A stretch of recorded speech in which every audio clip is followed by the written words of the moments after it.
County Schools Board of Education pledges to our families, students, staff, and the greater community to conduct our business in a courteous and productive manner, showing respect for fellow board members, staff, and citizens. The board asks its citizens to conduct themselves with the same courtesy towards all staff members and each other. As per board policy, Robert's Rules of Order will be used tonight to conduct meetings, and a moment of silence will be observed before we begin our business. Public comment will be held after the board adopts tonight's agenda. Everyone in the auditorium this evening must keep their masks above their noses and under their chins. As we begin our work this evening, I ask that we remember that OCS educates our students on the traditional land of the Occaneechi Band of the Saponi Nation, and reflect on building authentic community who works honestly and transparently to repair generations of harm between our district and our Indigenous, Black, and Brown communities. We will now have a moment of silence.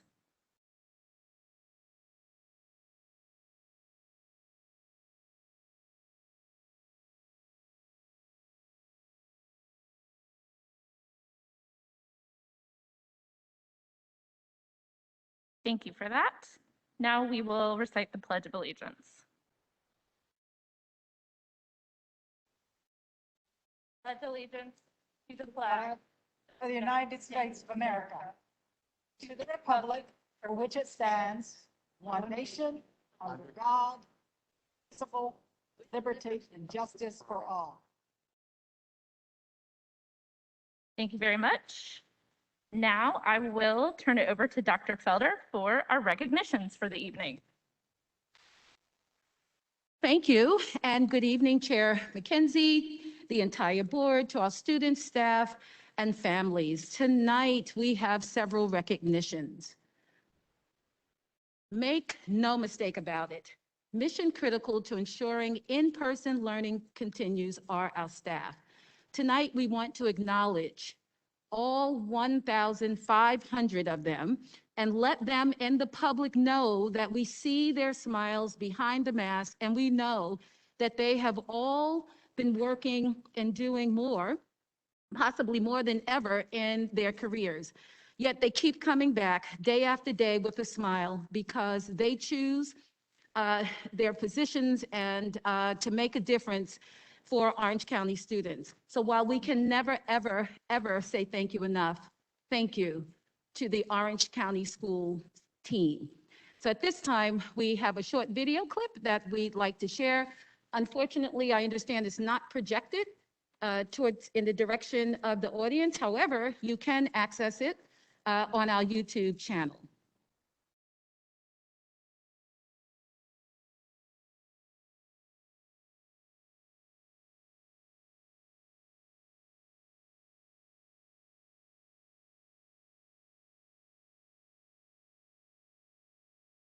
Are you asking me to ask Joe to give you access? Joe, can you please share with Ryan access, please? It'll be worth the wait.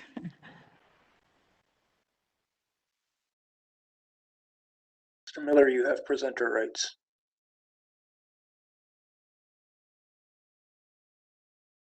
Thanks, Joe.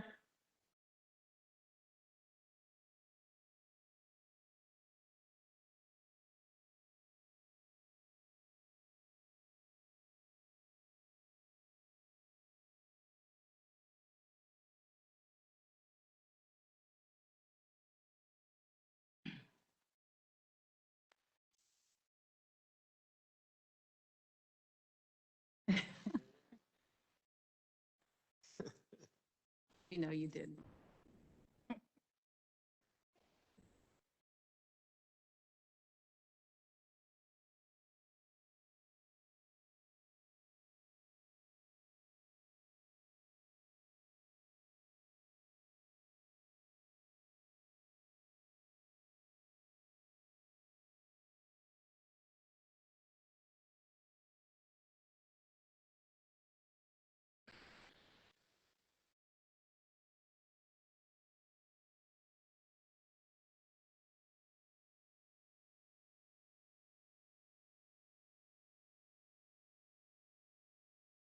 Just not this. Okay.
Please join me in applauding the Orange County Schools staff.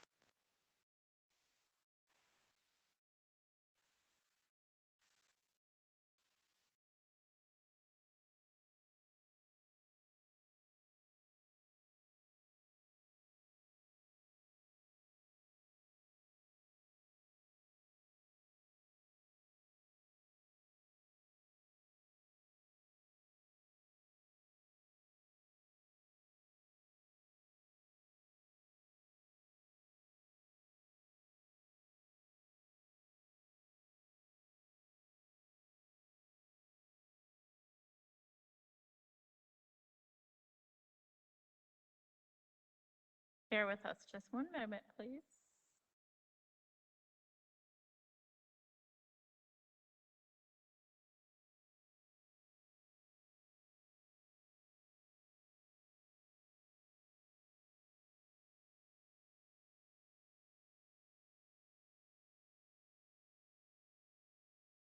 Here we are. Thank you, Mr. Jones. And so next we'd like to honor our beginning Teacher of the Year, Mr. Xavier Adams. So there is absolutely no substitute for a great teacher, beginning teacher or veteran teacher.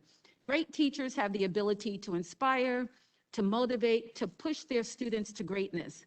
Best teachers have the ability to impact students, teachers, and schools well beyond their classroom walls. In just a short time, Mr. Xavier Adams, who is the Honors African American Studies, ELL World History, Academic World History, and Honors World History teacher at Orange High School, he's already had a profound impact on the Orange High students and community. His effectiveness is driven by his unwavering desire to do what's right, by his humility and ability to see the best in everyone, and to put the needs and voices of students first. So congratulations to Mr. Xavier Adams on this prestigious award and recognition. It is certainly well-deserved.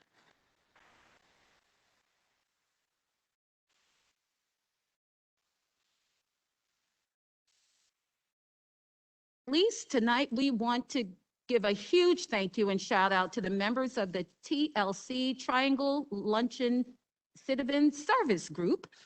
Members of this group recently delivered a car full of school supplies to students in need in Orange County schools.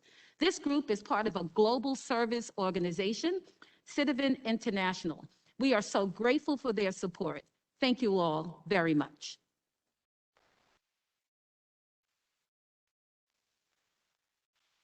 That concludes recognitions for this evening. Wonderful. Thank you, Dr. Felder. Sure. Do I have a motion to approve tonight's agenda? So moved. Second. All in favor? Aye. Any opposed? Thank you. Our agenda has been adopted. Next, we will move on to board comments.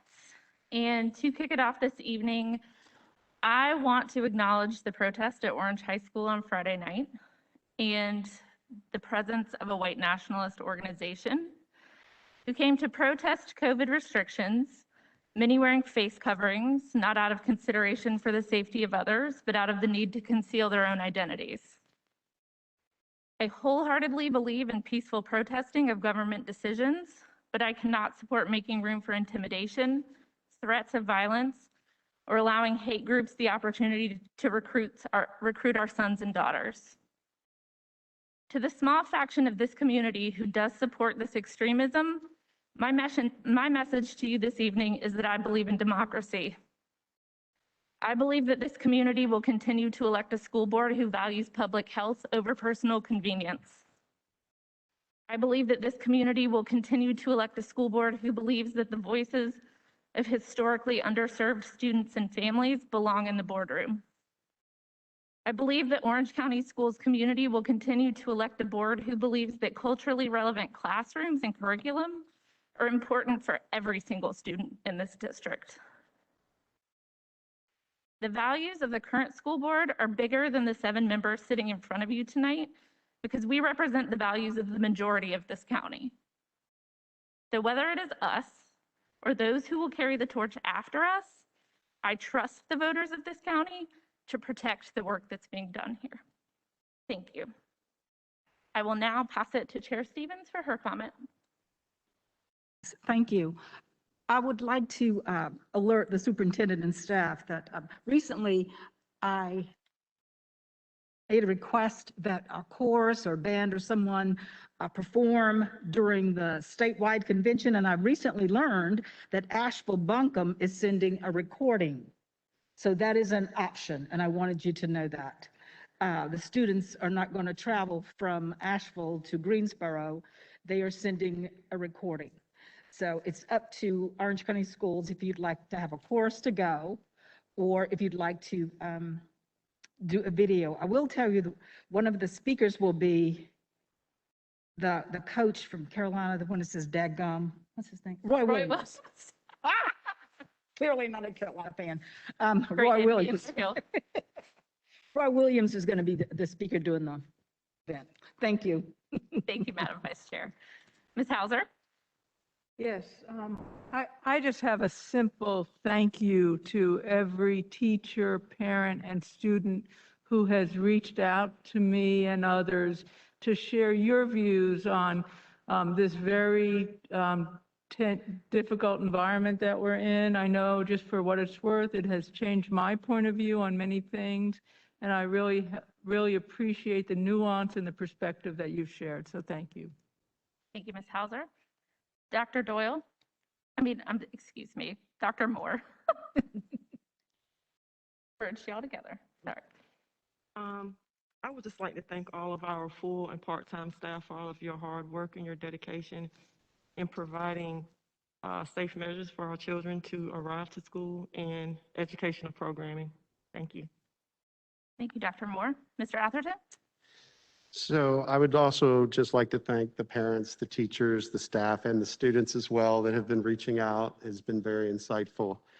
I've had a number of people request some kind of office hours outdoors, and I'm going to try to entertain that. I'm just sharing with the board. I have no idea what that will look like, but there's been several that have asked if,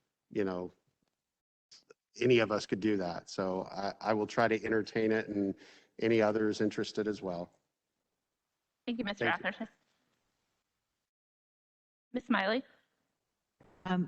I attended the most recent Family Success Alliance Advisory Council meeting along with Ms. Hauser, which was very valuable.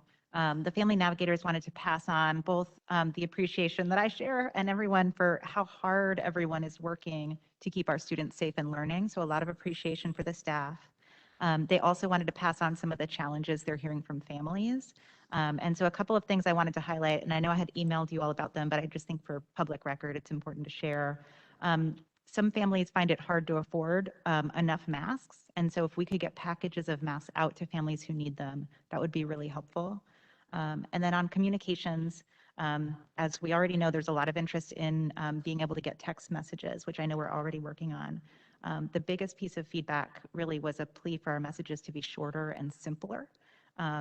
We have had to communicate a lot through COVID constantly, and the liaisons reminded us that literacy levels vary in English and in Spanish for families, and people are very busy, obviously, and so just keeping it short and simple and clear. And so just wanted to pass that on. And then I'll just say that I was also really disturbed by the gathering of members of a white nationalist hate group outside the Orange High School football game on Friday night. Our students deserve an Orange County where racism and misogyny and hate are clearly and absolutely rejected by the community. I urge the district and our families to be alert to efforts by white supremacists to recruit our young people with their lies and their poisonous worldview. It does not seem like this should be happening in this day and age, but it is, and it's important not to normalize it. Thank you. Ms. Doyle? I would also like to thank our district leaders, staff, teachers, parents, and students who have worked together tirelessly to help us to get to week 6 of the 2021-22 school year in person. As a board member, I take seriously my commitment to support and improve the educational opportunity and emotional well-being of all students. It's unfortunate to need to say this, but based on the behavior of a number of adults at and since our board meeting last 2 weeks ago, I must say, I will not be bullied by threatening behavior or speech as we deliberate and make decisions that impact the well-being of all students in our district. I'm saddened that students have had to witness the bullying and threatening behavior of adults in our community, both in board meetings and adjacent to school spaces. For everyone here tonight, please consider that when people invite, encourage, or applaud racist or otherwise threatening behavior and speech, they contribute to a racist and hostile environment that compromises the safety and well-being of the public, the district board and staff, and frankly serve no student, no child. Our Orange County Schools students have by and large this year comported themselves with grace, with respect for others, and a sense of teamwork, open-mindedness, and adaptability that serve themselves and their peers well. I applaud our students' success and dedication. Thank you, Ms. Doyle. That concludes board comments for the evening. Now is the time for public comments. After each speaker has been recognized and unmuted if they're virtual, they will have 3 minutes to speak. The board will not have a discussion with any speaker. No profane or vulgar language will be permitted or personal abuse against any person. Any speaker that uses threatening language will be immediately asked to leave the meeting with no additional warnings. Public comments should not address specific confidential student or personnel matters.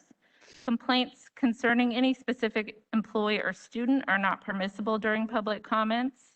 This is a reminder that in-person speakers will not be allowed to continue without a mask properly over their nose and mouth. We pull up the list. Our first speaker this evening in person is Mary Smith. Chair, I am having a very difficult time hearing the board. I don't know if any other board members are having that. I don't know what's going to happen when the public speaks. Something we can do? Mr. Abley, do you know if there's anything we can do to help the sound quality up here? I suspect that with public comment, Here. I suspect during public comment, we're going to hear because it's coming from that speaker. Okay. So let's have them work on it while we have So we can move public on. comment. Thank you. So Mary Smith.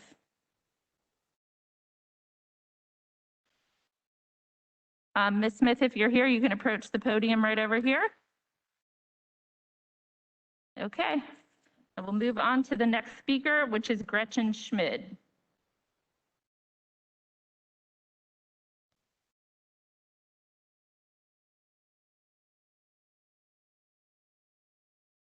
Good evening, everybody on the board. Thank you. With due respect, breathing and having a lack of nausea throughout the day is not a personal convenience. And I would just caution against taking your information off of social media spin, where lies are spun. And it's super unfortunate that what was trying to happen last week, inspired by students to have a peaceful protest, was pushed out by the board and the school. And this, of course, is not the end of that. We'll be working more on that to support all protests, not just protests of one ideology. In the 1970s, researchers set up an experiment to examine the effects of diet on heart health. Over several months, they fed a control group of rabbits a high-fat diet and monitored their blood pressure, heart rate, and cholesterol. As expected, many of the rabbits showed a buildup of fatty acid deposits in the inside of their arteries. Yet this was not all. Researchers had discovered something that made little sense. Although all of the rabbits had built up, one group surprisingly had as much as 60% less than the others. It appeared as though they were looking at two different groups of rabbits. The scientists' results like this can cause lost sleep, but how could this be? The rabbits were all the same breed, from New Zealand, from virtually identical gene pool. They all received equal amounts of the same food. Eventually, they turned their attention to the research staff. As they pursued this, they discovered that every rabbit with fewer fatty acid deposits had been under the care of one researcher. She fed the rabbits the same food everyone else, but as one scientist reported, she was an unusually kind and caring individual. When she fed the rabbits, she talked to them, she cuddled them, she petted them. She couldn't help it. It's just how she was. She did more than simply give the rabbits food, she gave them love. At first glance, this seemed unlikely that this could be the reason for the drastic difference in their health results. But it was. The experiment was repeated over again with all variables tightly controlled. This has been cited in medical, it was in the medical journal Science, and there was a book called The Rabbit Effect written by Dr. Kelly Harding on this. As part of the agenda this evening is the topic of social emotional learning and assessments of mental health of students in K through 12 as a part of the SEL program. I would submit if you mark the day that you remove the oppressive policies which exist in the schools of Orange County around masking, contact tracing, quarantining the healthy and distancing ends, that we will see a marked improvement in the social and emotional well-being of all students and staff. We have heard from many students about the snapping sounds of pull your mask up, you can't stand there, you can't stand too close, you can't stand at this, you can't sit at this picnic table, only 2 people allowed, you need to sit over on the ground and get your crotch all bit up, it's gonna bother you for the next week and a half. You can't be facing this way. We cannot see emotion and we cannot learn from eyes and eyebrows. Tension and stress curtails learning. This is what abounds in the schools right now. Children are not happy, teachers are not happy. Masks need to be optional.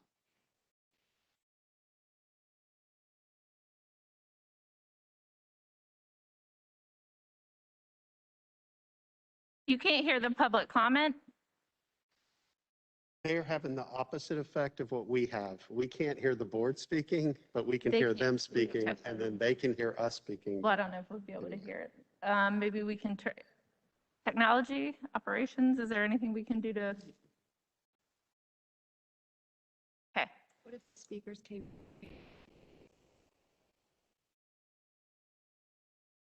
Okay, everyone, please, thank you. Operations is working on it, and we will just give us a couple minutes, please.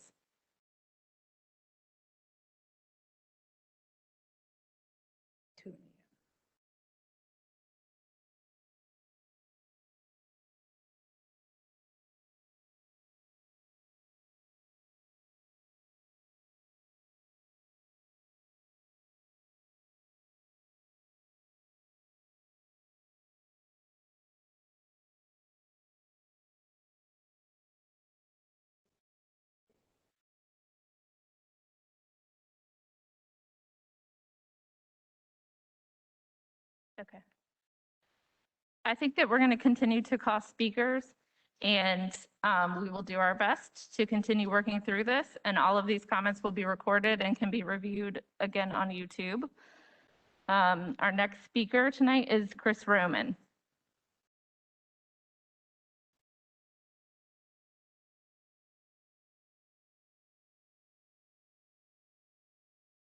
Tonight, I'd like to speak about the social emotional learning item that's on agenda for $53,000. I've been consistent in My comments on any social emotional learning that the school is bringing in either via through the county and or the Department of Public Institution doesn't belong in our schools. It's fiscally irresponsible of the board, the state board, or the county for wasting our tax dollars on social emotional learning training.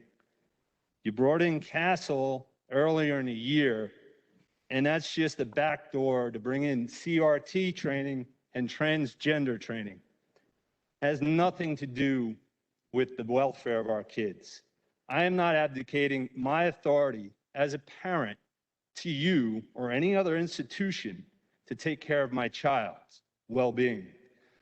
The schools are there for education, math, reading, writing, English, social studies, science. Stick to that. Get the social emotional learning out of the schools. It's just watering down the education, and it's bringing in divisive thought. I'd just like to say, I didn't expect to hear comments from this board to start this meeting about some type of free speech that was supposed to be taken by our children. This is the most divisive and control Board of Education I've ever been a part of. Do I want to be here? No. I have a busy schedule, but I'm forced to be here because of the activism at this board level, and it needs to stop. You need to just take care of our children, education, and nothing else. Thank you for the time. Have a nice night, Mr. Roman. Our next speaker tonight is Laura Streitfeld, and she's virtual. If she could be unmuted, please.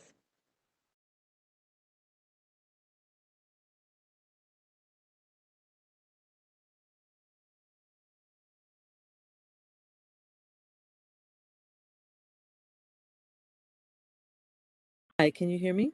Yes, welcome. Thank you. Yeah, thank you for the opportunity to speak tonight. There are two things that I wanted to discuss. One is information. I am interested in hearing about the COVID safety protocols that you all have discussed at your previous meetings and how those will be shared with parents, teachers, staff, and in a public-facing site. I understand there are plans for testing and there are plans for and there were statistics shared last time about vaccination rates among the different schools, but I don't see that on the district website, and more importantly, I don't see that on school websites. I think that for all parents and staff to make informed decisions, we need as much information as possible proactively shared. I'm hoping that on every homepage for every school, you'll have a tracking sheet like you have on the homepage for the district, with an easy to see location of COVID policies and COVID statistics. I think that would be very useful to parents and useful to decision makers, and that it's updated frequently. I know at different schools, their updates happen at different times. I understand at some schools, messages are sent out after the end of the day on a Friday about new COVID cases that occurred earlier in the week. And I would urge the district to release information as it arises so that everyone can be informed about the risks and realities that are going on. I would also urge the district to look closely at upcoming events and consider whether they need to be in person or whether events on the calendar could be held outdoors or virtually across the school system, not on an ad hoc basis, but looking at the calendar for the entire school year. And I would also urge the district to work closely with principals and school staff to make decisions about events happening in our schools during this time when COVID is spreading. And also to look at, I know there was a meeting with our district and the Chapel Hill School District and the commissioners last week. And it appears that in Chapel Hill, there are a lot of very proactive plans for communications and testing and verification of vaccines. And it seems it would be really useful for our board, for our staff to collaborate with the staff in Chapel Hill and rather than reinventing the wheel, to take advantage of sharing best practices and what's working in each place. So thank you all for your service, and I would just encourage a lot more proactive communication and caution in taking care of the safety of our entire community. Thank you. Thank you, Ms. Streitfeld. Our next speaker tonight is Heather Redding.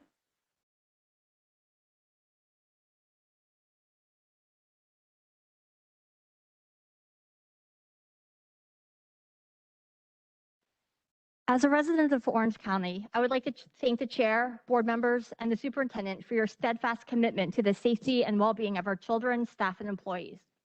You are being asked to make impossibly difficult choices, and I know you are working tirelessly to ensure that every decision you make has an outcome that prioritizes health, equity, and access to educational resources.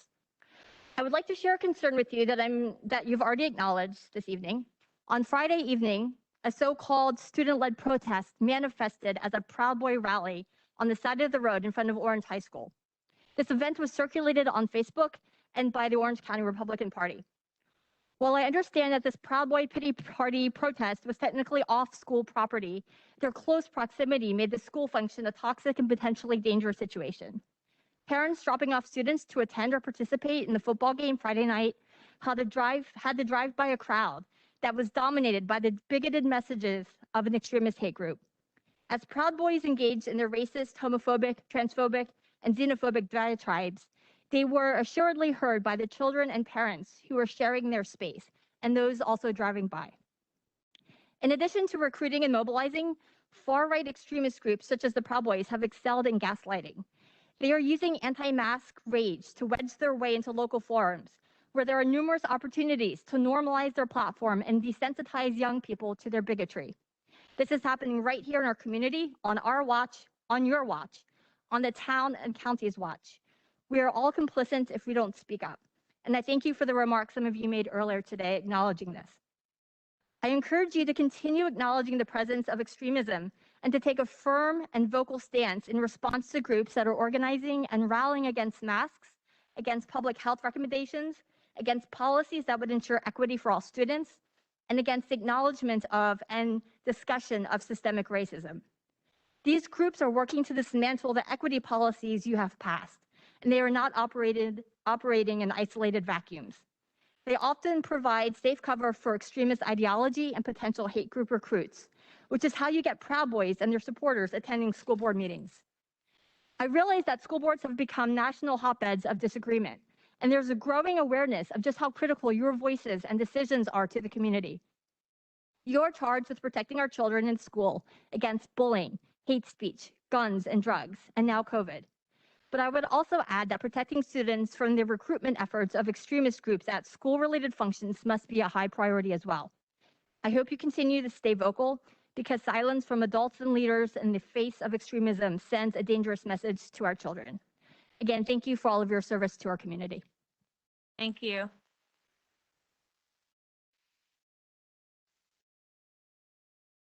Our next speaker is David Kolbinski.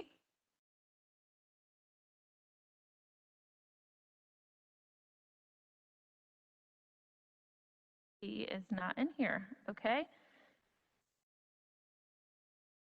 Thank you. Our next speaker tonight is Latondra Strong.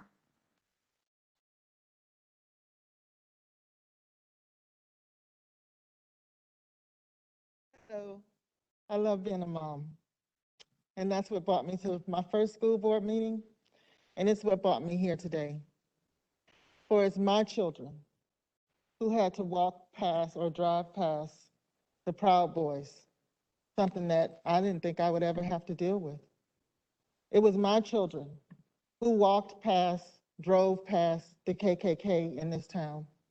It is my children who have to live with the idea that there are people in this community that don't like them just because their skin is a particular color.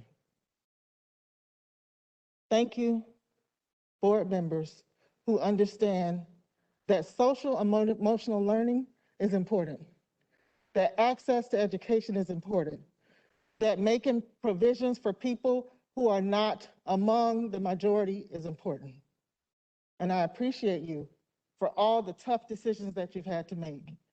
I appreciate you for making strong provisions for safety of health, for COVID protection. I appreciate you so much, because in this town, Black people are dying at a rate of 20% once they get COVID. We don't talk about that when we talk about all these stories, as if there aren't really real people that are dying in this community because of COVID. And so I thank you for taking aggressive steps to keep people safe. I want to remind you that Orange County is the county that it is because we are pro-immigration, we are pro-LGBTQ, we are pro-religious freedoms, we are pro-gender equality, pro-COVID protection, pro-diversity and inclusion, pro-equity, and pro-equality. Because in this state, we are serious about every citizen's unalienable right to life, liberty, and the pursuit of happiness. We're not just excited about it, we hope people are happy in this town. And so I ask you to continue on the path and don't be bullied by the people who have loud voices, who have had access to all kinds of agencies and are using that agency to restrict others. Thank you for your leadership, and thank you for moving this community forward. Our next speaker is Jackie Barker. The sign-up sheet says she was not sure if she was in person or virtual, so I'll ask technology to double check online as well.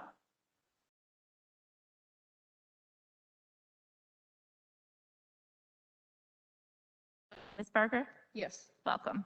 Hi. I have a senior at Cedar Ridge, and I just wanted to share that she's always loved going to school. She loves reading and writing. She loves brand new notebooks and nice pens. She's never been a child to say she didn't want to go to school or that she hated school. I believe she's probably going to be a scholar for life. However, last year, learning remotely was like a punishment and crushed her spirit and her motivation to learn.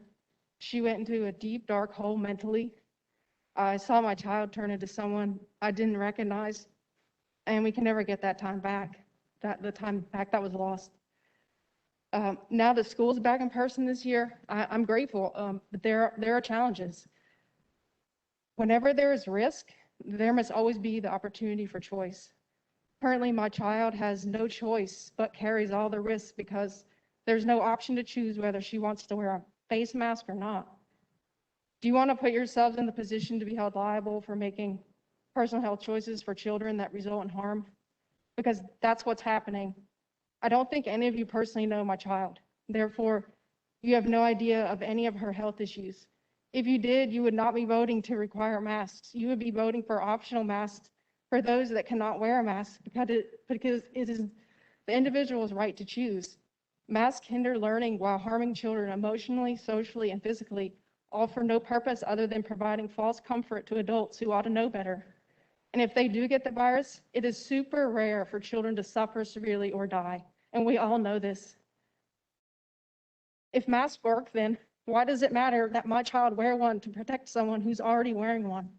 Medical decisions belong to the rights of the parents and individuals, not the Board of Education, not the state, not the CDC. We have the right to make our own choices.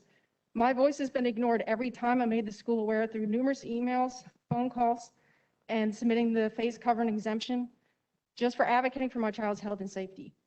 Since Orange County Schools is taking responsibility for my child by currently deciding what is medically best, that she wear a mask all day against her and my judgment, I have issued a notice of liability and conditional acceptance.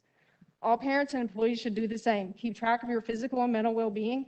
Tally up your medical bills for Orange County Schools for issues stemming from mask wearing, vaccine, and COVID testing injuries. None of these medical devices or tests are FDA approved, or they're all under EUA, emergency use authorization. The school was given $8.2 million through American Rescue Plan through the ESSER Relief Fund. There's plenty of funds for COVID relief, which should include injuries and harm to health from COVID mitigations set by Orange County Schools allowable through this funding. All parents must submit to the superintendent notice of liability and conditional acceptance. Do this immediately. Thank you.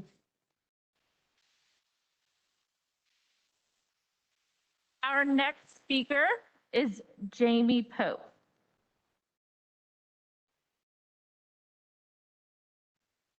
Good evening, and thank you for the opportunity to speak. There are many emotions around the school board limiting each athlete to 2 participants per game. This is nothing new that I need to stand before you today to say. However, what I will say is attending Orange County School District sports as a spectator is an opt-in. No one is required to attend who does not feel comfortable to do so due to COVID. The decision to attend school activities should be at the discretion of the parents, guardians, and other adults who desire to attend as long as they adhere to the guidelines that have been set forth. I do not know how many in attendance have attended sporting events in any of the middle or high schools this year. Prior to the attendance restriction, my husband and I attended almost every Cedar Ridge varsity volleyball game, home and away, in support of my niece and her teammates. Players, guests, and students were all very compliant with wearing masks, regardless where the game was held. As has been reported, Orange County has a very low positive rate amongst players. The spread of COVID in the Orange County sporting event with all participant spectators wearing masks would be considered low risk by the standards of the healthcare organization in which I work. What is the difference in students, parents, and others attending a game at Cedar Ridge or Orange versus East Chapel Hill, or Carborough? Regardless of location, we currently have a county ordinance to wear a mask. There are other measures that can be put into place should a specific school see a spike. Attending school functions allows students to feel that they are a part of their school and give them a sense of community. Our students are at a higher risk of depression and anxiety than ever before. There are multiple research papers that show sporting event attendance provides students with various forms of psychological and social resources. For some, that's a temporary escape from daily life, a place to interact positively with others, and others' social support. I am a 1993 graduate of Orange High School. Attending games was part of my high school experience. In a time that is already stressful for students, the school board has taken away an avenue for them to escape the realities, if only for a short time. I ask that the school board reconsider the attendance restriction and allow students to feel the love and support of their biggest supporters once again. For others, we would like to watch our loved ones play the sport that they love. Thank you. Thank you, Ms. Pope. Speaker is Jeff Young.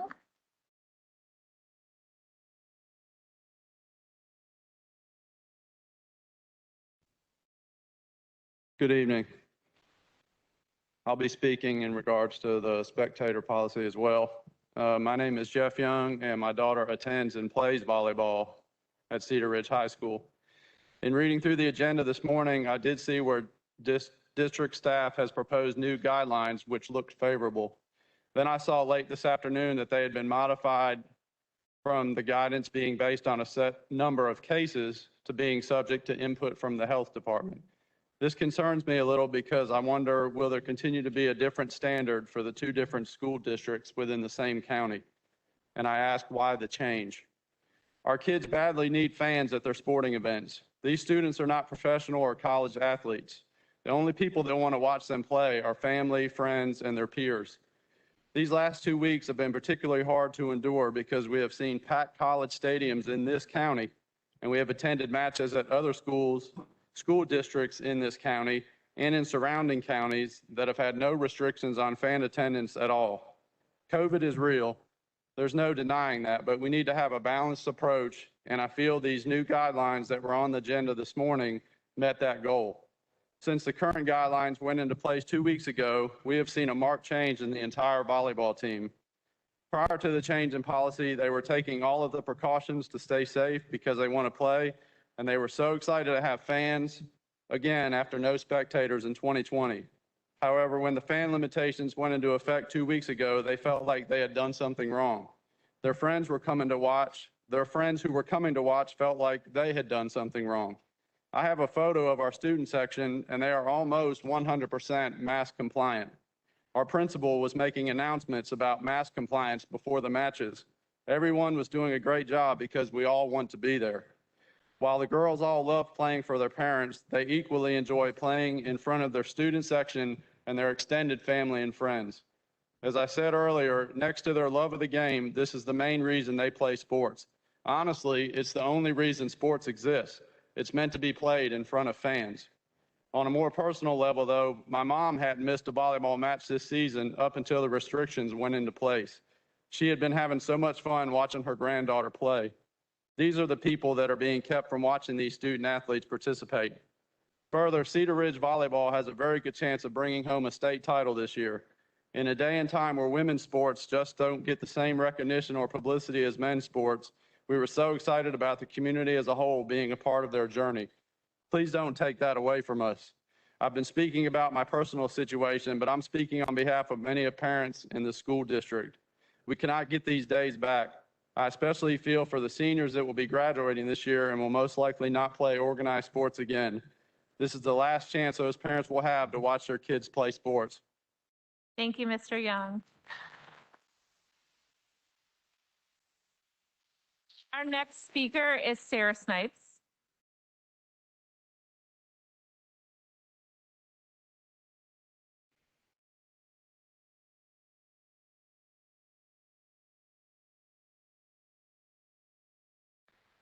My name is Sarah, and I'd first like to speak to the protest that everybody has talked about that was arranged by students. And the whole reason the protest was arranged was to protest the spectator limitations. But because the school board and the administration kept pushing them out and pushing them off of the property, there were multiple communications and actually threats made by particular principals if they were to hold the protest. Whether the Proud Boys came or not, the students were protesting the fan restrictions, and they were disallowed from having that protest and their freedom of speech on school property, so they had to move it off property. I'm here to stand up tonight, and I want to try to serve as a light in this community. I want to stand up for the rights, the health, and the well-being of our students, our teachers, and our staff, and ultimately our entire community. The school district is on the edge of destruction. I recognize there is a pandemic, but when restrictions and mandates are imposed in such a manner that it chokes out the very livelihood of our students and our community, then those restriction actions have gone too far. We, the people, are here tonight to tell the board, you have gone too far. We are not willing to destroy our entire community and our school district. We must restore hope, respect, understanding, and reasonable solutions for all individuals. Unwarranted and unreasonable restrictions are dividing our community for a virus that has a 99.9 survival rate. The COVID survival rate statistically is the same or better than the flu in the age group of 0 to 65. Did we put restrictions on mandates for the flu? No. Other districts have lifted measures and COVID rates were not adversely affected. I'm placing in front of the board tonight, and I implore each and every one of you to vote on a resolution now, tonight. The proposed resolution should relax all restrictions put in place for teachers, students, and staff. Masking is optional. Vaccinations are optional. Extracurricular activity restrictions are repealed. Lunchtime seating and time constraints should be repealed. And the controversial social emotional learning should require parental consent. We have heard teachers are mentally and physically exhausted. Nurses are at their breaking point. Transportation officials are operating at staff levels from 50 years ago. And teachers have to choose between their job or a shot. The focus is no longer about teaching our students, but more about adhering to protocols and policies. It's your choice tonight, board. Thank you, Ms. What do you want to be a part of? Do you want to drive positive change? Your Thank you. choice tonight. You need to stop talking or I'll ask you to leave the meeting. Thank you. Our next speaker is Mark Xavier. Can we check to see if he's online, please?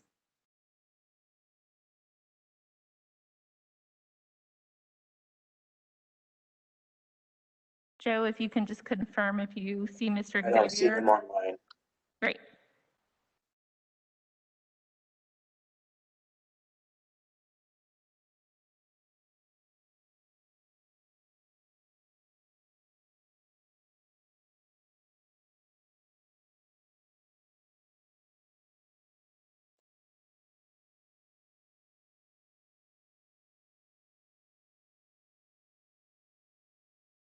Joe, did you say you saw Mr. Xavier? I don't see him. My Oh, you apologies. don't see him? No. Okay. Our next speaker, who is virtual, is Jessica Harrell. Hi, good evening. Hi, Thank welcome, you. Dr. Harrell. Thank you. Thank you for the opportunity again to speak to the board. As I've mentioned before, I think we all have a personal responsibility to do what we can to try to get back to a much normal way of life where we can stop fighting about masks, the number of spectators, vaccine mandates, and everything else we have been arguing about over the last 18 months. I truly appreciate the measures that the board and district have taken to try to keep the students of Orange County safe. And I do believe that our primary focus has to be keeping our kids in school and doing what we can to keep it that way. It looks like there's been a number of updates from the North Carolina Department of Health and Human Services regarding the quarantine guidelines for exposed students, and I anticipate that the board will discuss this later on this evening. So as a follow-up to my comments at the last board meeting and my email to the board, I want to advocate for transparency in the data that Orange County has for the quarantine cases and an understanding of when close contacts are happening. So how is transmission occurring between students and when are close contacts occurring? So what can we do as a district, including teachers, staff, parents, students, all of us, to minimize not only the spread, but also minimize close contacts so that we can reduce the number of students that must be quarantined and miss school, specifically the students who are not eligible to be vaccinated yet. I believe in data and making decisions based on data, so I want to advocate for this information that can help guide future policies. And for the sake of making sure pro-mask voice is heard, I'm happy to forward some information later on this evening. There were 3 recent studies that were published about the effectiveness of masking in schools across the country. So just as an example, there were about 520 districts across the country that were examined between late July and August that have clear mask policies, either requiring them or not requiring them. And counties without school mask requirement experienced much larger increases in pediatric COVID-19 case rates compared to counties that had school mask requirements. And so I think there's, again, as I said, a couple of studies where it's very clear that masking does work in the school setting to reduce transmission and reduce the number of cases that we're seeing. And so again, I want to advocate for doing what we can to reduce the spread and to reduce the number of children that need to quarantine so that we can keep as many kids as we can in school. And then lastly, I just want to advocate for the additional help and assistance for the school nurses and staff, as we heard at the last meeting how hard their work has been and how overwhelmed they are.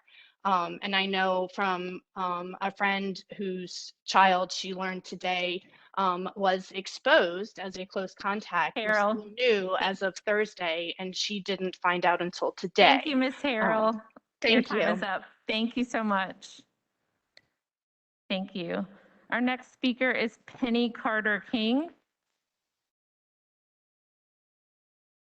Hello.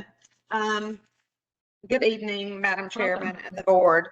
First, let me say that I hate the protest last week turned the way it did. I do not agree that this was meant to be it was meant to be a peaceful protest. And to Ms. Doyle, I'm so sorry of the threats that have been made against board members. This is so uncalled for. I would like to ask for future agendas, please move pertinent items up in the agenda for parents, teachers, etc. Those of us that need to get our kids in the bed and need to get up early in the morning to report to school. In addition to that, also, I just want to say, don't punish our kids. Usually athletes are well behaved and academically well off. We cannot get these days back, just like Jeff Young said. It is sad that we are letting this happen. My mom, who died of COVID in January, never missed a softball game of her granddaughter Haley, whether it was travel or school. COVID took that away from her, but I can tell you right now, she would have been there, COVID or not. She was so proud of her. She said she sat in travel games 100 degrees and plus and school games weather to watch her. On her dying breath, she told her to keep playing and she would watch her from heaven. At least her seat was not being taken away at this point. Thank you. Thank you. Our next speaker is Beth Bush, virtually.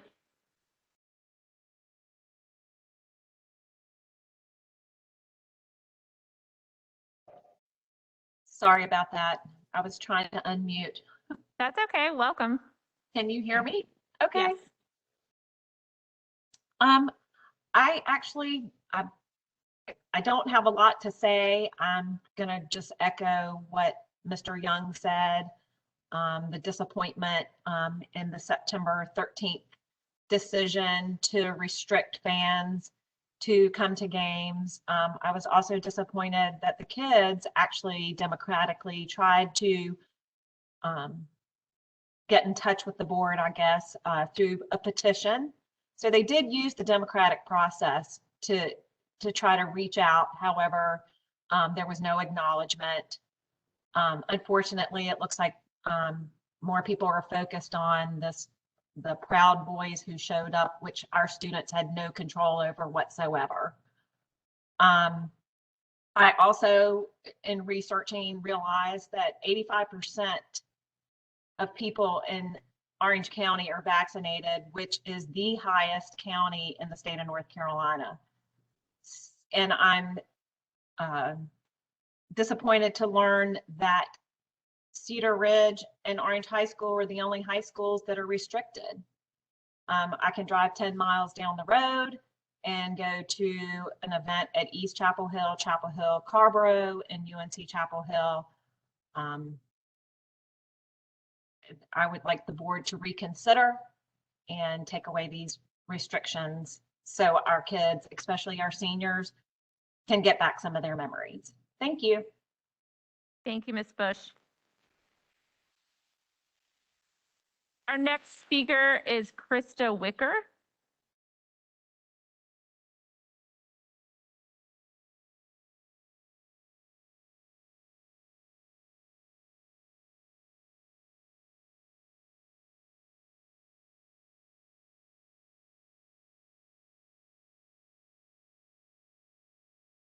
Good evening. I'm also addressing the board tonight in response to the decision made at the end of the last board meeting regarding school sports, in particular masking and spectator limitations. First, I'd like to point out that the motion to institute masks both on and off the field for student athletes and the limitation of spectators was very abrupt. It felt very flippant. It used no evidence or scientific basis for support and was given no discussion or debate. That decision seemed to be thrown in at the last minute when the call to halt sports for 2 weeks and require vaccination of student athletes to return was rejected. Why? Do you not realize that you are killing school and community spirit by doing so, and for no good reason? Are you not aware that other school districts around us, including Chapel Hill, which is in Orange County, are still allowing fans unlimited? Have you not noticed the packed college stadiums around the country? Not to mention the one in our very own county. Possibly some of you have even been at those games. Limiting spectators, as others have said tonight, hurts families and hurts student athletes. When my son plays soccer, my husband and I cannot both attend since our younger daughter would be over the limit. So our own family can't even be together at a soccer game to support our son. Your rule prevents families from being together. Grandparents are missing games and events due to this illogical and unnecessary rule. My own parents live at the beach. They drive 3.5 hours to see their grandchildren play. They've not missed anything until this rule has been in place. If they are willing to take the risk, why can't they be there? As others have said, it should be a personal choice, not a mandate. Again, you are killing school spirit and community spirit unnecessarily. Mr. Atherton said at the last board meeting, sports seem to be doing really well. It was your comment, and I appreciate that comment, that you brought that to the attention of the board. Why make changes when sports are doing really well in this county? The CDC doesn't recommend that masks be worn during aerobic activity, yet you are asking our athletes to do that at every game and every practice. These students are young and healthy. They've got physicals allowing them to play. Their families have allowed them to play. There is no reason that they need to be masked, which actually causes them harm during this aerobic activity by cutting down the oxygen. I'd like to remind you that you were voted in to help ensure our children receive a quality education. We do not need your overreach and keep families from enjoying their children participating in sports.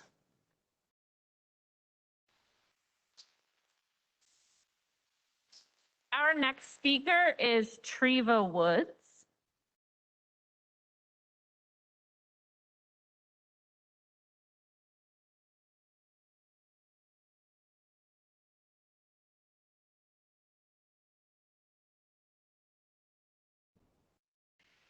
Thank you for letting me speak today, and thank you for hearing my comments. I'm a mother of many boys in this community, and I'm also a former educator. The first thing I'd like to do, though, it's really important for me, is to acknowledge that I'm on the traditional land of the Eno, the Tutaloo, the Saponi, the Okinichi, the Sikori, and the Tuscarora people, and the elders past, present, and future. Someone who ended their career during COVID, I had put in my notice before COVID happened, so that's not why I stopped teaching, but I know how difficult it was to be a teacher and be there for my kindergarten students and for the families and for my own children during this time. And I just want to acknowledge that the people here on the board are doing an impossible task, and I just really appreciate that you're always trying to put the safety of our students first and the safety of teachers first, because that matters.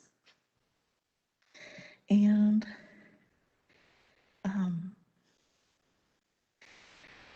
I am so thankful that you are putting the safety first, because my kids are thriving now being back in school. 2 of them are here right now, and they're learning about local government and how important it is that we have our voices heard and that we vote. I think the remote learning was necessary, but I'm so glad we're back in person. They're thriving, their mental health is better, and I just really am thankful that you're doing everything you can to make sure that our students stay in school and putting that as your first priority. Thank you. Thank you. Our next speaker is Kelly Settles.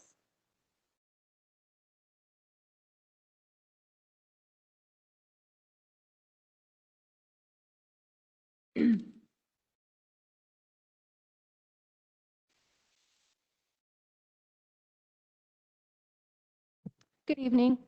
I'm a parent to 2 children in the Orange County school system, and I want to thank the board tonight. Thank more than just the board. I want to thank the board, the staff, the teachers, everyone who is working so hard during these uncertain times. It is so hard right now, and I recognize that, and I see your hard work. It's hard and stressful being a parent to children. They're not vaccinated. It's scary, and I'm just waiting. I'm just always waiting for the call that they're going to have to be quarantined or whatever, and it's just a scary time to be a parent. And so again, I just thank you for your hard work and for making the decisions that are going to protect our vulnerable, unvaccinated children. I think that you're making difficult decisions, but the right decisions. Requiring masks and testing for unvaccinated staff, I think is good, and I think it's the right thing to do to protect our kids. So I appreciate you putting them first and taking their safety into consideration. And that's really all I came to say tonight. So I support your efforts and thank you. Thank you. Our next speaker is virtual and it is Anu. Joe, please let me know if you see this person.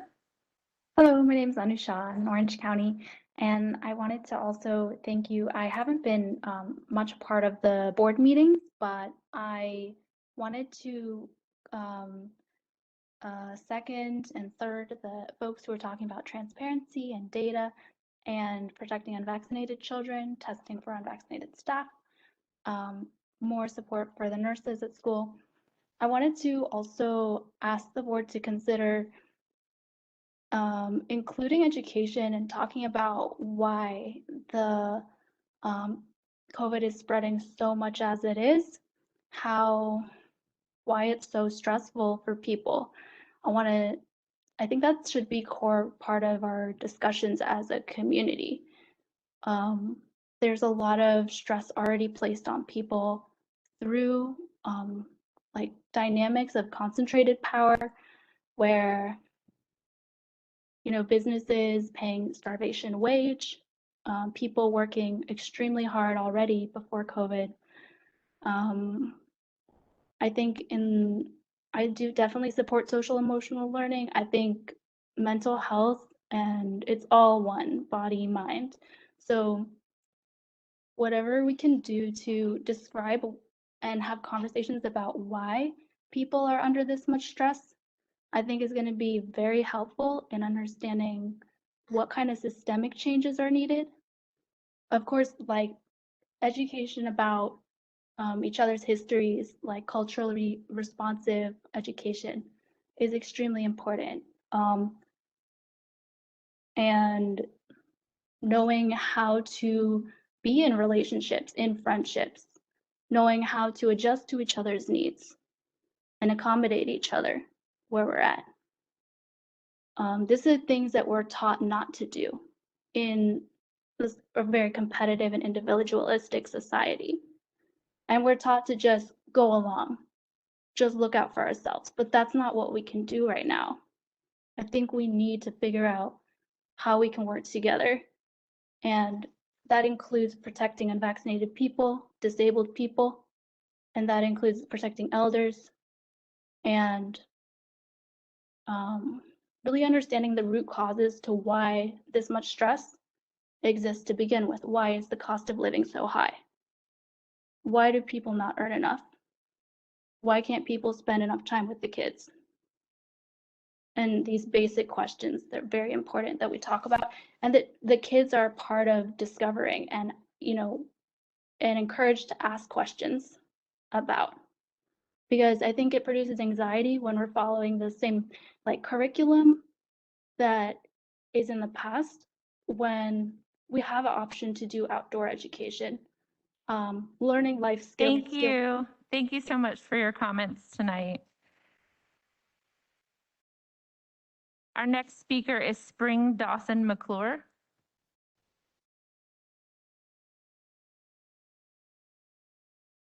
Good evening. Thank you all for the time for public comment tonight. I'm here as a white mom of 2 white kids who just recently entered Orange County schools, elementary and middle. I'm really here to say thank you. Thank you for all that y'all do every day in the face of so many challenges and so much distress and tension. It's an amazing thing that public schools do to welcome in whoever comes, whenever they come and however they come, whatever they need. It's really the only space in our families' lives where we come together across racial and socioeconomic lines, where my kids have a chance to be in classrooms with a group of kids that reflect the society and the world that we live in, and a chance to learn the lessons that I think are the most important for them to learn. I'm so grateful to everything that you have done to create in-person learning as a real safe option this year. And I support all the precautions that are in place and appreciate the extra work that it takes all of y'all and all of the teachers and administrators and staff to uphold that every day. I'm here to breathe in this space that feels hard. My heart is racing as folks are angry in the back of the room about there not being enough space, about seats being blocked off, about the way that public comment is managed. Angry white people are pretty scary to me.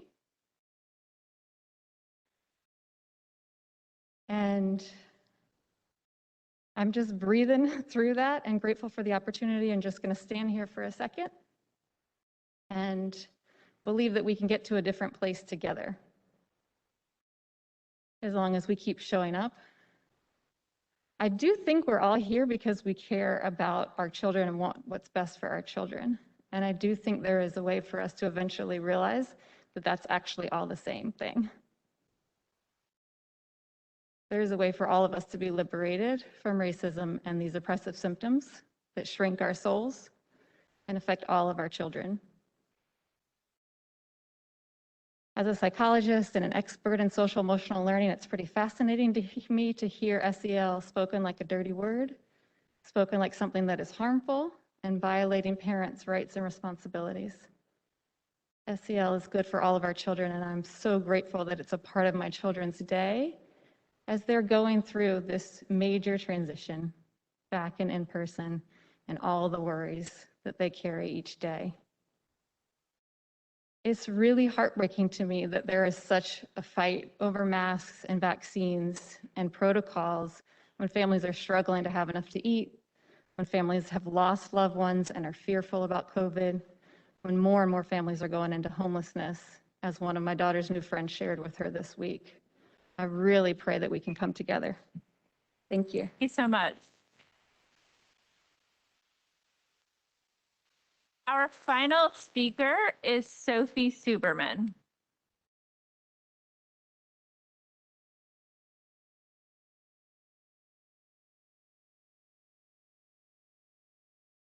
Oh. There she is. Thank you so much for your time tonight. It's a pleasure to be here, even in the discomfort. What you all are doing is so deeply hard. And it makes sense that a bunch of women are up there doing it. So thanks for showing us how it's done. I loved how the woman before me took the time and space just to stand up here quietly, acknowledge the hard, acknowledge the feelings. I think social emotional learning is something that could easily be implemented in these meetings for the adults. So much anger is driving why people are here today. So much sadness, so much misunderstanding and not knowing one another, all of which social emotional learning helps with. And it's very clear we didn't grow up with that enough. So thank you for taking the opportunity to lead us in the ways forward that are healthy and extremely difficult. Belonging, when belonging happens at school, kids can learn. And a study showed from Orange County schools that 45% of kids in the middle and high school last year did not feel, 55% of kids did not feel like they belonged in Orange County schools. So anything that can go to help young people feel like they belong in our schools, and anything we as adults can do to help support that, including building relationships, just knowing one person can open a whole world to you you've never known before. I think it's also something that strikes me is the emphasis on how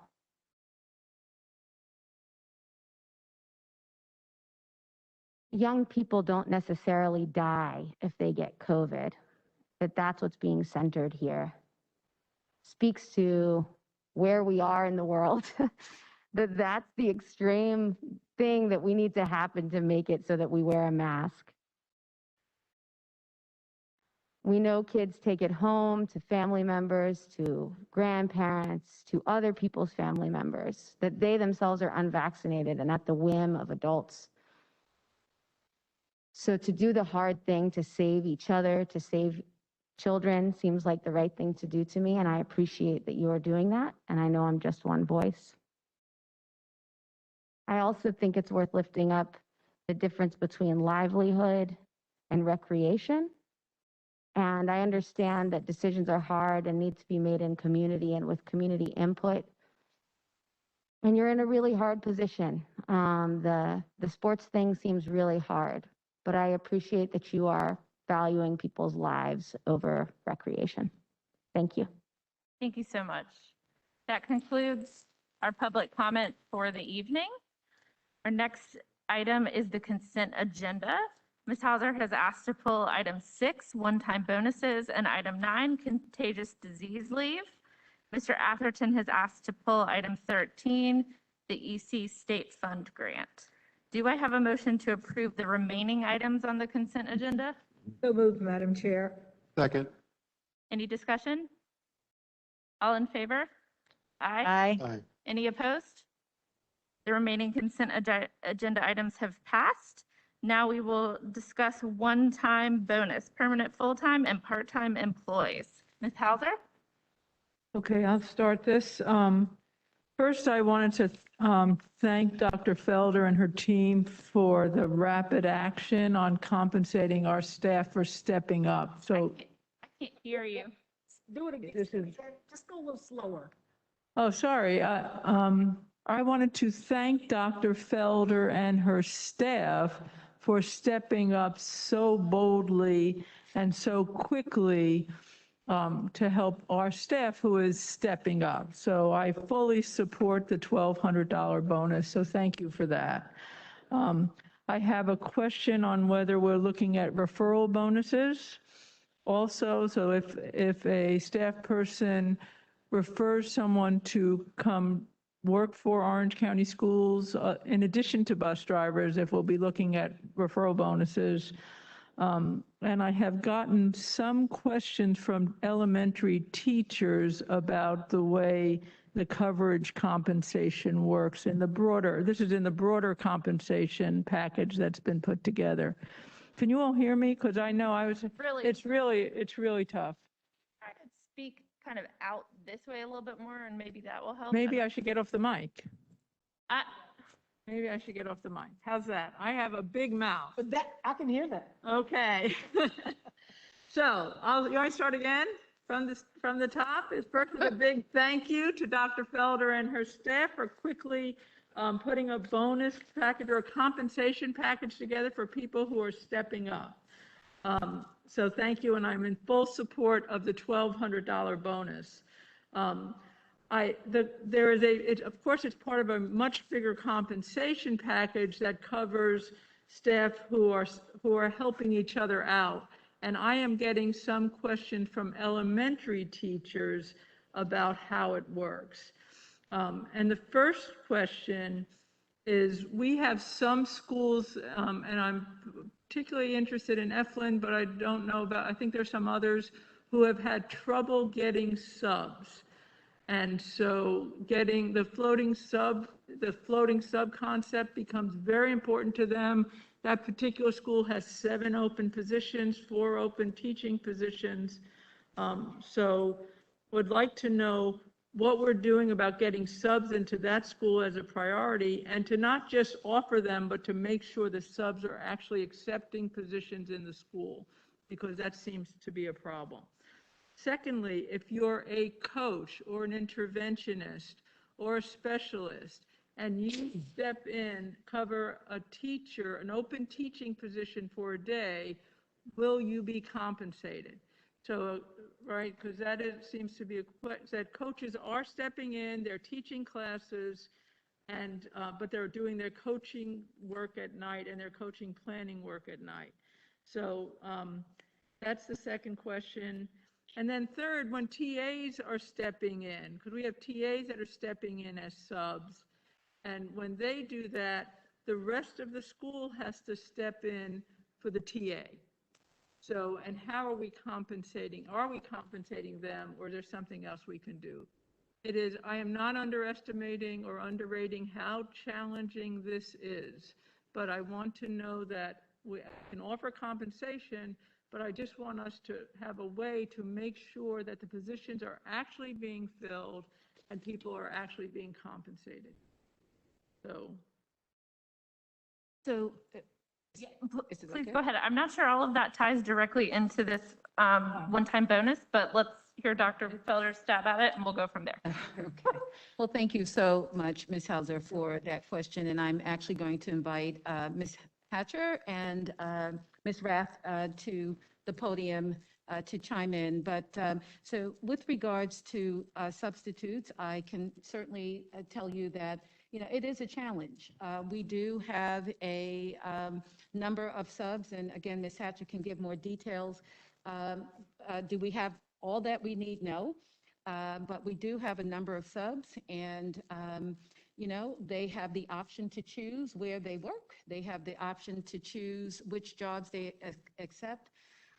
With regards to, and so we have three types of subs actually. So we have what you would call defined as the floating sub. I believe that would be the permanent sub. So those would be the subs that have been allocated to schools. Then we have long-term substitutes, and typically they are in a particular classroom for an extended period of time. And then we have short-term substitutes. We have a subsystem called ASOP.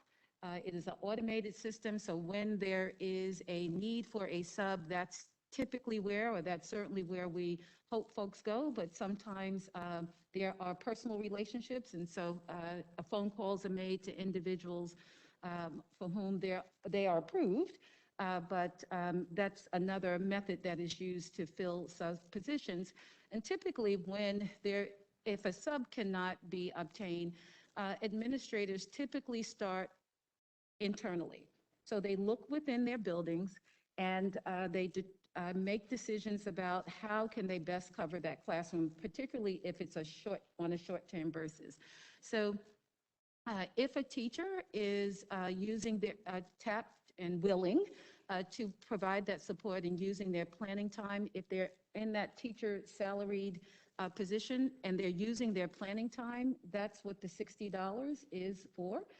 I would say if it's a person in the coaching position or interventionist position and they're not compensated twice, meaning they are being paid for their work that day. If they are also taps into their planning time, they're getting compensated or should be getting compensated for that as well.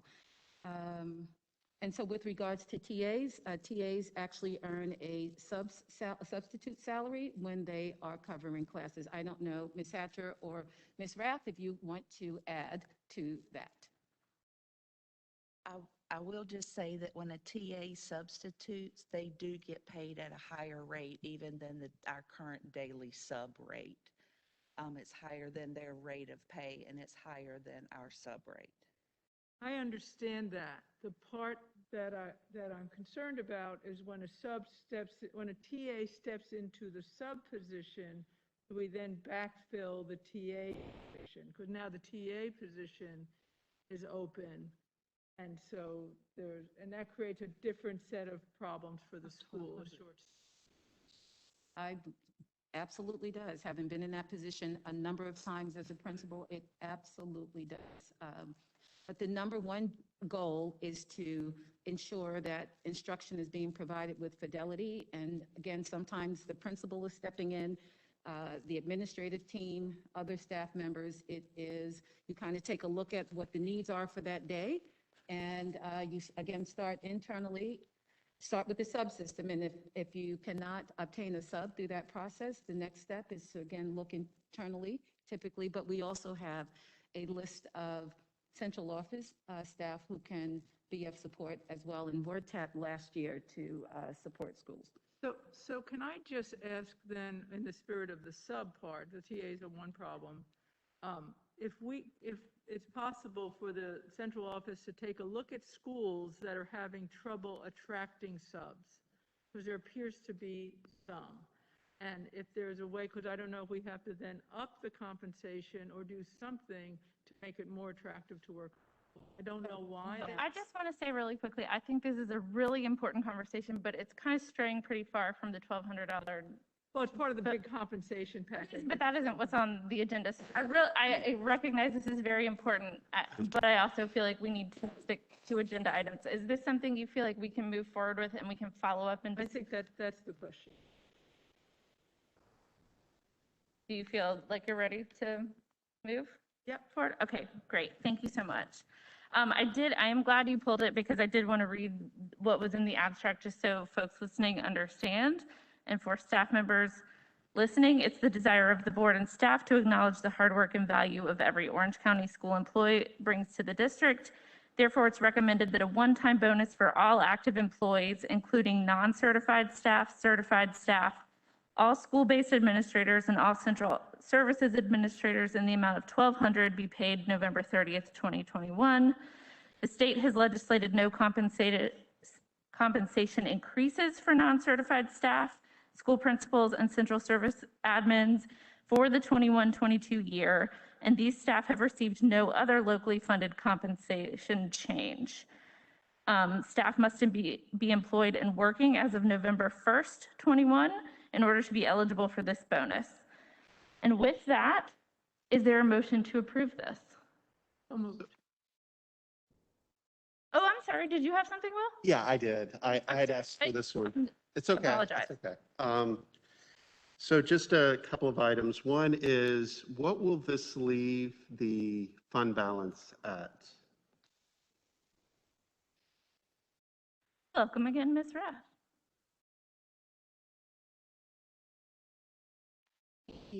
Based upon what the board has approved to already be appropriated from fund balance, which does include $800,000 for state mandated pay increases and benefit increases, we would have $1.5 million if after paying the bonus out of fund balance. So 1.5 would be unrestricted. Restricted, okay.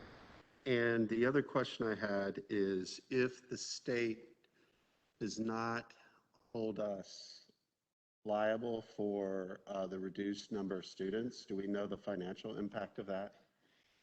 Not at this time, but I did take that into account in the state budget that we have already approved. What they allotted us was based upon the reduction in our ADM. And what we have been allotted from the local is also based upon that reduction in ADM. Okay.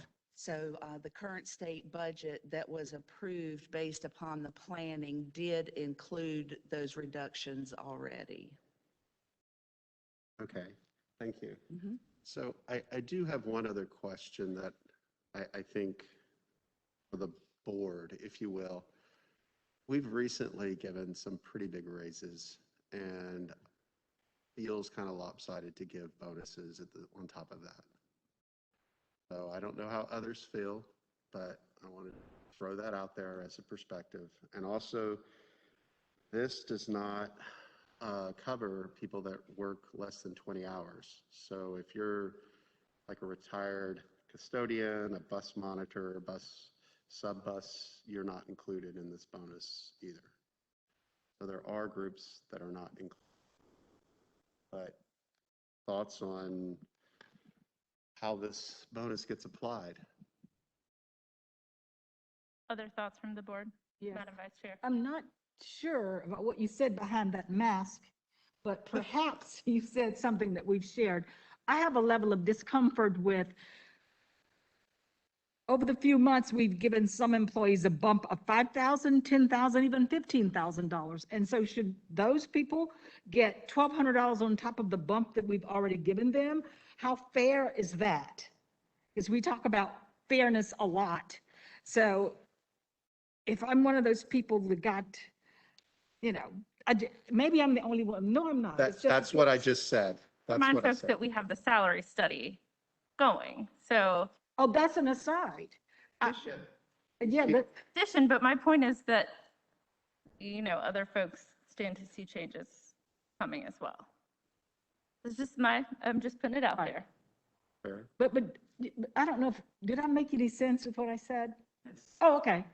Okay, I just. I'm in agreement with you. It That's just what I occurred said. to me today, it just doesn't seem fair if, she got $15,000 last month and I didn't, and we're both gonna get $1,200 next month. It just doesn't seem fair to me, but life's not fair, right? That's fine. I do support the $1,200. I just want it to be equitable, or fair across the board. Other board members have responses to this?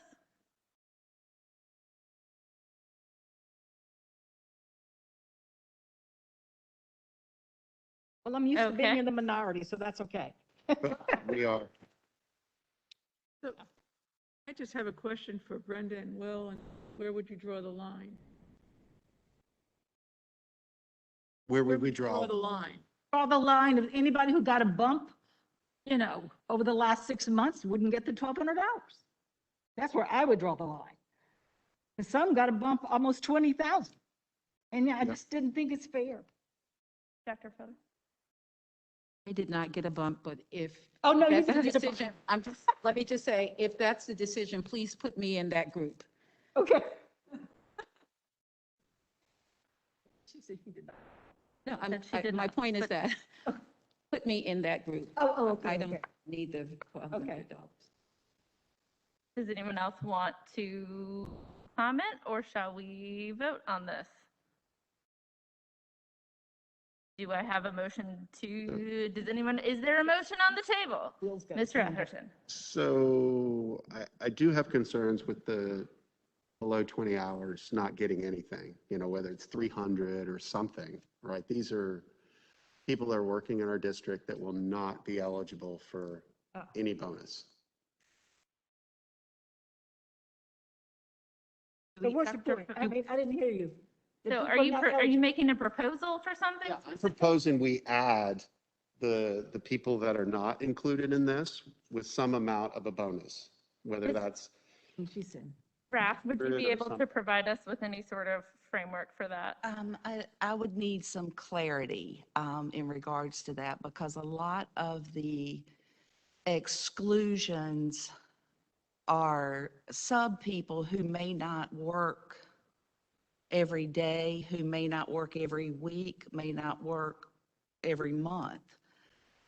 We would need some specific parameters around what group of people to look at. For example, there's a lot of subs that we have in our payroll system that are active, that could stay active all year, but may never work in the district, but maybe once. And how, what would our guardrails be for what we decide? Would it be that if you worked in the district at all since July 1, that you would get this? Would it be if, 20 hours is too high of a threshold for the board? Would it be a different threshold that you would like to consider? That's the challenge that I am faced with, is identifying who those people are, and have they worked? Are they just active because they're there and we may call upon them but have never called upon them? Yeah, I would definitely not think we should just give bonuses to people who are active, but people that are working every week. I don't know what a fair number would be, but maybe. So every week, is that what I heard? I wonder if this should come back to the next meeting, because it's not payable till November 30th. If we were to make a decision about the specifications around this at the next meeting, would that be enough time for your department? Yes. Okay. I think that the board generally is in favor of this, so I don't want to alarm employees, but at the same time, I want to get the details right, and I don't think us throwing things at the wall in this moment is the way to do this properly. Right. So can everyone else feel okay about coming back to the next one? Ms. Doyle? I agree with that, and I'm also just wondering, with Brenda's request for clarity, are you planning on, would you be able to put that together for us, Ms. Rath? And I'm just curious, are you thinking, Brenda, can you specify for me or narrow? Because I'm just trying to think, like, are you thinking of anyone who's received a bonus in the last, how long is? But a bonus and a merit-based increase are different Right. things. Yeah, and I So called it a this is bump. why- Yeah, and I said a bump because they vary. You know, we've been asked to vote on bumps that vary. So, but still, they varied in amounts and some were fairly large. Agree. Dr. Felder? No, I was just going to remind the board that there was a reason for those increases, right? So we looked at staff who were in a certain band and wanted to ensure that the staff in that band were truly in the same band. We had staff who were not. We do know, to Mrs. McKenzie's point, that there is a salary study forthcoming, and that will perhaps lead to additional increases in salary. So I just wonder, are we going to retract the $1,200 from those staff once any additional merit pays or salary adjustments are made? I mean, for me personally, the fact that the state has legislated no compensation increases, I'm comfortable moving forward tonight and bringing back, other folks who don't work as much at the next meeting. I'm certainly willing to, include more, but I don't have a level of discomfort moving forward tonight if it's the pleasure of the board. Pleasure of the board, we can do that. Thoughts? Motions? I'll make a motion to approve the superintendent's recommendation for the bonus. Is there a second? I'll second it. All in favor, say aye. Aye. Aye. Any opposed? Okay, then it passes. Okay. Thank you, everyone.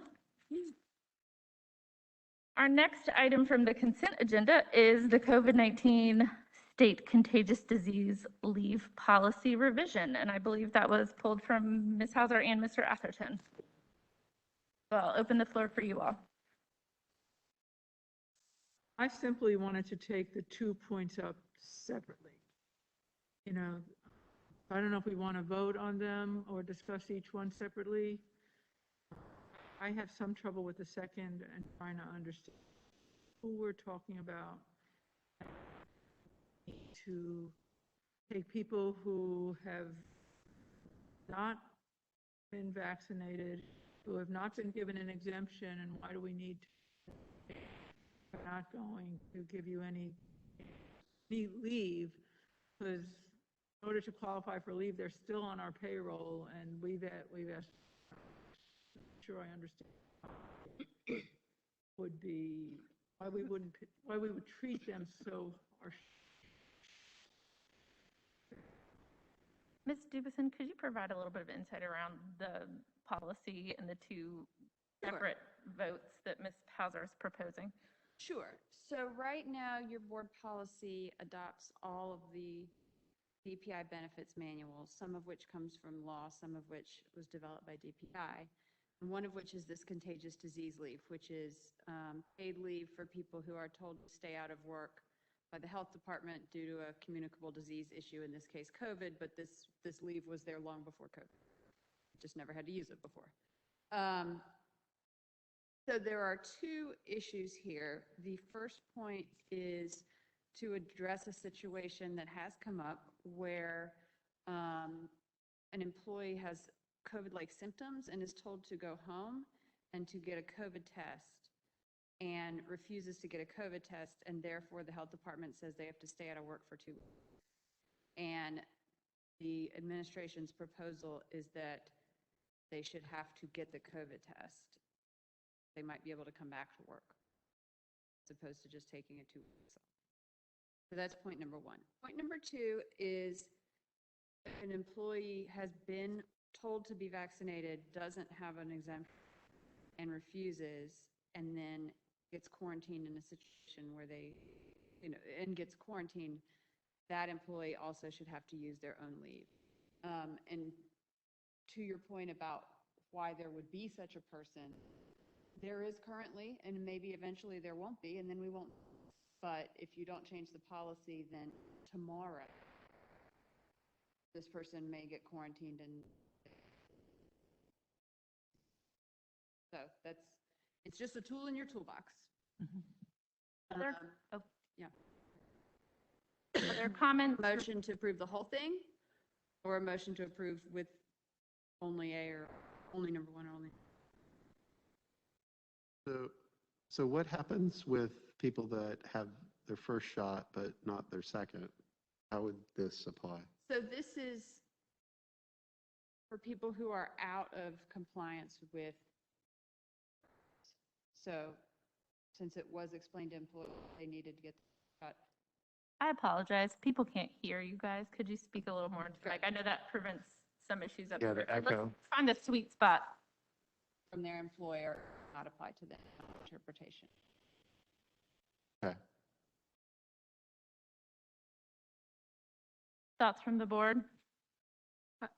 I'd like to move the first. Could separately move the second. I'd be happy to move the first. Is that a provision in the policy? So if I may, for the minutes, is what you're saying that you like to approve policy without number 2? Well, I don't know if the board wants to do that. We could either do that, or I guess I thought we could vote on number 1 and then vote on number 2. Right. So I'm just explaining, like, if your motion got passed and then nothing else happened, that would be the outcome. That would be the outcome, but So- yes, so I'm just asking the board, I'm hoping that go ahead with provision 1. Second. Yes. How do you feel about waiving second reading? Second reading. I think we need to speak. Can y'all move your microphones up a little bit? Yes. Thank you. I'm not using.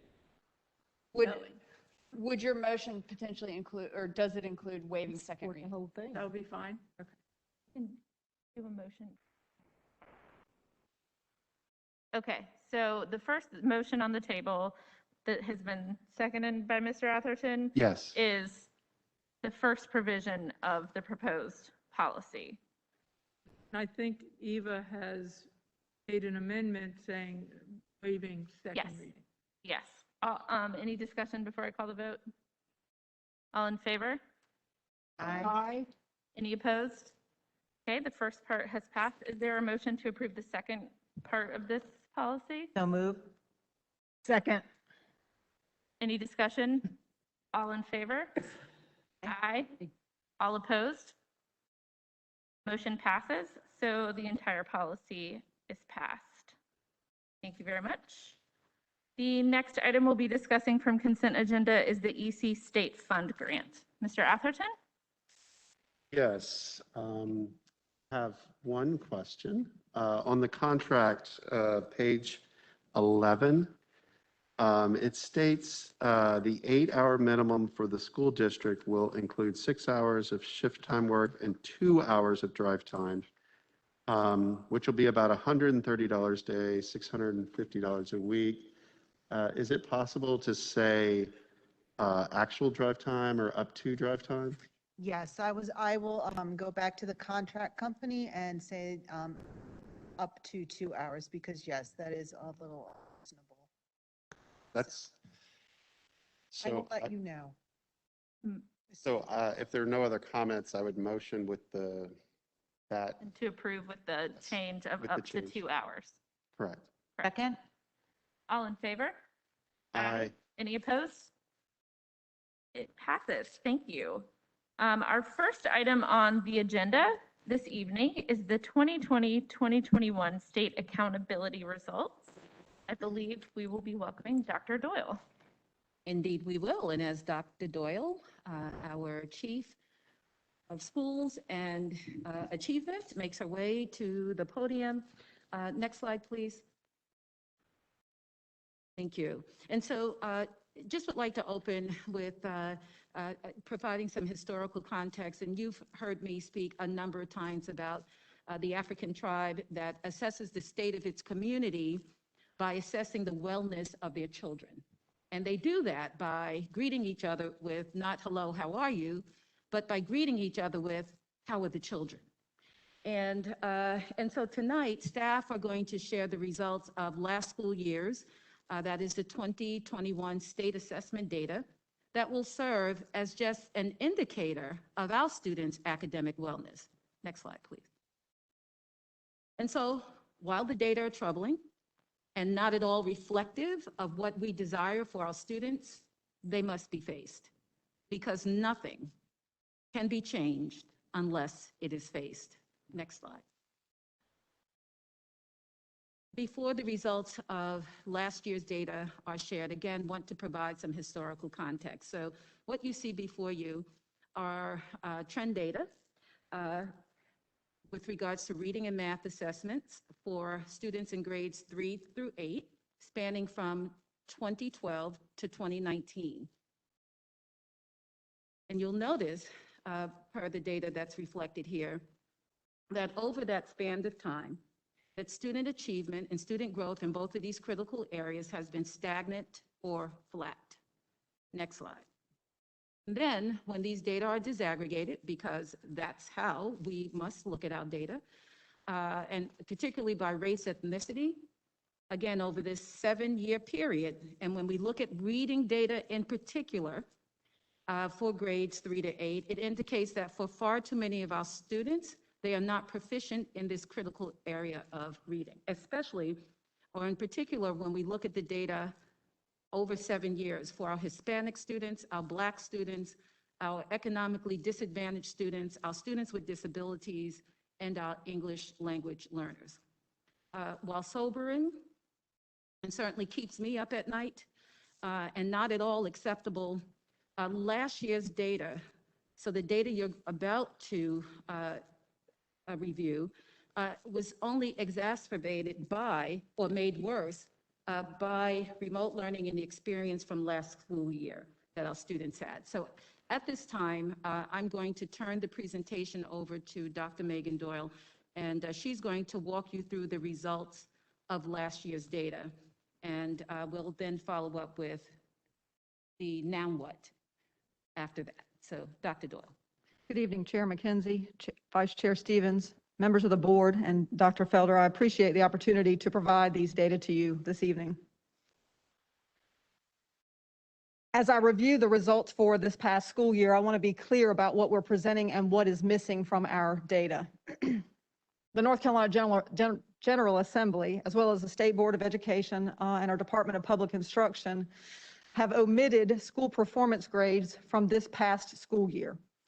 However, we did have the opportunity to measure the end of grade performance, end of course performance, our English language progress, which is the progress of our students who are second language learners to English to become proficient in the English language, our graduation rate, and our ACT performance. This information on this slide comes directly from the press release from the Department of Public Instruction when our state testing results for 2020-2021 were released to the state. It's really important to understand that our state's accountability system is predicated on in-person instruction. And what's most important, I think, for all of us to have learned from this last year is the vital importance of our teachers. And when I say that, I mean teachers' physical presence with their students every single day. And what you'll see in the data, not just for our district, but for the other 114 public school units in North Carolina, as well as the charters, is that there was a different approach in every single system to both in-person and remote instruction. Even if 2 districts provided remote instruction for the same amount of days, there were totally different approaches to how that instruction was provided. So although I caution on comparing our data to any other system's data, the fact of the matter is our students are still going to be compared at the end of this school year upon their graduation to the students who graduate at the same time as them. And so we have to use these data to inform continued learning, not just for our students, but about our system's potential to have a positive impact on our students and their families. As I said, the results did not include the calculation of our school performance grades, but this is an opportunity for us to communicate to our families the very large challenges, but also the opportunities that we have for improvement, and to align our resources, human, capital, material, and financial, to ensure that we're providing the most support to the students and the staff who need it the most.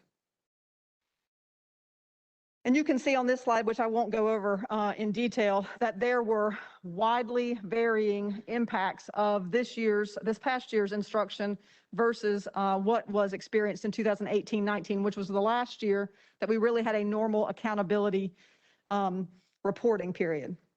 And it ranges from anywhere to 25.5% difference down to, in one of our subjects, to a very small, almost non-existent difference between 2018-19 and this past year. North Carolina's accountability model has the 7 components that you see here. However, it's important to know that not every component is measured for every school.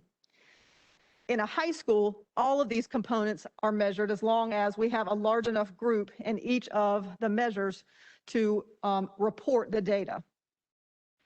However, in our elementary and middle schools, you can see that only 4 of these components are measured. So going back, it's our end of grade and end of course assessments. It is our science end of grade assessments. It is growth. It's our ACT work keys assessments, our 4-year cohort graduation rate, which I think is important to distinguish about, because we have a school in our district that has almost a 10% difference between the 4-year cohort graduation rate and the 5-year cohort graduation rate. So it's important to know that our students are graduating, just not in what North Carolina has established as the appropriate time period. And then finally, passing North Carolina Math 3, which is ensuring that they are taking rigorous math to ensure their college and career readiness. Elementary, as I said, has 4 components. One thing I always try to emphasize as a former middle school principal is middle schools are the place where every student is measured. In elementary school, it's only grades 3 through 5. In high school, it's only our students in English 2, Math 1, biology, and on the ACT. But not every student is measured every year like it is in middle school. So middle school is often our best indicator of our performance in our school system overall. Again, the high school has all of the measures. This is the very complex way that we measure school performance grades in North Carolina. Everything above the bold line is really all of the tests that students take and whether they are proficient or not. So if students score a 3, 4, or 5 on any of these assessments, then they're in the numerator. If they take any of the assessments, they're in that denominator. And that gives us a school performance composite. So it's the percent proficient for all of the tests that students take. And then that is combined with the growth score, which is measured by EVOS, and that is a measure that has been designed for North Carolina by SAS. As Dr. Felder mentioned at the beginning of this part of the presentation, our school performance grades have really not changed historically. The vast majority of our schools are falling in the middle range of school performance grades, really in that C level. And we are, and our superintendent, her cabinet are going to be presenting our strategic plan that really has a bold vision for moving the performance of our schools to a higher level. In 2018-19, you can see that Orange County Schools was outperforming the state in most of our subgroups and overall. Now, it wasn't a significant outperformance, but we were above the state average in our overall grade level proficiency. Again, that's the number of students that are scoring a 3, 4, or 5. As you look, though, at the different student groups that are represented on this chart, you see that there are wide differences in the performance of our students. In a school system that has a very, very diverse student population, there are obvious opportunities for us to do better by our students who are Black and brown, by our students who are economically disadvantaged, students who have disabilities. And these opportunities are going to be represented in our aspirations, not just of our staff, but in our community through our board's strategic plan and our goals. You can see this past school year, though, one thing that I think that Orange County Schools, and many things that we need to be proud of, this is one of them. With a very challenging school year, we brought most of our students in to take a test. Now, not all of our students want to be tested, quite frankly, their parents as well. However, these tests are a measure of grade level performance, and they give us kind of a temperature check about where our students are and whether they are meeting the standards that the state of North Carolina, vetted by the public and our citizens through the State Board of Education's action, and our teachers' compilation of standards that are the priorities for learning for our students. In Orange County schools, 93% of our students took our assessments last school year, and you can see the vast majority were at 95% or better. Please know that when you see a 95 on this chart and any other, it may mean that the performance was higher. In addition, as you look at our system across the region, we again have opportunities for improvement. Many of you have reached out talking about your aspirations for our students and their performance. And I know that each of you want to see these numbers improve drastically, as do I and our entire team. So again, we have opportunities to grow here and to be even more competitive for our students as they graduate into the world of work, military service, or college. As you think about what happened in 2018-19, where we were above the state average, you can see, though, this past year in 2020, 2021, we fell below that state average. I want to remind the board and the people who are listening that Orange County schools had a significant amount of time where our students were not in person with our teachers. And again, I cannot say any more strongly that this is one of the best indicators to me of the vital importance of our teachers to our children. In many other metrics, not just student achievement, you can see the absence of those teachers on our students' outcomes this past year in terms of any other measures that our community has of our students. And this is no exception. Again, though, our gaps persist, and you can see that the decreases in proficiency were exacerbated by the previous performance of those students on these state assessments. In elementary school, you can see again, and if you were to take this slide and measure it against the percentage of students who are free and reduced lunch, you're going to see a correlation between our students that are our schools that have the highest numbers of students that are economically disadvantaged and the percentage of students that are not proficient in those schools. These are areas, though, where we have a great opportunity to grow.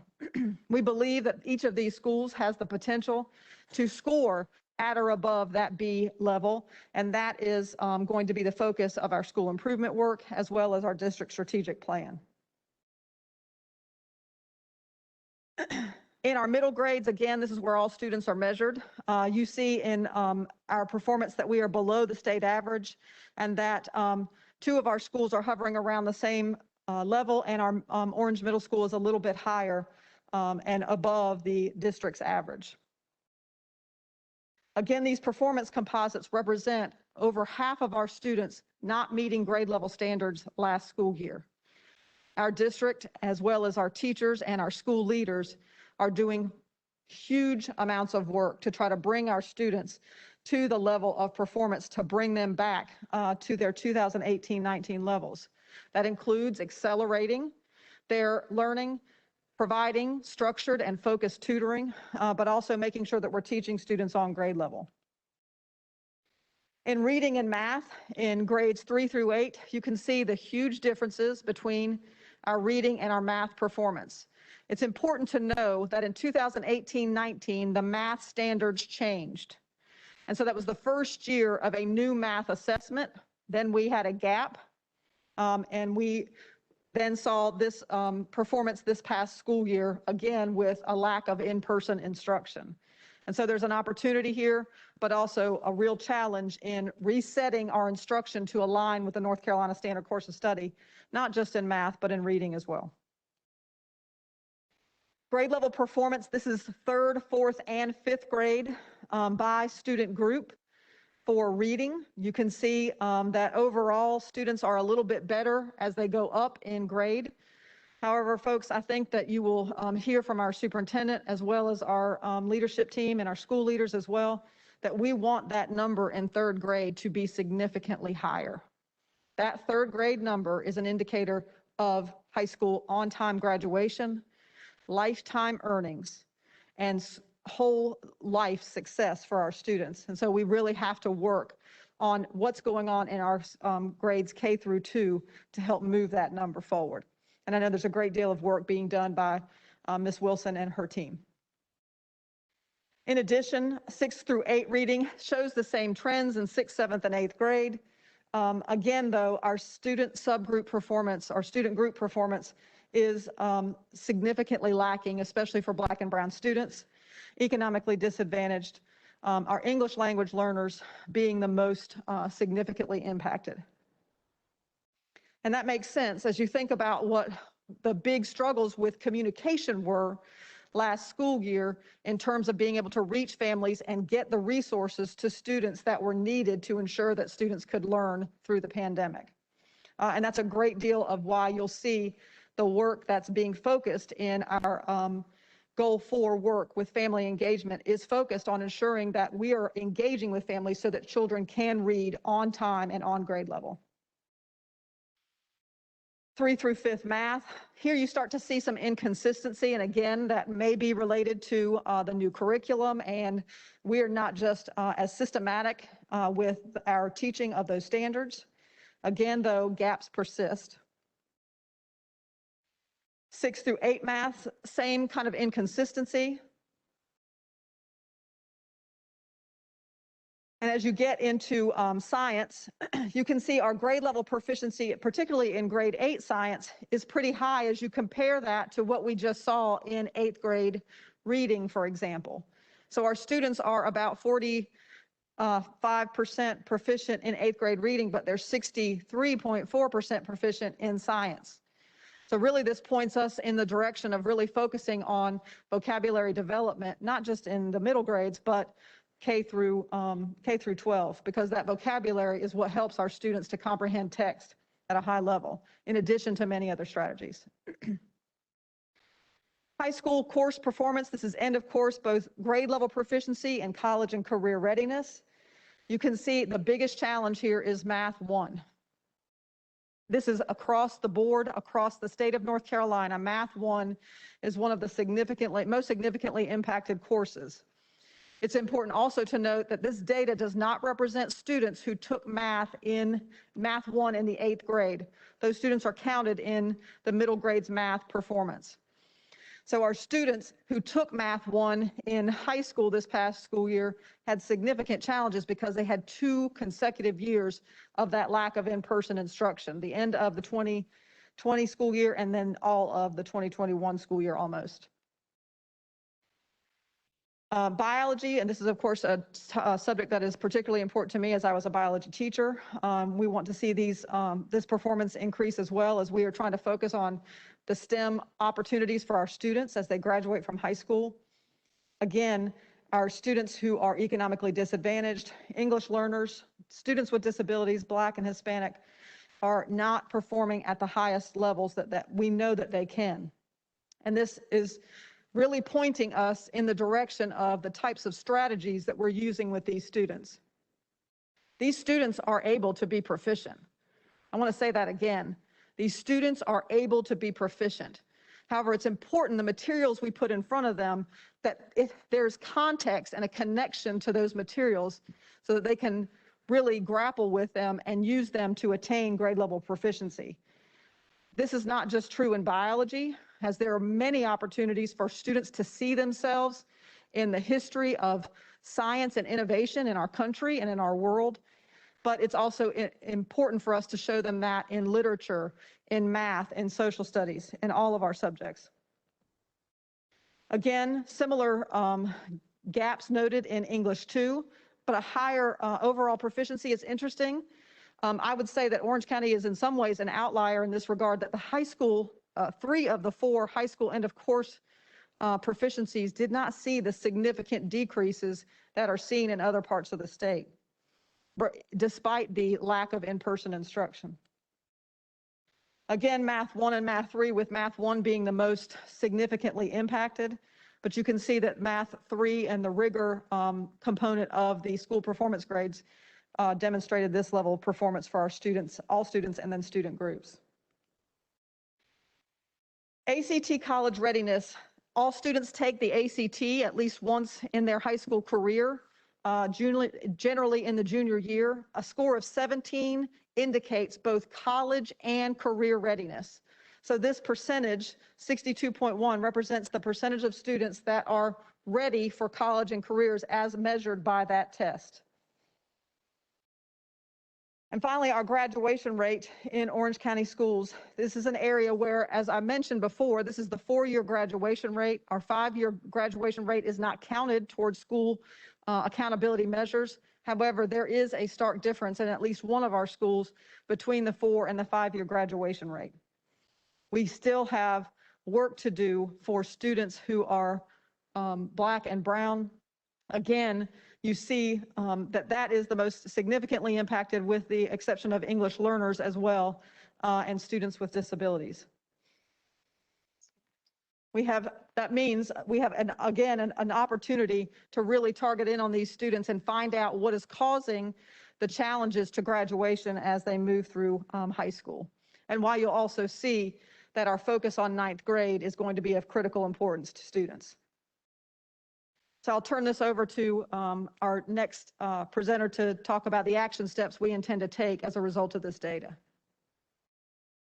Dr. Doyle. So indeed, we have opportunity here to change the trajectory of the data and our students' performance. And so what we will be focused on, and you will certainly hear more about these overall strategic plan, but there are 4 areas that we are focused on in an effort to increase student achievement. To Dr. Doyle's point, something we know can happen, but when we look at our data and based on research and best practice, we know that in order to make that shift, we really have to zero in on the instructional core. And so the instructional core, again, the focus on what happens between that dynamic of the teacher, the student, and the content, ensuring that students are having access to grade level rigorous content, ensure that teachers know their content and can teach it well, that their focus of their teaching is on standards-based objectives for mastery, and ensuring that cultural relevance, again, so that all students can see themselves, that they can have access to and engage in learning. We are also focused on MTSS, which is the multi-tiered system of support. And here is that pyramid that speaks to what 80%, if 80% of our students should, at least 80, anywhere from 80 to 85% of our students' needs should be met by way of the good first instruction. And of course, we know that some students will need more. They will need more in terms of more intervention, more enrichment, and then there's another maybe 2 to 3% that would need more intensive support. So both that MTSS structure allows us to look at the whole child, not just the academic side of the child, but the social emotional needs of our children as well, because we know that in order to increase in achievement for our students, we have to focus on both. And again, that speaks to the social emotional learning, that third bullet there. And then certainly with everything that we do, we have to do the work through the lens of equity. And in this district, equity means not equality, but what it means is ensuring that every student has what he or she needs to be successful. So it's ensuring that we are provisioning in terms of resources and strategies based on needs.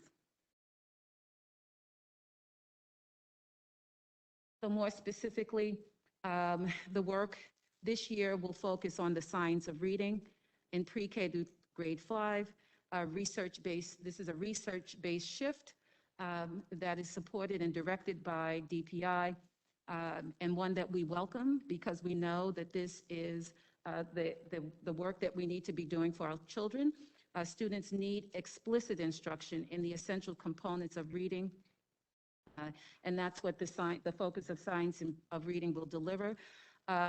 focusing on literacy across all content areas. So we know that 85% of curriculum is accessed through literacy. And how do we define literacy? It's not just the ability to read. Again, I repeat, it is not just the ability to read. Literacy means reading, writing, listening, speaking, and thinking critically. And so we want to ensure that our students are have access to literacy across all content areas. And last but not least, the focus, again, in focusing on that instructional core, is ensuring that we're building capacity of the two entities or positions in a school that make the most difference for kids. The research tells us that number one, it's the teacher. There's absolutely, positively no substitute for an outstanding a teacher. That is the number one in-school factor for increasing student achievement, followed second to that by the principal. And so our work this year, hence the coaches that are in schools and other positions, is really about how do we build capacity for our teachers and for our school-based administrators in an effort to improve achievement. And I would be remiss if I did not highlight the arrows at the top. You may be wondering, well, what on earth do those represent? And so the arrow to the far left represents what oftentimes we find ourselves, the space we find ourselves in as educators, particularly when our data looks this way. You know, we want to throw everything at it in the kitchen sink. And so there are lots of initiatives, and they're not always aligned, and we're just doing all that we can because we want to change the course of the data. When in fact, what we have to do is fewer things and ensure that those fewer things are aligned. And the work that is presented here in terms of our next steps is certainly aligned to the district's strategic plan. So with that, before we open to for questions, you know, this is certainly one of my favorite quotes, and it's by renowned educator Ron Edmonds, who says, "We can, whenever and wherever we choose, successfully teach all children whose schooling is of interest to us. We already know more than we need to in order to do that." And so it comes down to whether or not we do it. It must finally depend on how comfortable we feel about the fact that we haven't thus far. So it's now a matter of what to do. We know what to do. We know we've got to improve the instructional core, that we have to focus on both our students' academics and their social emotional learning. It's both of those. We know that we have to focus on ensure that equity is the thread that runs through the work, that we are provisioning and resourcing for our students and schools from an equity model, and ensuring that we are very focused on the instructional core, that dynamic again between the teacher, the content, and the student. And if you change one, you have to change the others. So with that, I'm going to pause and invite Dr. Doyle back up to the podium. And if we also need to invite our curriculum team up, should there be any questions regarding the next steps with regards to the instructional core, NTSS, and literacy and social emotional learning. Thank you, Dr. Felder and Dr. Doyle, so much for presenting these sobering data with a fire and a conviction that leaves me like what feels strangely hopeful after such a hard presentation and such a hard situation that we need to face. I want to just recognize you, Dr. Doyle. You're new to our team, and I can just hear how much you believe in our students, and that inspires me, and I just know that that will inspire our instructional staff the same way. So I'm really glad you're here. Thank you. That comes from your team. That passion has come from them, and I appreciate that they have kind of breathed that into me. Thank you. Other board members, Ms. Doyle? Thanks, Chairman Kinsey. Dr. Doyle, I appreciate the nuance that you offered to some of the bar graphs that I've seen a few times, but didn't know some of the distinctions you were making about where we were doing better versus other districts in the state and not, and the differences with the different tiers. I really appreciated that.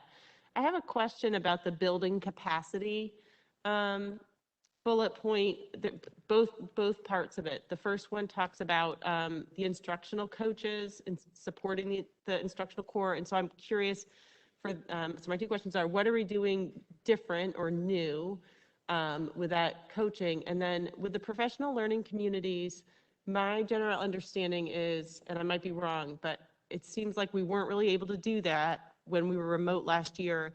So my question is, when we look at what we're doing with the PLCs for this school year, how does that compare with what we would have been doing 2 years ago? Is it taking us back to the same type of thing we did 2 years ago and in the past, or are we doing something different with the PLCs as well? So I don't want to speak out of turn, especially in this regard, because I'm not as familiar with the work that was already in place. And so I know that we have had two of our team members, Dr. Gammon and Ms. Wilson, who have been already working with our school coaches to really drive the work of focusing in on our instructional core. In terms of professional learning communities, I can speak broadly and then I'll turn it over to them.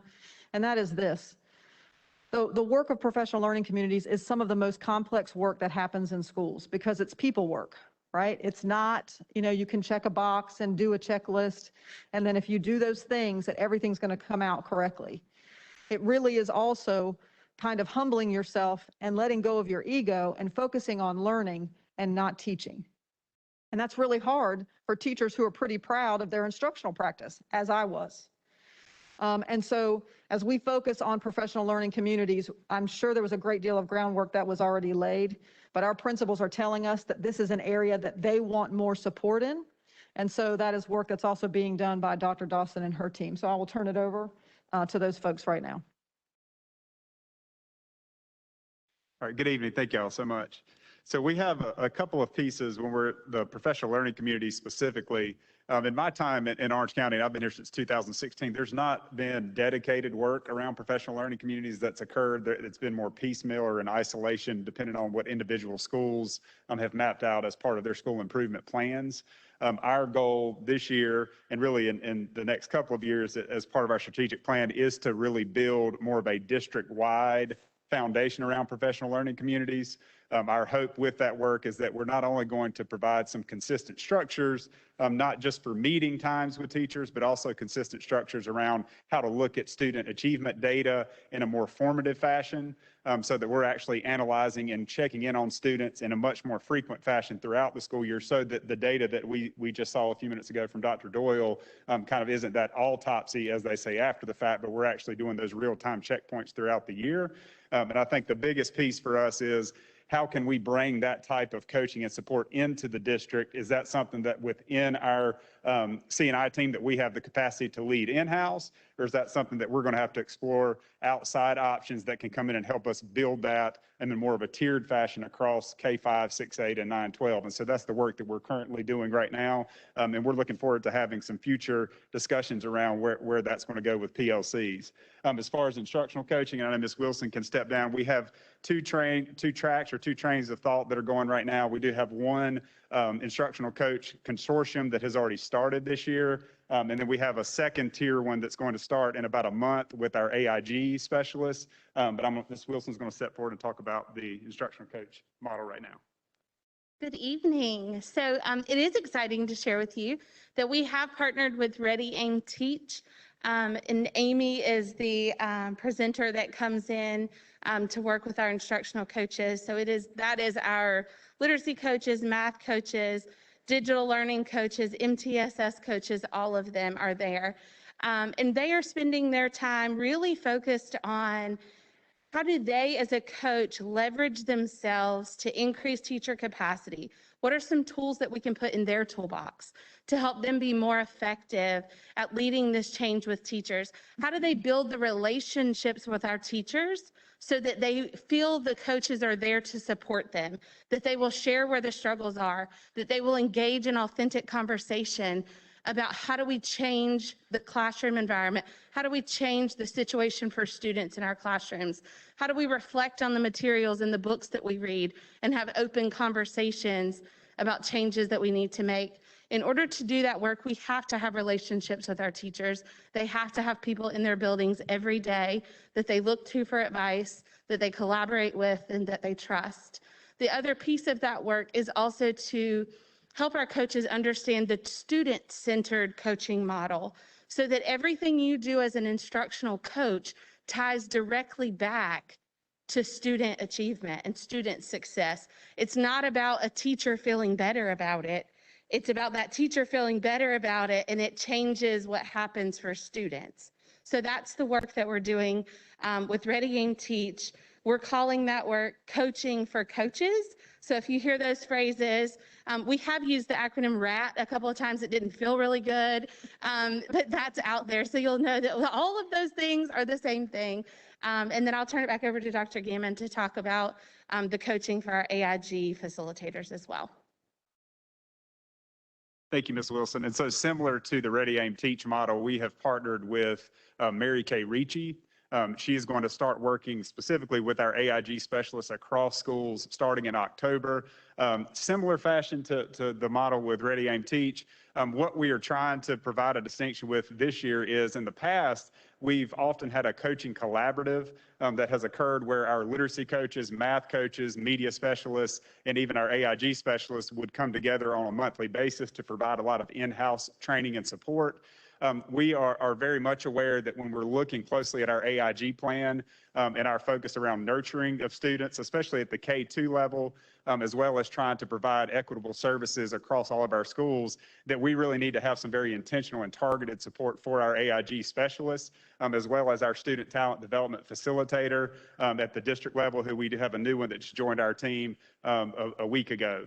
And so the purpose of that is there are going to be 4 training sessions this year, but that model is actually going to start with Ms. Ricci coming in, doing a 2-day tour of our schools where she's actually going to be visiting classrooms, getting to know the teachers. She's already proactively been looking closely at our AIG plan because she wants to be able to see what are we saying that our goal and our focus and emphasis is, and then what's actually happening in real time, so that she can then get input from those teachers as well as in comparison to the plan, so that she can make decisions on what does this professional development need to really look like on a personalized level for those teachers. So we're excited. This is the first time that we've had very intentional support for our AIG specialists from someone that is a master in that field. And so we're looking forward to that work this year.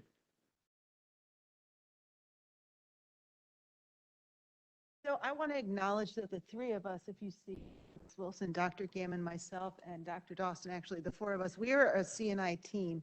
So as you've looked at the data, students with disabilities is at the bottom. This is the first time I feel like curriculum and instruction is embracing students with disabilities, and we have an opportunity here to move instruction forward. They're going to know what I know in terms of strategies, and our teachers are going to know the general education strategies, because without that marriage of the strategies for special education, along with the core, along with the supplementary aids, we won't move things forward. So we are poised to move students with disabilities, their data forward, and to change the trajectory for them, as well as working within the PLCs. That is key work, as we do not have a lot of time in terms of professional development. It is key that our central service staff has a mechanism to be in there and providing not just professional development on regulatory, but we are in there talking about instruction and talking about data for students with disabilities. Thank you, team. And actually, it is more than the 4 of us, because we do have facilitators and our coaches and our teachers, and we're all instructional leaders. So yes, the 4 central services, but we do acknowledge that it is all of us collectively that make up the instructional team. And I think, to be student-centered, we must be teacher-focused. And that's why we're really being intentional about the focus we are paying on building the capacity of our teaching team, because as Dr. Felder said, they are the most influential person and experience that our students have access to every single day. We do want to make sure that we're very much streamlining, as we discussed already. And so we just want to reiterate that while our focus is on science and reading, literacy across all content areas, through the building of capacity and of course in our MTSS framework, we are providing supports as our teachers and schools are asking for them based on their own analysis of their schools and their student work. So it's not that we're not providing other resources and supports, but that is being very customized to what the teachers and schools are asking for based on their knowing their students and their school teams. So, but as far as a district and what we're really pushing as an initiative, these 3 areas, that's our main focus, and you'll hear how that's connected to our strategic plan. We want to make sure that we're not only doing the right things, doing things right, we want to make sure we're doing the right things, because those are 2 very different things, right? Because I think oftentimes when we look at data like this, it can be discouraging, and our teachers are working so hard. So we just want to make sure that when they're working hard, that they're working hard doing the right things. And so I'm very proud of our curriculum and instruction team and our opportunity to collaborate with all of the other departments in central services. And so we're really encouraged that we are going to make a difference with this focus. Thank you.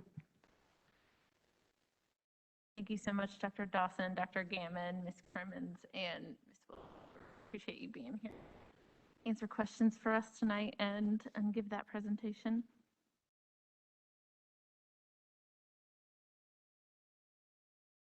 Oh, Ms. Miley, I'm sorry. Great. First, I just wanted to say, Dr. Doyle, that I appreciated the honest charts. I think sometimes we look at academic data and the top of the chart ends at 60% or something like that because it makes the columns bigger, but our goal is 100%. And seeing that distance, I think, really matters. So I noticed that was consistent on every chart. Thank you for that. And That's I also, the scientist in me. What's that? The scientist in me. It's like a pet peeve of mine, so I appreciated that. And just picking out data that matters. So, you know, in the ACT data, for example, like we had really different participation rates in some ways where I was hoping we weren't going to try to compare last year's results to this year's results, and you didn't. You picked out this year's results and pointed out the gaps within that. So I thought that was all really thoughtful. Appreciate it. I have a couple of questions. One is on the MTSS. Can I get confirmation? Are all students who are not at grade level in any particular moment, standard, 9-week, whatever, are all students who aren't at grade level going to be receiving tier 2 and tier 3 interventions when they need it versus triaging some students? Because we have a lot of students who are starting out, we know, not on grade level. So can you speak to that piece? Absolutely, and I think Dr. Felder has been speaking to it consistently since I've been here. And that is when she says that she is, not she, but we are focusing on the instructional core. That is the bottom part of that triangle. And if we have only 40% of our students, for example, in 3rd grade that are reading on grade level, it's not a student problem. And here's the challenge, I think, sometimes with how MTSS can be implemented. And that is you start providing interventions to all of those students who aren't reading on grade level when the problem is not with the students, it's what we're delivering in terms of our instruction and the curriculum that we're using. It's why the literacy audit is going to be important, because it's going to show us what level of rigor we are providing in our classrooms in terms of instruction and whether we're really teaching on grade level. Our standards are very complex, and North Carolina has been historically very broad in our standards instead of really deep. And part of that is by design. As I said before, the curriculum in North Carolina is vetted by the public, by our teachers, by our public educators, and the State Board of Education approves it through the process that they are appointed to their roles. It's really an important component of our democracy in North Carolina and our public school system. But that core that is not getting, that group of students that's not getting that on grade level instruction because of how we're delivering instruction, maybe the materials that we're using, especially last year, the lack of in-person instruction. That's why we've got to really place a big part of our emphasis on that instructional core. That's not to say that we won't be doing some things to provide interventions to all students, because we have gaps that have persisted over years. And so to those specific interventions, I don't want to speak out of turn, and I welcome anyone to speak on that if I have not been accurate. But I think that's why you keep hearing from us that we're going to focus on the core. It is really making sure that we're providing on grade level instruction that results in more and more of our students being proficient. I hope that answers your question. Yeah, I really appreciate that focus on the instructional core. By the way, I think all of these are exactly, I'm glad to see this level of focus. I think that's really important. I think what I'm trying to understand is last year, there were times when we had additional things we were offering, Book Nook and summer scholars and some of these things. And, there were some students who were not proficient, who were not targeted for those and getting the additional outreach of, oh, you should really consider doing this extra tutoring. And I'm not quite sure why that was, but I know that that's how it played out. And so my concern is that if we do have additional strategies, whether it's through NPSS or something else, that all of the students who have a need for extra are going to receive it, rather than sort of kind of only have capacity to serve 50 kids. And I think that's the benefit that in-person instruction gives us. And it's also kind of some of the work that I'm doing with the school leaders in terms of how they're structuring their school day, in terms of the larger school improvement conditions that are present in each building, making sure that we're not depending on someone getting a ride to school either early or staying late to be the determining factor about whether they get that intervention or not. And so we are hearing about interventions being built into the master schedule, both in the core classroom, but also in specific schedules. And Dr. Dawson, I can hear her, she's behind me. She wants to add something to this.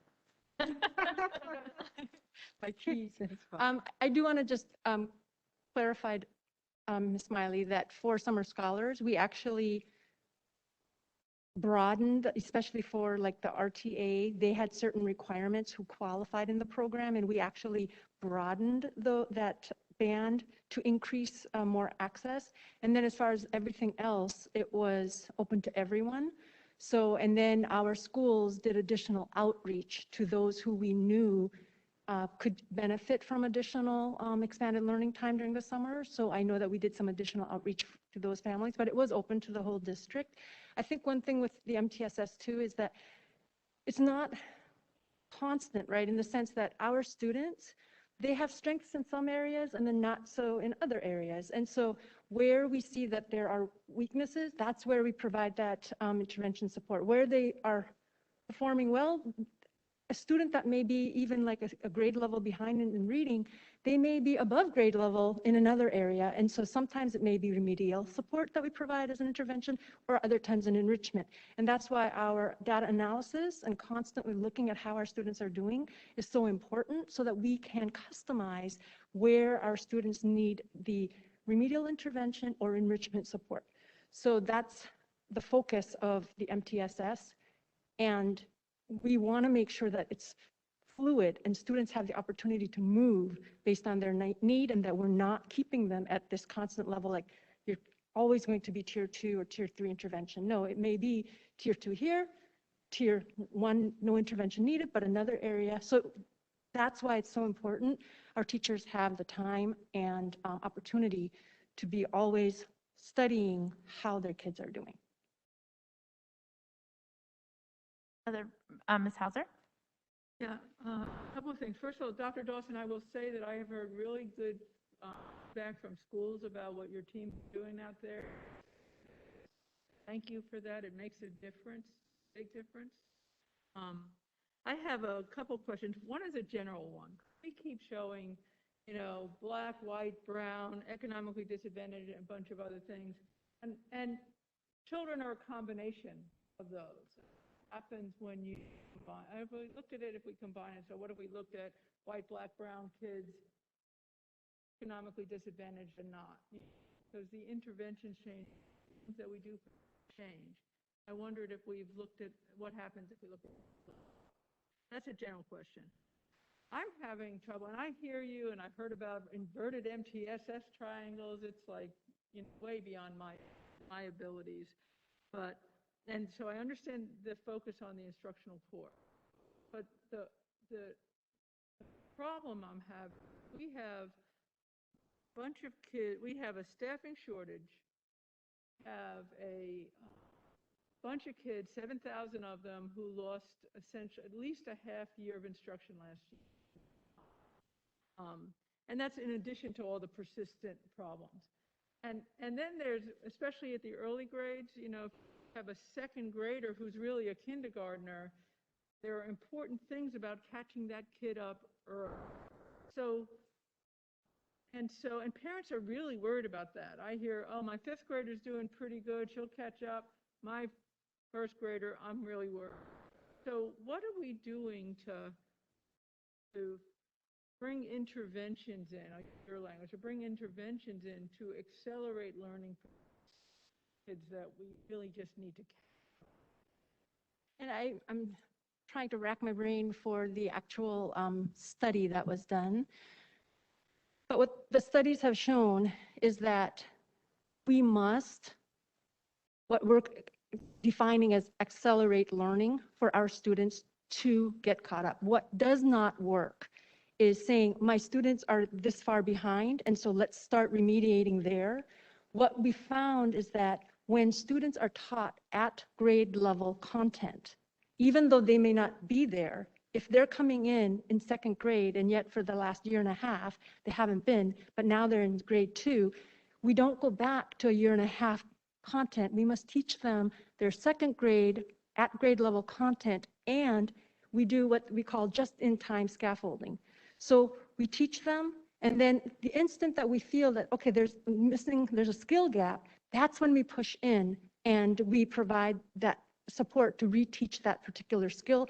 That's when we talk about MTSS and talking about interventions. That's when that comes in. So we think about, well, what kind of resources or you know, who will do that? So we're taking a look at it. And I just want to use this as an example of another example of where we're focusing on this, but what schools are saying, and this is actually happening in the middle schools, is they're saying, we know that our kids are behind in mathematics at this level. We're going to teach them at grade level, but when we know that they're behind on a skill, we're going to use these interventions, and what they've asked for, especially because of the piloting that we did with these programs during Summer Scholars, they're asking for the Math 180 and the ST Math especially for our EL learners, because it's not language-based math support. And so those are the tools that they will have to really hone in on the particular skill where there's a gap, and they fill that, but then they keep going with the grade level content. And that's what research has shown works for our kids, especially our underrepresented students. So that's just an example of how we will address those gaps. But it won't work to do remediation. We must do so by accelerating learning. That's what the research shows. Mr. Atherton? So the question I have is similar to what Ms. Hauser had brought up is, you know, a lot of the teachers are dealing with quarantine students, students out, people out, and it's very disruptive what I'm hearing in the classroom. And at the same time, we're trying to do interventions, and it feels like we need more staff, like to help, to keep the consistency when the teacher's not there, or somebody's quarantined, or, you know, we've gone in and done stuff for, you know, the buses, we've done stuff for the nurses, but, you know, what I keep hearing as feedback from teachers is we need help. Like, we need daily help. Like, you know, we've all passed around the research on the tutoring. We even heard about it, you know, at the county commissioners. And I mean, I get it. We're helping the teachers understand how to identify, but then somebody's got to execute that. And, you know, I know it's so important for the consistency, and we're in an inconsistent environment right now. It feels like we should have some more underlaying under there to help stabilize it. So anyway, I'm frustrated, so I'm just trying to understand. Yeah, and we understand that, Mr. Atherton, and thank you for being authentic and sharing that concern. One of the strategies that we're looking at, and again, some of the feedback that we hear from our team is allow us to be a part of the conversation when looking for solutions. And so, credit to Dr. Felder, we're starting the superintendent roundtables, and one of the first agenda items that we will have a conversation this Friday with our classified staff, our teacher assistants that we like to refer to as instructional assistants, we're going to have a conversation with them to really inquire about them being that consistent support to be instructional supports, not only to the teacher, but for our students, to say when there is an intervention that's needed, could we train them? Could we train them in becoming the specialists of that Math 180, that ST Math, or that particular literacy strategy?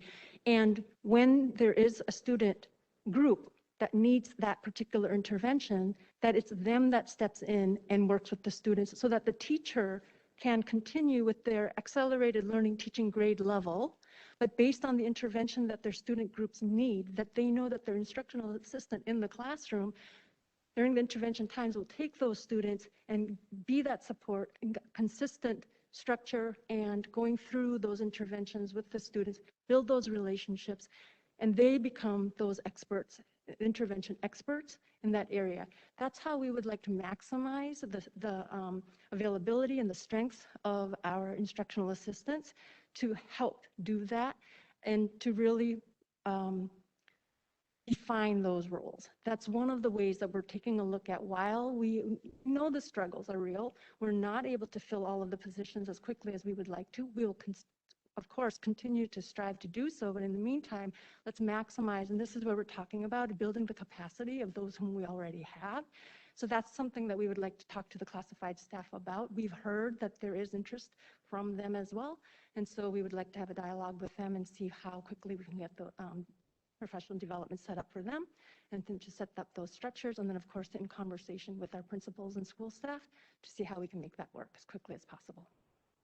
Okay, I'll just say this more blatant. I think all of us are willing to add staff if needed to help, because as you were saying, as we do the scaffolding and we see common themes as we're accelerating, I think we can train others to help facilitate that, especially when we're seeing all these retirements and all these strange things that we've never seen in schools happening and shifts.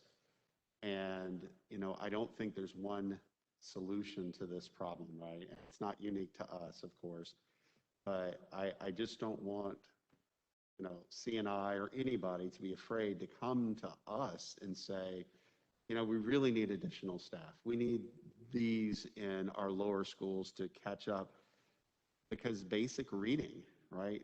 Kids being able to break apart a word or understand a word, and you can't go and say, okay, we're just going to read sentences, right? Because they can't even, anyway, I know you know what I mean, so. Yep. And just so you know, because we do have actually a lot of things in progress, right? And another focus area is that high impact tutoring that we have had discussions about previously, recommendations from the board of programs and people, and so we are looking into that as additional resources. We also are being very mindful of not pushing too much too fast on the schools, but prioritizing also where are the needs, and so really taking a look at, starting with our Title I schools as them, providing and piloting and having them start with the high impact tutoring. So those again are conversations that we're having with the principals and the school teams to see what is their need and support that as we start and then to grow. That's fantastic to hear. Thank you. Other board members, thoughts, comments, questions? Yes, I know that we are surpassed our time, but I just wanted to say, Dr. Doyle, last week you were dead last with the presentations, but at 11 o'clock at night, you came on with such energy and glee. I think one board member said that you were on fire. So I just want to give credit where credit is due because it was a very long evening and you had some difficult, information to share, but you did it. You really did it. You woke me up. Good job. Anything else? Any further discussion? Okay. Thank you all so much. Thank you all. The next item on our agenda is the 21 through 26 strategic plan. Is it possible to take a 5-minute? Absolutely. Let's take a 5-minute recess. We'll come back at 8:20. Thank you, Bonnie. Feeling it. This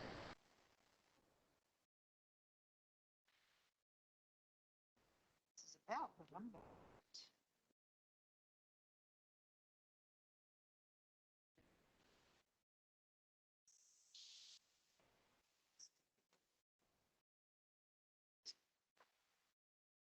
I think anybody over 40.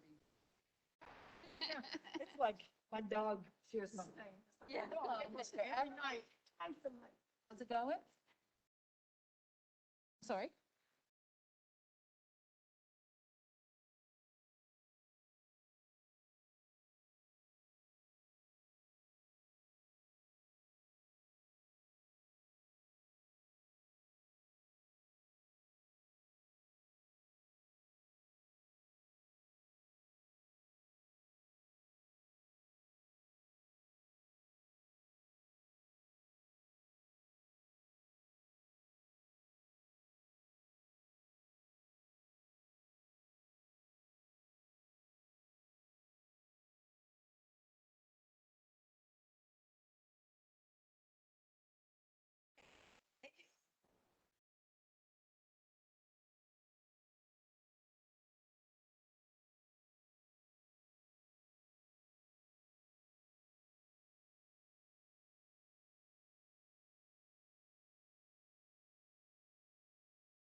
left at 4:30.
Yeah, I just thought that's something.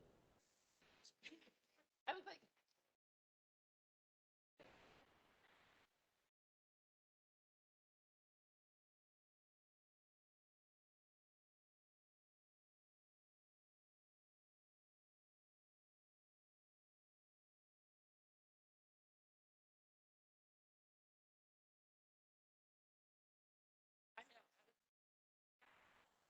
get a little energy going.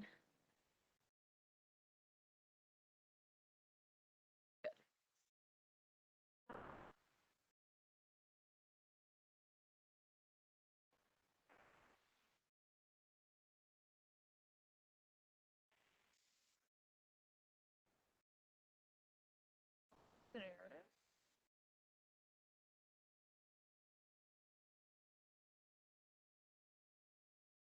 Okay.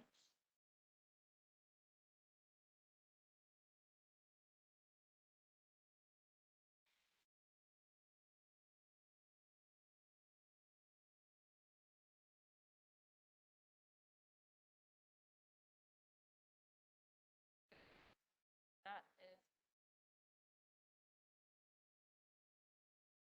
okay. Here.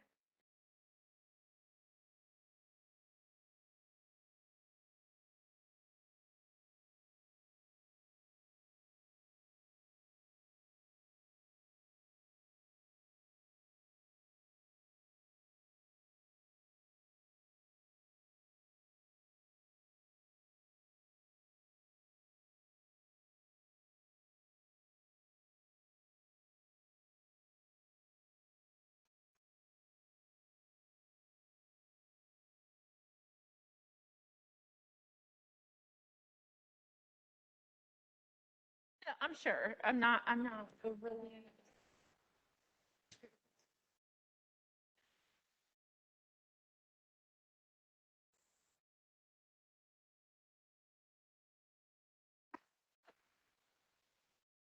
We're all kind of coming back in. You. And take some Tylenol. Okay. Well, Oh, have mercy. Will and Bonnie are here. Training. But okay. Oh, thank you. And I'm surprised I don't have the antibiotic appointment, but I don't seem to. You have hand sanitizer if you wanted disinfection. Or, well, if you want to.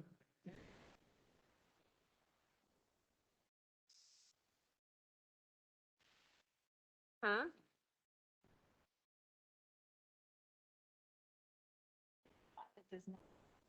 Will. Bonnie is? I like my dirty. In 10 minutes, Bonnie.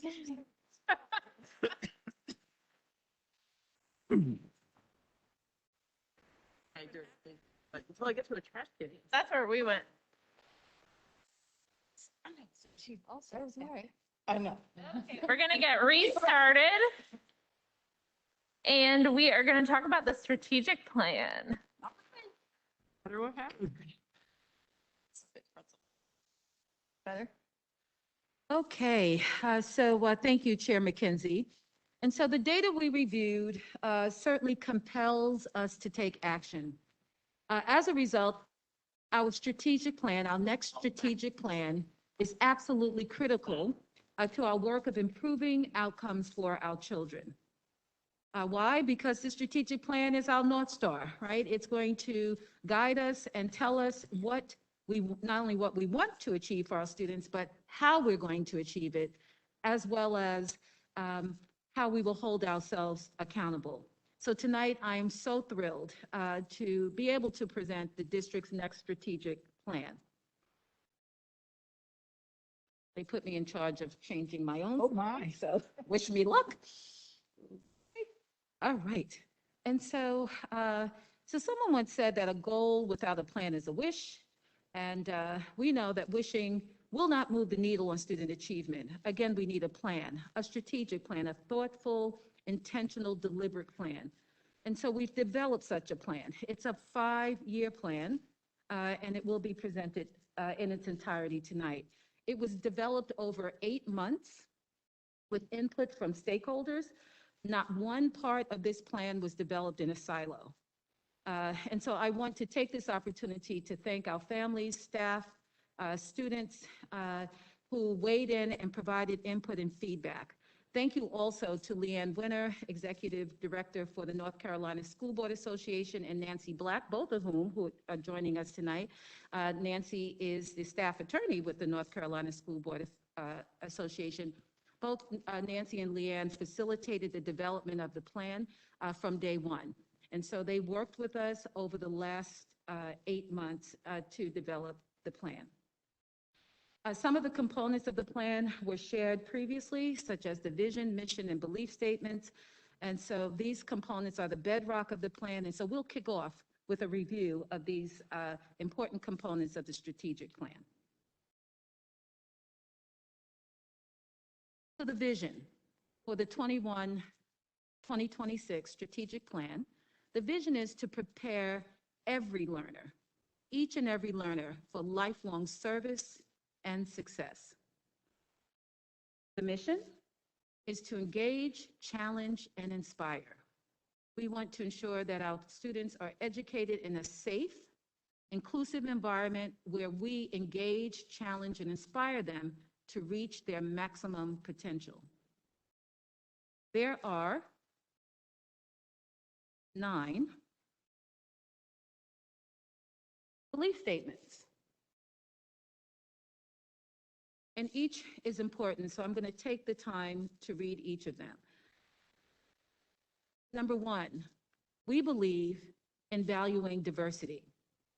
Orange County Schools values all students, regardless of their race, color, ethnicity, national origin, religion, disability, sex, sexual orientation, gender, gender identity, gender expression, age, language, family composition, zip code, or socioeconomic status. We value diversity. We also put students first. Orange County School places students first by making student-centered decisions. The primary consideration in every decision is what is best for our students.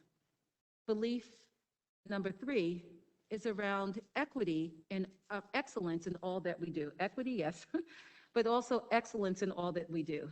Every student deserves rigorous and creative educational opportunities that allow them to excel and grow through excellent teaching and learning.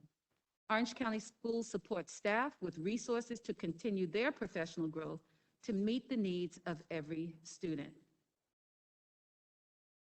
We prioritize equity.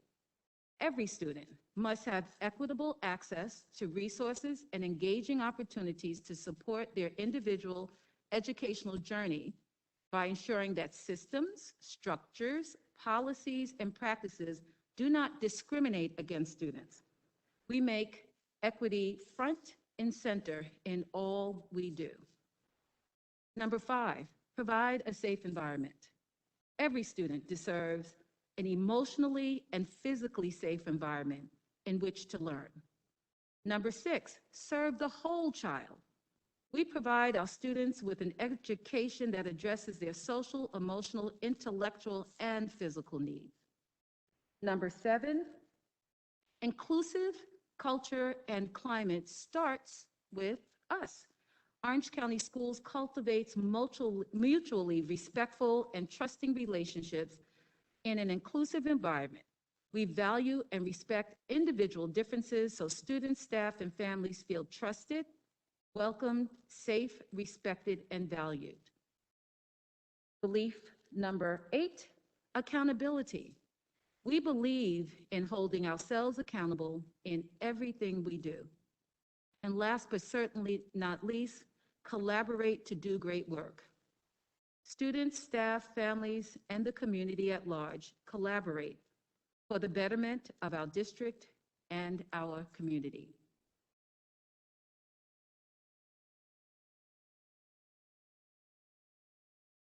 So there are key components to our strategic plan. You've already heard the vision, mission, and belief statements. This is not the first time that these are being presented to the board, and actually you gave us feedback and voted on those components of the strategic plan. Next, you will hear more about the goals and know that each goal has an equity emphasis.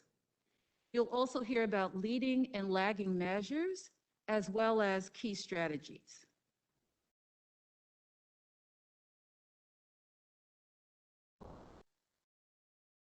See, here we go.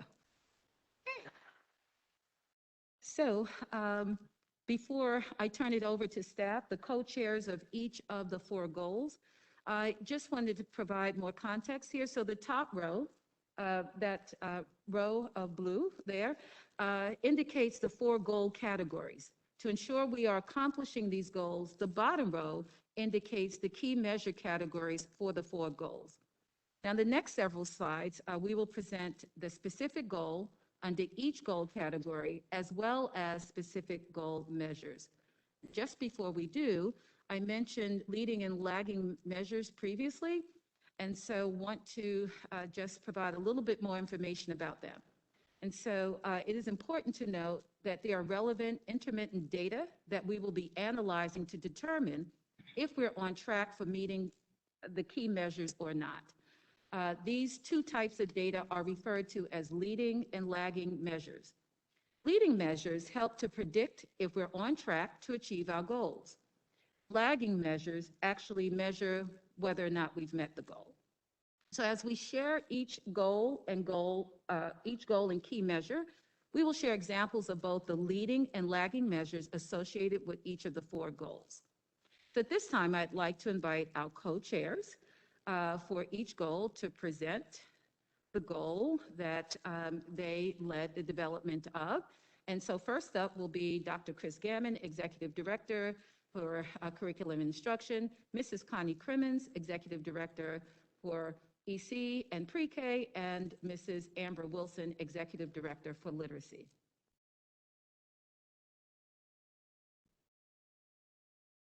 All right, thank you, Dr. Felder. Good evening again.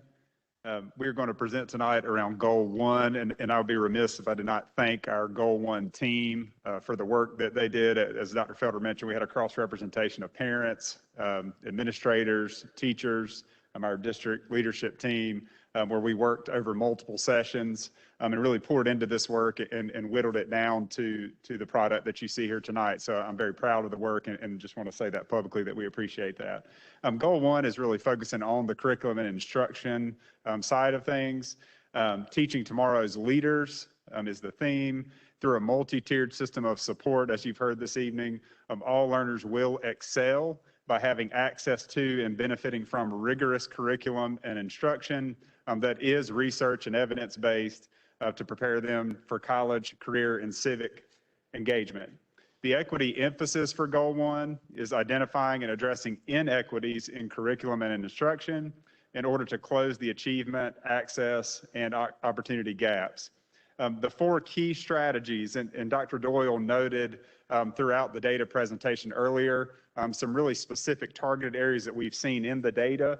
The great part about the work that we've done here is the key strategies are really getting at those spaces so that we can try to fill those gaps and see that improvement. So the first key strategy is that Orange County Schools will develop, implement, monitor, and continuously improve a deployment plan for multi-tiered system of support to provide all students access to rigorous and differentiated core instruction to increase academic growth for all students.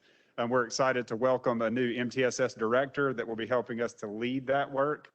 So that is certainly a huge key strategy for us. The second key strategy is that Orange County Schools will develop, implement, monitor, and continuously improve a plan to ensure that all students can read on grade level at every grade. Our third key strategy is that Orange County Schools will reduce opportunity and achievement gaps by ensuring equity in curricula, instruction, environment, and culture. And then our fourth key strategy is that Orange County Schools will reduce the number of students retained in ninth grade, which again was one of those key data points that Dr. Dora referenced earlier. I want to turn it over to Ms. Wilson and Ms. Crimmins, and they're going to talk through the leading and lagging measures.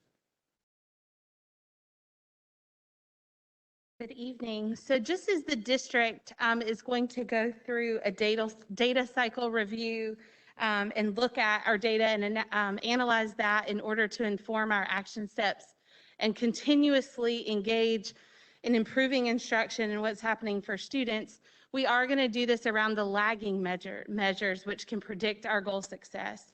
So for goal one, our leading measures, the leading measures that we will look at and analyze continuously will be the percent of students reading on grade level at the end of second grade, third grade BOG scores and how students perform on that assessment, district benchmark assessment data, reading and math diagnostic data, monthly and quarterly attendance rates, monthly and quarterly dropout data, pre-ACT performance, looking at the progress of our EL students, grade level retention data, and then specifically ninth grade retention data.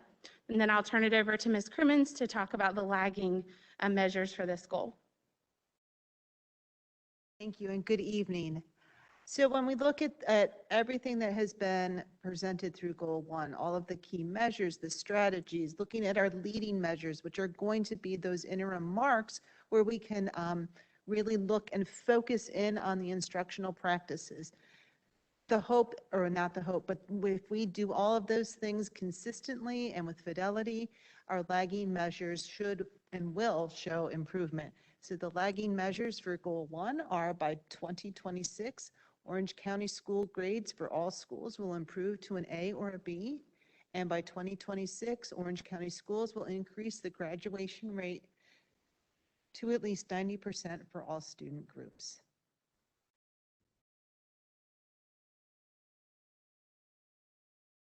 Thank you, Now we're going Pete. to turn it over to goal two. Thank you so much. So next up is Ms. Rhonda Rath, CFO.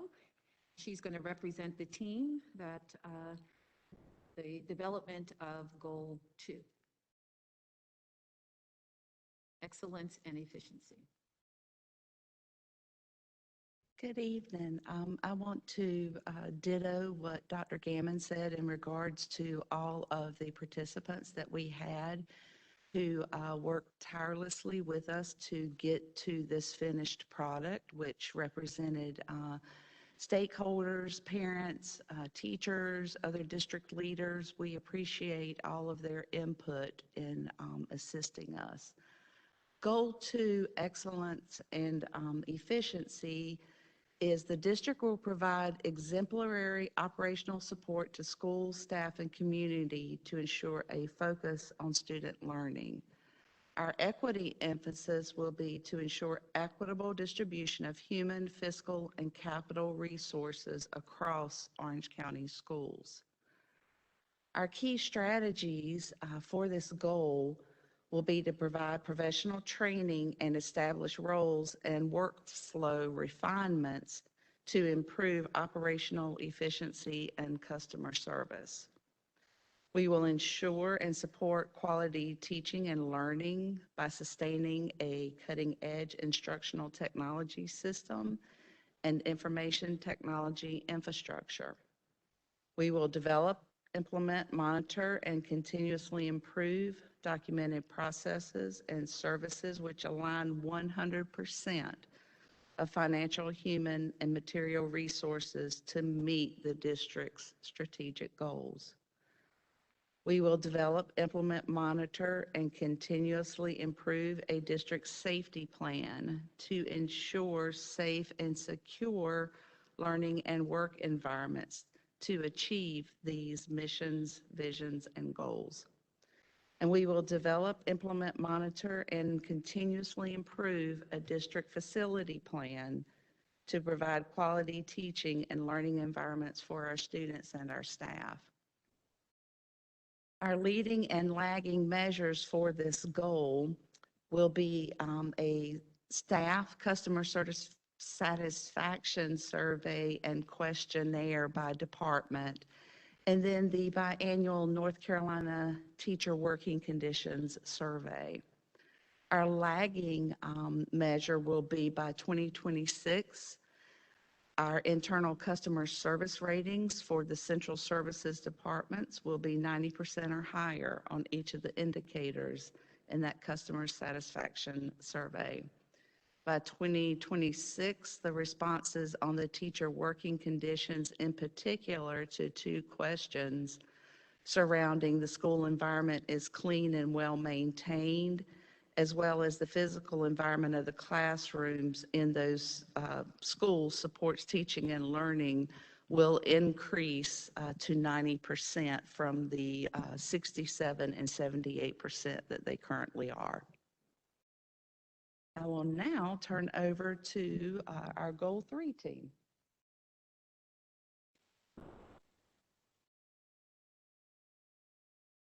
Representing Goal 3, our team would be Ms. Joyce Hatcher. She's Chief of Human Capital and Organizational Development. Good evening, Board, Dr. Felder. I first want to say that I'm so privileged to come to an organization where we already have a strategic plan in place, so I feel honored to do so. I want to echo what the other staff members have said regarding the support that we had to put this plan together, and I also want to acknowledge the team, which consisted of Dr. Keeling and Connie Bremer. Goal 3, exemplary staff. This goal here starts with we want to recruit, hire, support, and retain culturally proficient and highly qualified staff committed to providing all staff, all students, with an excellent education and a welcoming environment. The equity emphasis will be to hire and retain staff that reflects the diversity of the district, mirrors the demographics of OCS student population who are committed to becoming culturally proficient. And the strategies are that OCS will develop, implement, monitor, and continuously improve a district strategic recruitment plan to develop a workforce proficient that matches the different demographics of Orange County school system and community. OCS will develop, implement, maintain, and continuously improve a human resources development plan that results in a cultural proficient workforce.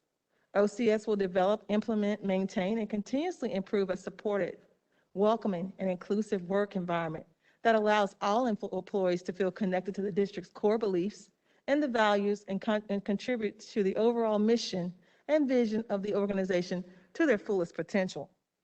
And lastly, OCS will develop, implement, monitor, and continuously improve a comprehensive, transparent classification and compensation plan that ensures equitable compensation to facilitate the recruitment and retention efforts of our most valuable resource, our people.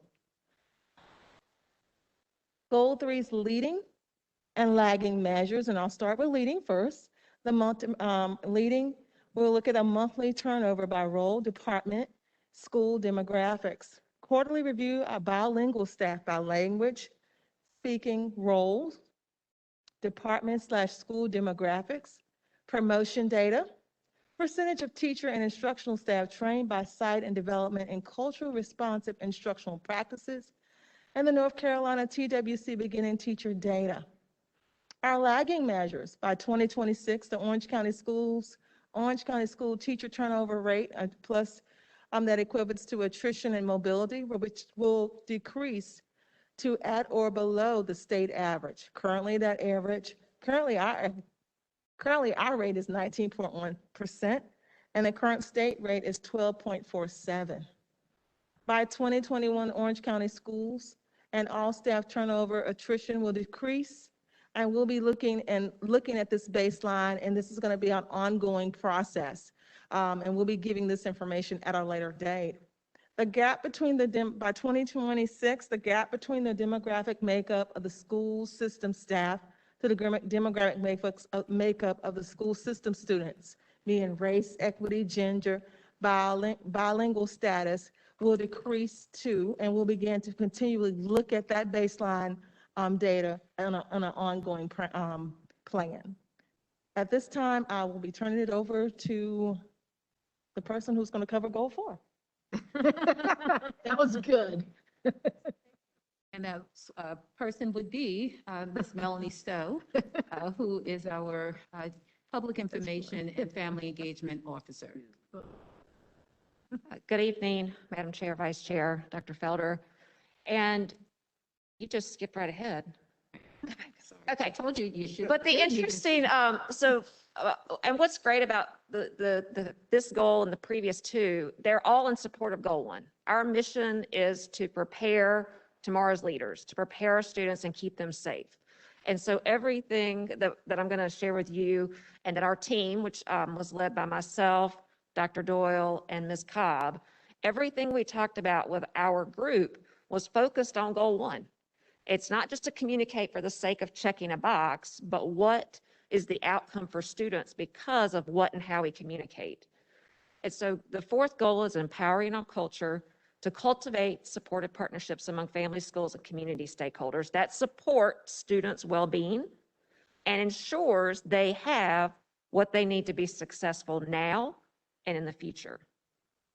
And our equity emphasis is to recognize that some of our students and families have barriers that we must remove and engage in culturally responsive practices that strengthen connections and communication with family, students, and community. The key strategies, and I want to hone in, you're going to see the word engage a lot. And there's a significant difference in involvement and engagement. And we're talking about the engagement of our families and the engagement of our community partners. To be involved is to do. This is what you do. You come to an event, you're involved. To engage our families and our community partners is for them to understand the how and the why we want them to do with us. And so the how and the why goes back to Goal 1. That's what we're focused on, student achievement and success. So our key strategies, number one, we want to have a system in place, a continuous improvement model where we're ongoing having communications with our stakeholders, community and families, and our teachers to have a shared responsibility model for student success. It is not the autopsy at the end of the year. This is an ongoing continuous improvement model to continue to involve and engage our stakeholders. Key strategy 2, to cultivate and strengthen relationships with our families to increase their engagement. Families are the number one from the days their children are born or the day that they adopt them. Families are the number one teacher and inspire and leader in their students' success, and they are the last one. So we want to make sure we're engaging parents in the process and that we value their role in achieving Goal 1. Key strategy 3, that we will cultivate and strengthen relationships with community partners to enhance academic opportunities. And again, what can our community partners do for our students and staff to support student success today and in the future? And then our fourth strategy is specific to not just the academic goals, but the wraparound supports that our community partners can provide to us and our students and families. And so we know that embracing the whole child goes beyond the academics, but we want to focus on their other needs. And that's been referenced a lot this evening, but healthcare, nutrition, social and emotional learning, we want to embrace that. And for all of these strategies, we do have goals and action steps that are specific to grade levels. So there's a specific goal and action step or multiple for pre-K through 5, 6 through 8, and then our high school students. With regards to the leading and lagging measures, So again, it's not just to communicate that everyone says, yes, we heard from Orange County. Yes, I got the text. Yes, I know everything going on. It's the outcome we expect. So our leading measures to continue to look at our family and teacher focus group data, look at monthly student attendance. If we want students graduating on time, we know student attendance is important. Reviewing our monthly discipline data, and this will include incidents based on a victim's race, identity, bullying, and harassment. Our reading diagnostic data, our reading ELA benchmark assessment data, and the reason we're looking at reading specifically, we know, okay, you graduate in the 12th grade, but we really want you reading on grade level in the 3rd grade. That is a really important indicator to get you prepared for college and career and success in school. We'll also, leading measures look at dropout data and English language progress. So the purpose of all that and the purpose of engaging our families and community partners, look at our lagging measures. By 2026, at least 90% of students in each student subgroup will graduate on time. That's the how and why this goal is important. By 2026, at least 80% of 3rd grade students EOG reading scores will be a 4 or better, and that represents a Lexile range of 795 to 1025. And by 2026, the district will have created a system to engage parents and guardians with a focus on historically marginalized families and a shared responsibility for student and school success, reflecting the community's vision of the system and our schools. And that 3rd lagging measure really does hit home with the equity emphasis and ensuring that we're doing something specific for families who have told us in our focus groups and the work with the equity department, the work of the strategic plan pre-COVID with the listen and learns, where families said, we haven't been heard. And some of our families said that. And so we do need to address that and do something specific where we've been told that. And I think, I'm not sure who's next, but it's not me. I think it's Dr. Felder. Yep. Okay. To me, thank you so much, Ms. Stowe. And so I want to take this opportunity to publicly thank each of our gold chairs for their hard work and their excellent work, as well as their commitment that brought the development of this plan to fruition. So thank you all.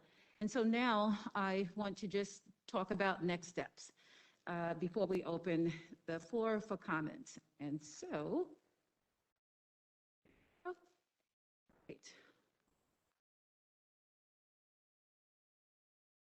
Right, and so there are 4 next steps. One, to create baseline data profile for the strategic plan. So you notice there were some areas where we don't have a data set yet, and that's because it's baseline, it's in the process of being gathered. We are going to report current 2021 data for each lagging measure and establish a data collection system for measures that don't have them yet. The next step would be around establishing, communicating, and publishing the annual targets for each goal, as well as to align school and department goals to the district's strategic plan goals. So know that that work is in motion now. It's going to be very important, just as you saw in the slide, and the other category that we were talking about or sharing this, the results of the state assessments. It's important, alignment is everything. And so it's very important that our schools' plans are aligned to this plan, and that work has already begun. And last but not least, we are developing, implementing, and deploying a system for regular reporting and continuous improvement. It's important that we are very transparent and regularly provide updates on where we are. It's going to be helpful to determine if the strategies that have been outlined are working. Do we need to make shifts and pivots along the way? And so it's going to be a very important aspect of the strategic plan. And so how do we launch? Well, we do that through these 4 actions. Again, our goal chairs will develop, facilitate the development of specific action steps. So You heard about each of the key strategies. Well, each key strategy needs action steps. So that's the next part of the work. The action steps will outline the detailed work of the teams at the district and school levels for meeting their annual targets of the key strategies. District and school teams will start the data cycle reviews to monitor the leading measures. So that's going to be very important that we are regularly analyzing data, unpacking data, and making data-informed decisions, and that will be on a regular cycle. And last but not least, teams will adjust practices based on the data analysis and implement the continuous improvement cycle. So with that, I know that Leanne and Nancy have joined us and want to give them an opportunity to share any words with you all with regards to the process and their facilitation of it that led to the development of the district's next strategic plan. So Ms. Black and Ms. Winter.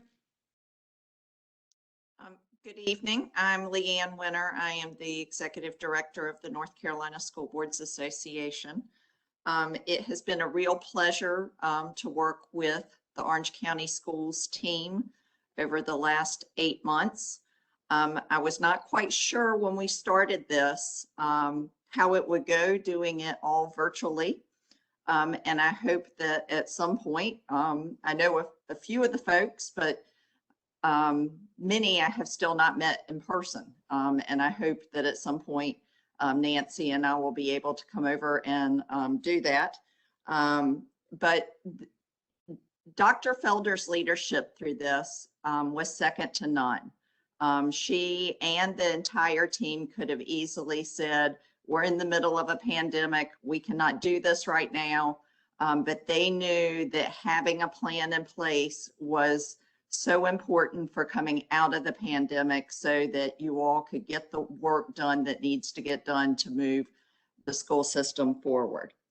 I am confident that this plan will pave the way for a bright future for your school system, and that Dr. Felder will be able to lead you through that over the next few years. And now I will turn it over to Nancy to see if she has some comments.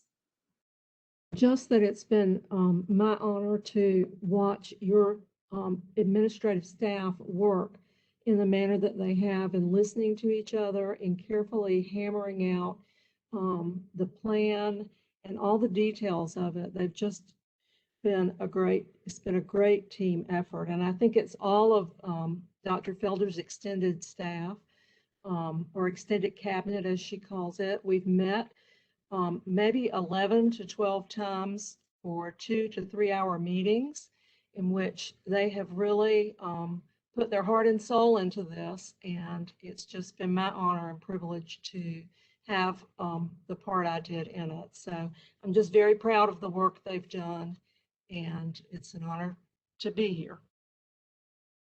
Thank you so much, Leanne and Nancy. And again, just know that we would not have accomplished this work without your leadership. So thank you again to both of you. So at this time, we'd like to just open the floor to the board for feedback and questions.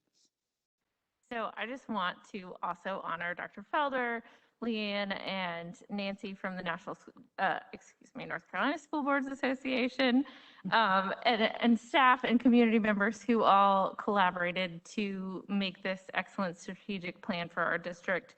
I feel like, having been in an emergency without a strategic plan, we've been driving through fog, and having this roadmap, for me, feels like the fog has lifted and we know where we're going and we have a plan, and it feels really reassuring to me. So I just really want to thank everyone. Are there any questions, discussion from the board? Mr. Atherton, then Ms. Smiley? Thank you. And I echo the thanks for everyone that's participated. And we know it's been very difficult with everything going on.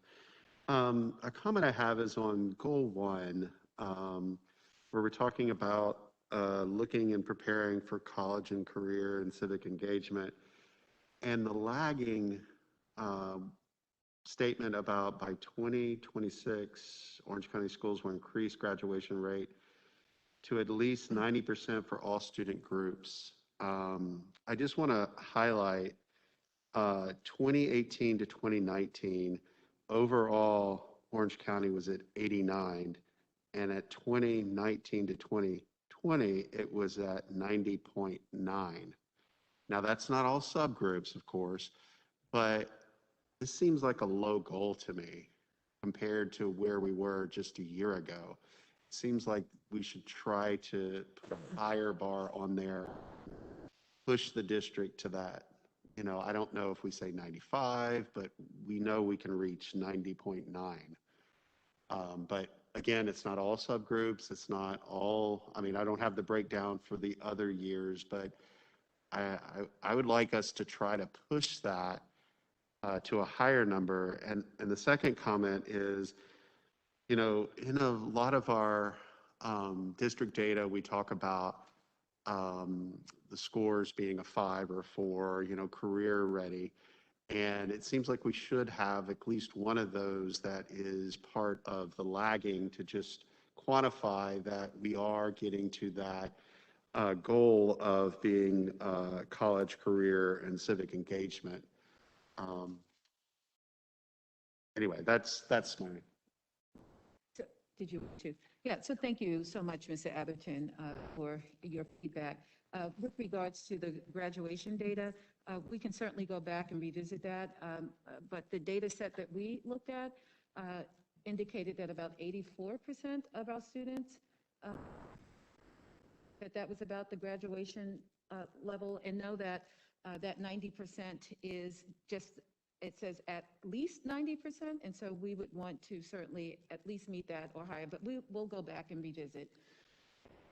To make an adjustment, we most certainly can. And Yeah, the 84.2 was last year's, but I'm just looking at our statistical data from our website. It just shows that last 2019 to 2020 was 90.9 overall. But again, that's not the subgroups. I know we need work in there. And we do to certainly consider the subgroups because Yeah. there are disparities.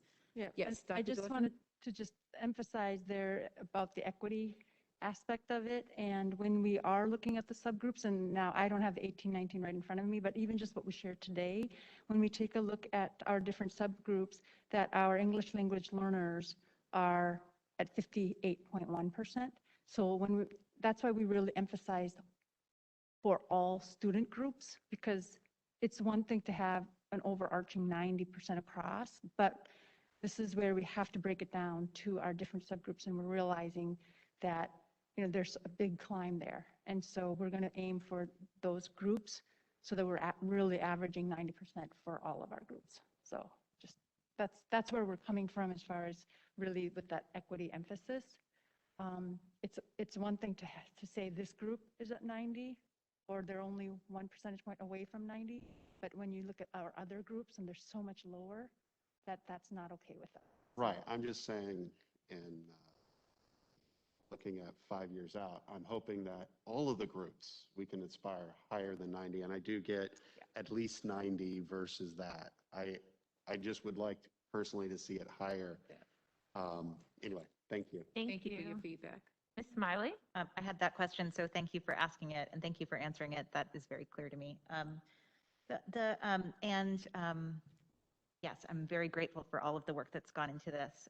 And the place I wanted to ask about also was in the measures for Goal 1 and the grades. And so here, I mean, I have a concern that our goal is around those state grades for a few different reasons. One is, you know, we have schools that are B schools. Maybe, I won't say right now, but in the last time that we had grades, we had B schools. For example, we had a B high school where for Math 1, we had 8% of the student body career and college ready in Math 1. Or, you know, you could do that. There are many different measures where it's a B school, but the student outcomes are not acceptable. So that's one reason. There's also been a lot of pressure on the state to change how those grades are calculated, which could really sort of throw things in weird directions for us. And then the third reason, which I guess connects to the first one really, is just that it's not a goal that's about every single learner. You know, so our mission is about every learner. And so when we focus the goal on the school outcome, it misses, I think we are missing an opportunity to have the lagging indicator here be about outcomes for every student. So those are just some concerns I wanted to express about that first goal.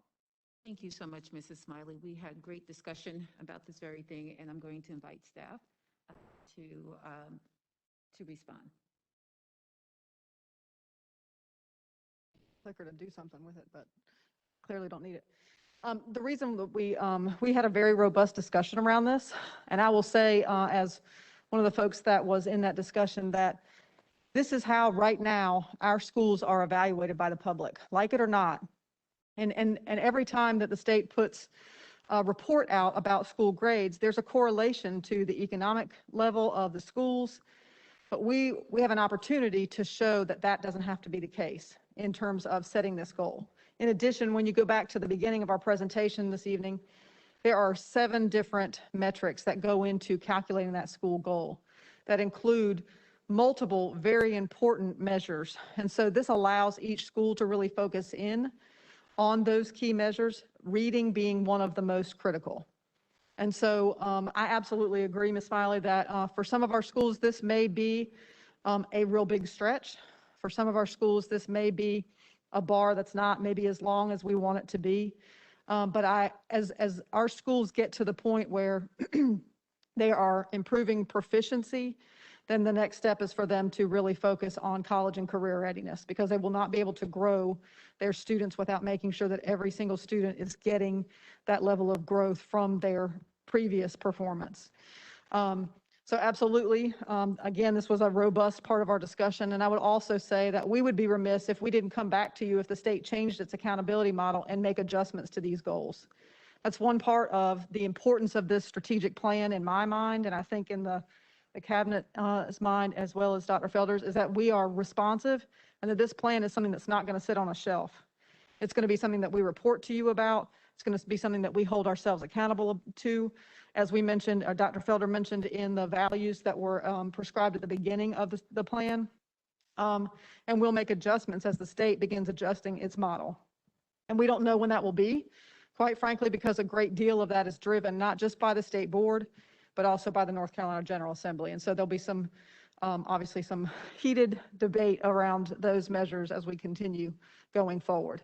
But as something that is labeling our schools, we want to show folks that we are trying to make sure that we do the things that our community wants of us. 1, that we are focusing on high student achievement. 2, that we are effectively and efficiently using the resources that we have been charged with, given. And 3, that we are making sure that everyone is safe. And I hope that you see that reflected in the work that's been done by the community and has been operationalized through our team. Ms. Hauser? I have a bunch of questions. It was a really good presentation, good work, thank you. And as I understand the next steps, you're going to take all the indicators, baseline them with real numbers, and then the goal is to set annual goals for each one of these. And then the schools will tie into the annual goal. So there won't be a 5-year plan for each school, but there will be a plan for each school tied to. So just on, and then one other thing, if I understand this, 2, 3, and 4, they all contribute to goal 1. So the first goal 1, A or B, really different by school. You guys all know that. So, and that one's probably really important. And I don't know how that's going to affect how you do the plan. I was wondering if we could add an excellence goal. You know, and one of the things that you're doing that's very exciting is the work you're doing with AP in the high schools and getting more participation in these. But I saw, you know, so I'd love to see a true excellence goal indicator. That would be interesting. On goal 2, I wonder if we could set a higher bar, because surveys are not really measures. Surveys are surveys, and here's the kind of things that I was thinking is looking at the number of trouble tickets and the turnaround on the trouble tickets for operations key. some real measures, things that we can look at and know it's objective and you see if you're doing well or not. Exemplary staff rate, I like that. I don't know if there's a difference between retention and attrition, you know, because there was, again, it's kind of a positive goal. What are we trying to be? But I think that there's a lot of work to do there. And on goal 4, and Melanie really knows this, if we can get to that engagement piece, just if we know that we're reaching families, and just, I mean, I used to track stuff and just see if people are opening the emails. That was a really big indicator for me. Or if we need to have simple goals like that for our engagement, because after that, I think the other measures take hold. So I just wonder if this could be something that specific.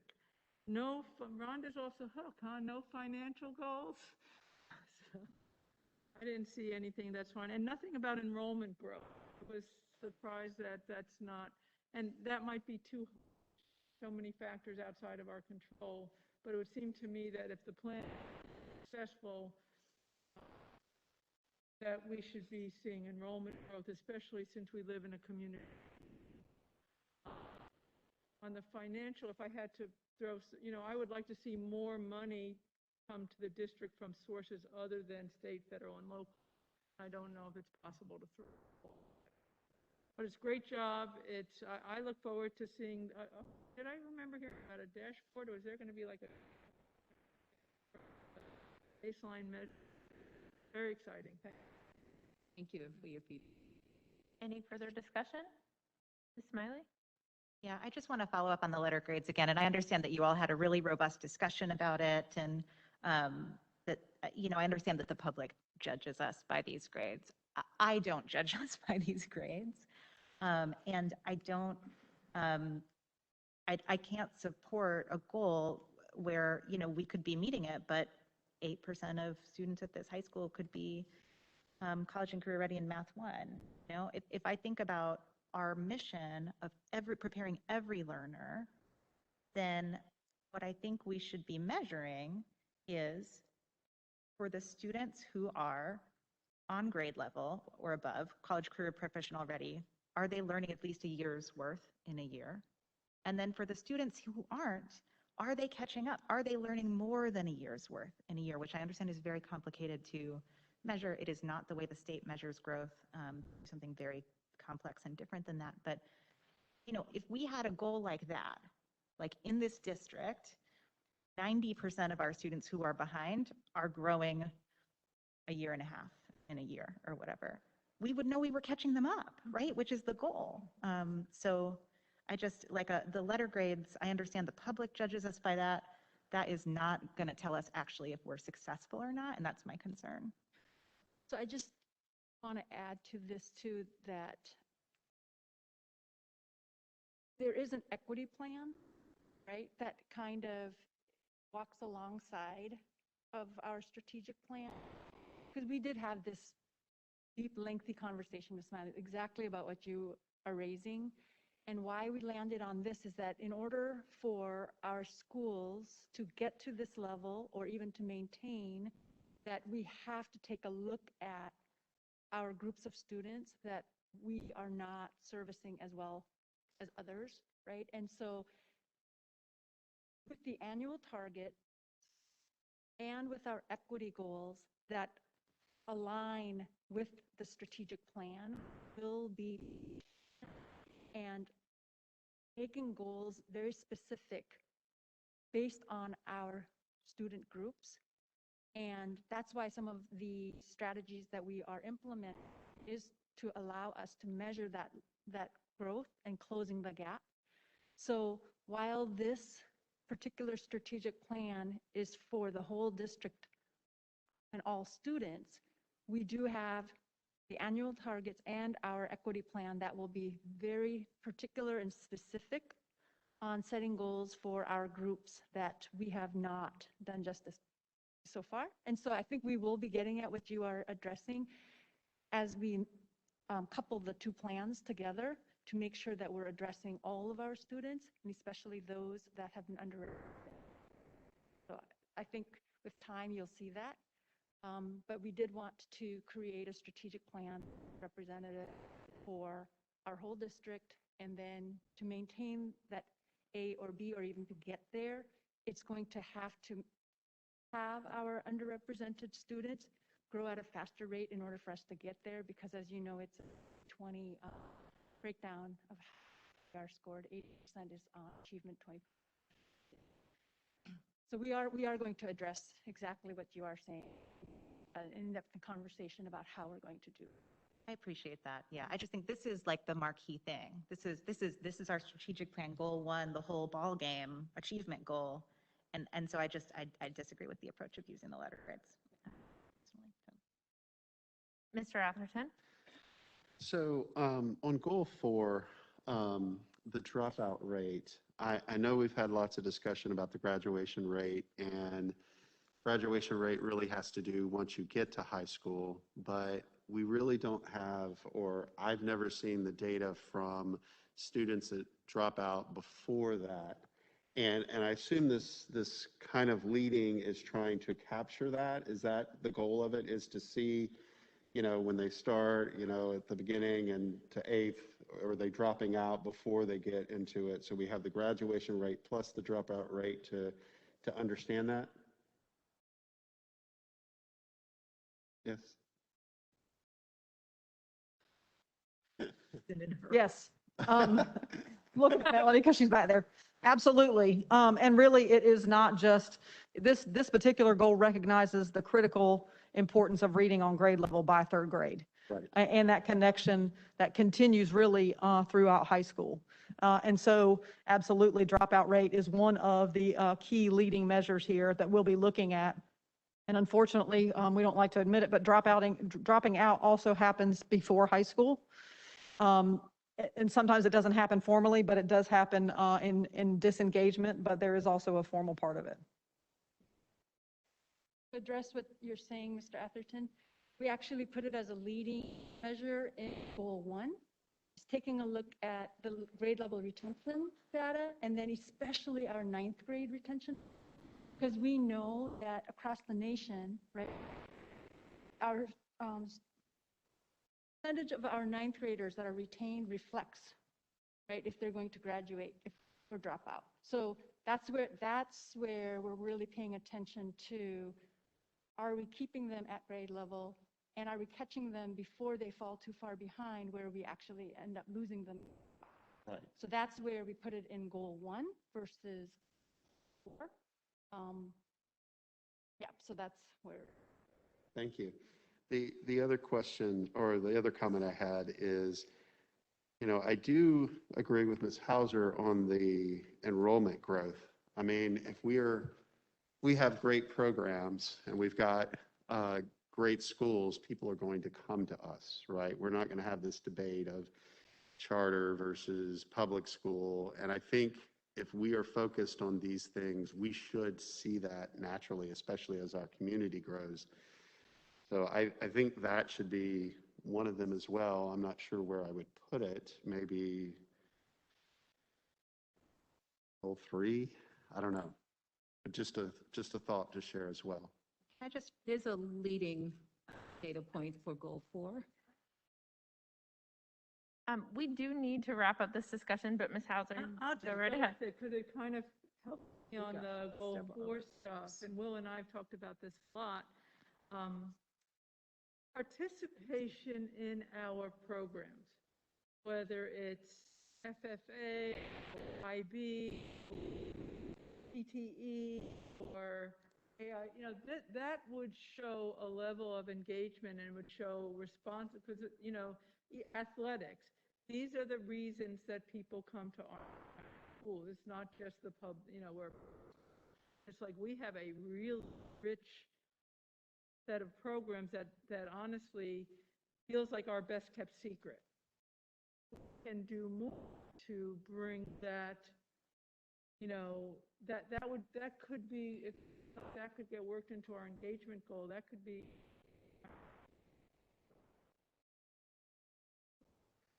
Thank you, Ms. Hauser. Any other final thoughts before we move to the next item? Thank you all so much, and I look forward to continued discussion around our new strategic plan. This is so exciting. Thank you. Capital and facility renovation updates are up next.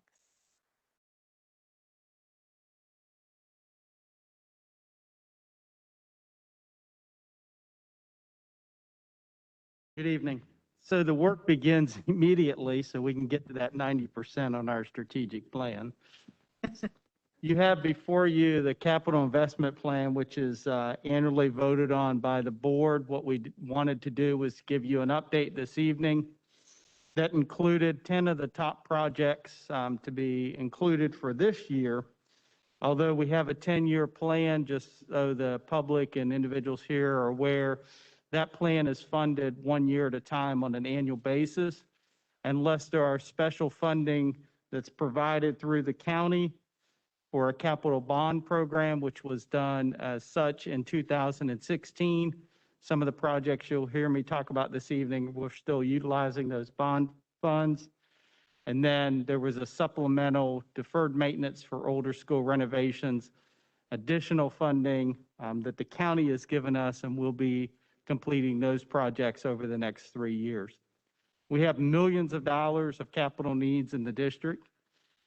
It will take much more than 1 year or one bond or one deferred maintenance for us to be able to catch up.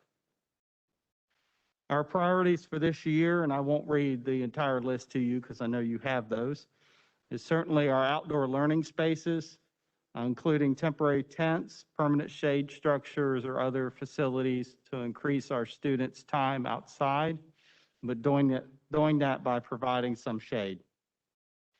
Capital renovations that were previously authorized and completed at Orange High School for the geothermal project. River Park Elementary School, the Phase 1 mechanical and classroom renovations were completed. We need to begin Phase 2. That includes mechanical and classroom renovations being scheduled prior to August of 2022. One of the things you'll hear us talk about when we do mechanical projects is while we're in classrooms and we're doing the mechanical work, which does involve shutting down that area of the facility. It also involves demolition, typically of pipes, taking out roof material, lights, et cetera, everything that's in the way for overhead mechanical systems. The classroom is pretty much a mess when they're doing demolition or they're doing an installation for mechanical systems. At that time, we try to take advantage of light upgrades, ceilings that need to be replaced, painting of the classroom, tile floors, and other necessary repairs within a classroom, so that we're doing much more than the mechanical system upgrade, since we have to touch so many components of the building while we're doing that. Repair and rebuilding of the front driveway and parking lot at Central Elementary School. There's critical repairs that are necessary there. Some of those were due to degradation. Some of those were caused by previous years' work on the roofs that were being done at the school. And so we've had some scheduling conflicts as a result of COVID with contractors, but we do have an additional third contractor, and that work should be starting soon. Repaving of the front parking lot and traffic lanes at Orange High School to improve a new carpool traffic pattern, and also some control measures there that could not be completed previously due to the construction for the geothermal system. And we also had a mega mobile unit complex that was on the campus that has now been removed. We'll complete and finalize the plans for the agricultural area at Cedar Ridge High School. There's an adaptive learning playground that was approved by the board on this campus several years ago. We will get that project completed. And then continuation of mechanical systems and HVAC upgrades for that $13.7 million of the bond funds, one of which I already mentioned was some of the work at Central Elementary School. We ran into issues at that campus, very similar to older schools. In order to bring the new mechanical systems in and replace the old systems, we have to upgrade the mechanical and electrical to the new standards. And so when the original projects were discussed and listed in the facility reports, it didn't necessarily include the amount of the electrical upgrades that would be needed. And so we're completing the electrical upgrades in order to do the mechanical work. AL Standback, this campus, phase 1 is in the process for design for mechanical, and that's a multi-year project that will start in the summer of 2022. Anticipated completion is 2024. Eflin Cheeks Global Elementary School, the mechanical system upgrades are being designed. That's a single-phase project.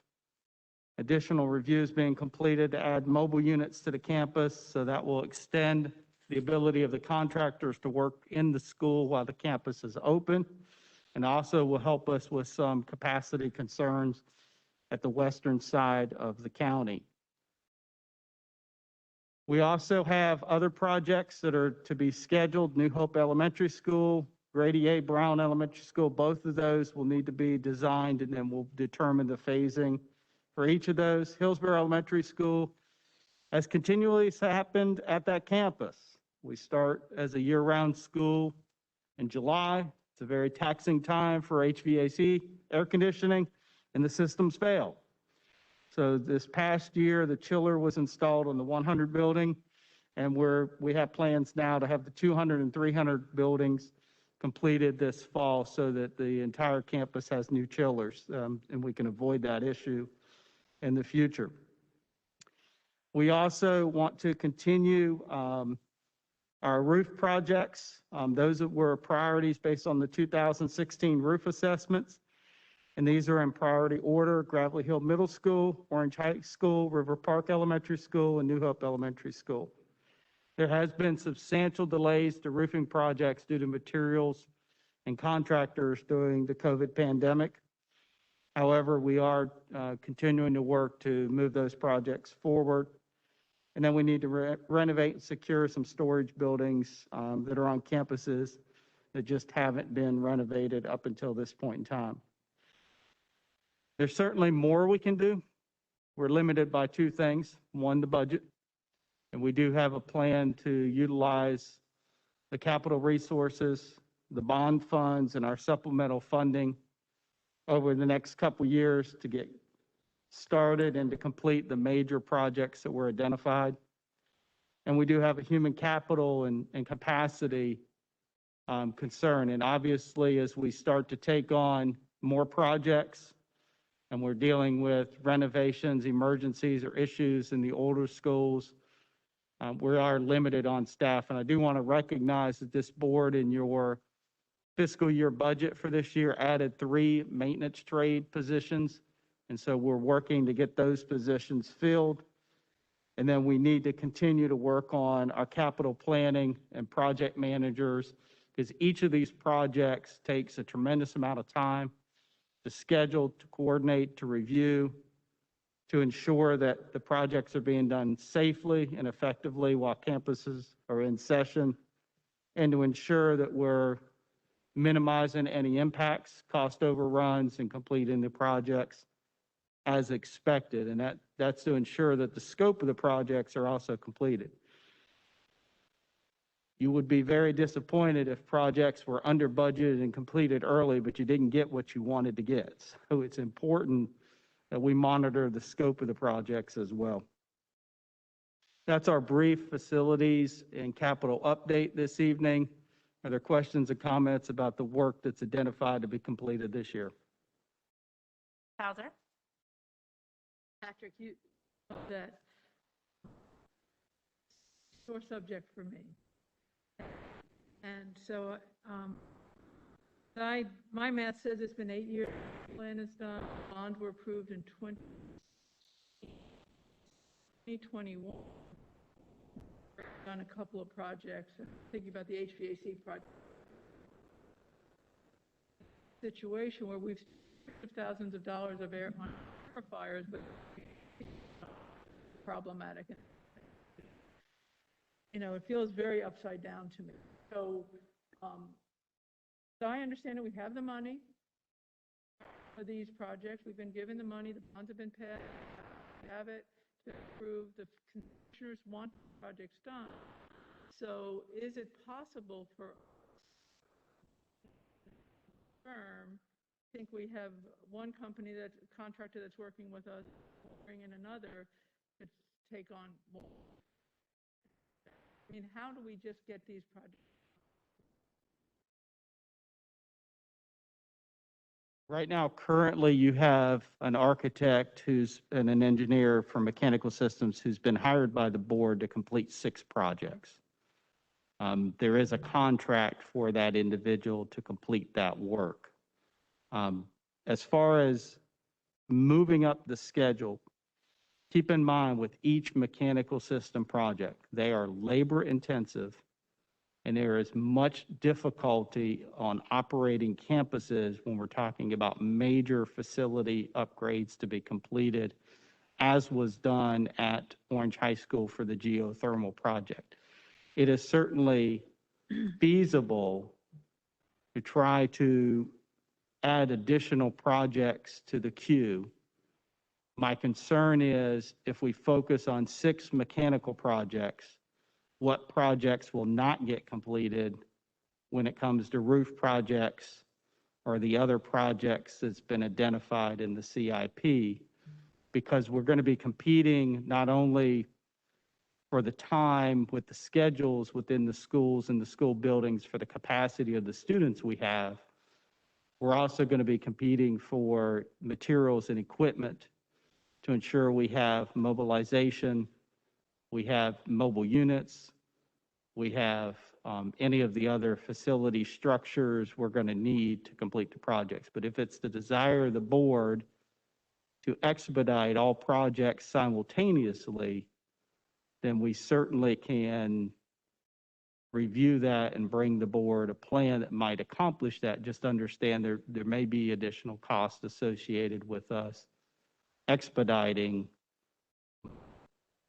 as we try to do that. Follow up on that. Is there a dependency between schools? So is River Park dependent, or they're all running on their own path? Well, there is some interdependency. One is the HVAC staff who currently have to keep air and heat or refrigeration or other mechanical systems running, whether we're talking about a total building renovation or partial renovation. There is still staff that's needed to make sure the buildings are operating for the areas that are not closed due to construction. As far as each building, they are independent. They're not tied in. Now, our back end system, our building automation controls, those are certainly tied together from a central location, but I don't know that that would be a barrier to what you're discussing with that. But each campus has independent systems. Other board members? I don't know how the board feels. I'd kind of be interested in what it look like. And rather than not do it, say, if we accelerated the plans, what would there be an additional goals?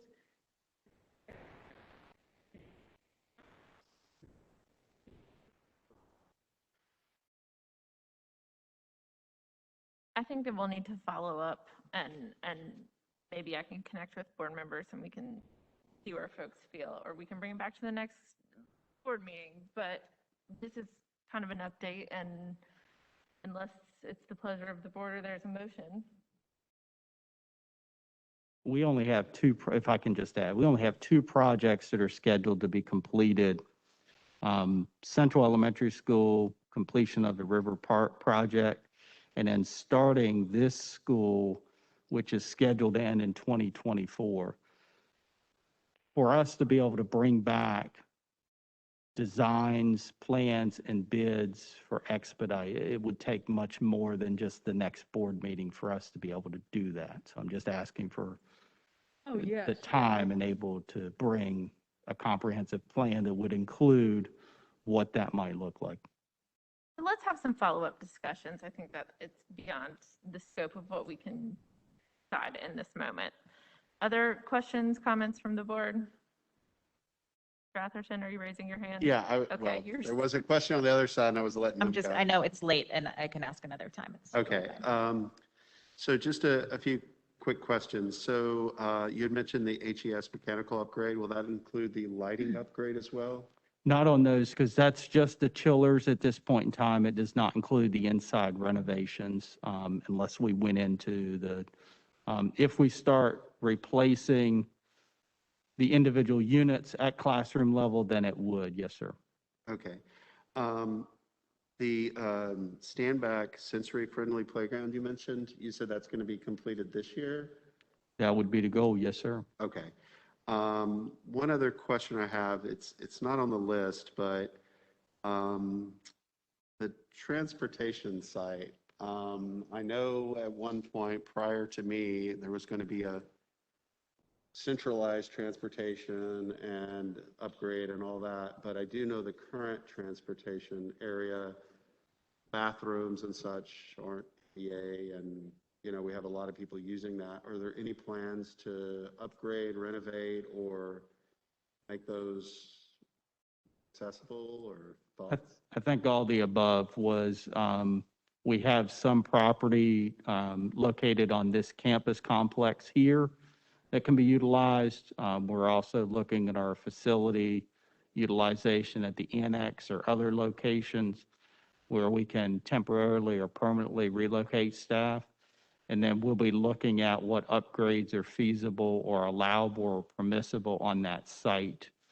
As you probably recall from that discussion many years ago, there's not only the age, but the slope, environmental concerns on that campus.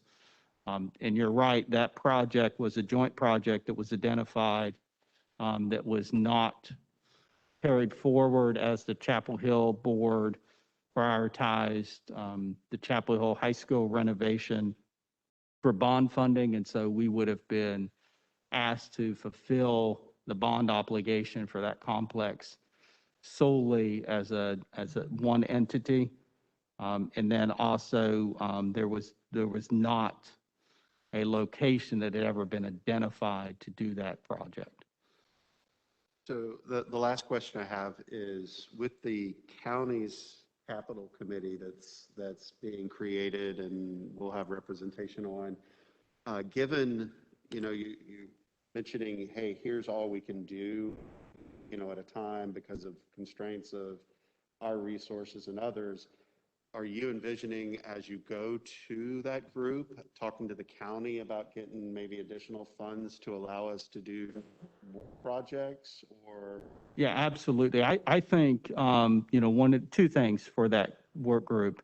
One would be the facility studies getting quite old at this point in time, and the cost estimates associated with that are well outdated. Plus, the needs of the building have changed over the last 7.5 to 8 years. The second thing is when we're taking on large multi-million-dollar projects that have in and of themselves construction management, project management, a tremendous amount of oversight that's required or requested to complete projects. We just seem to continue to do those without asking what staff are going to be brought in to do that. We do not have a construction office to manage construction projects. We have a maintenance department. We have one individual who's identified to work with facilities and capital projects. Maintenance director and the maintenance staff do everything they can every day to identify preventive maintenance items, fix and repair items, work on emergencies.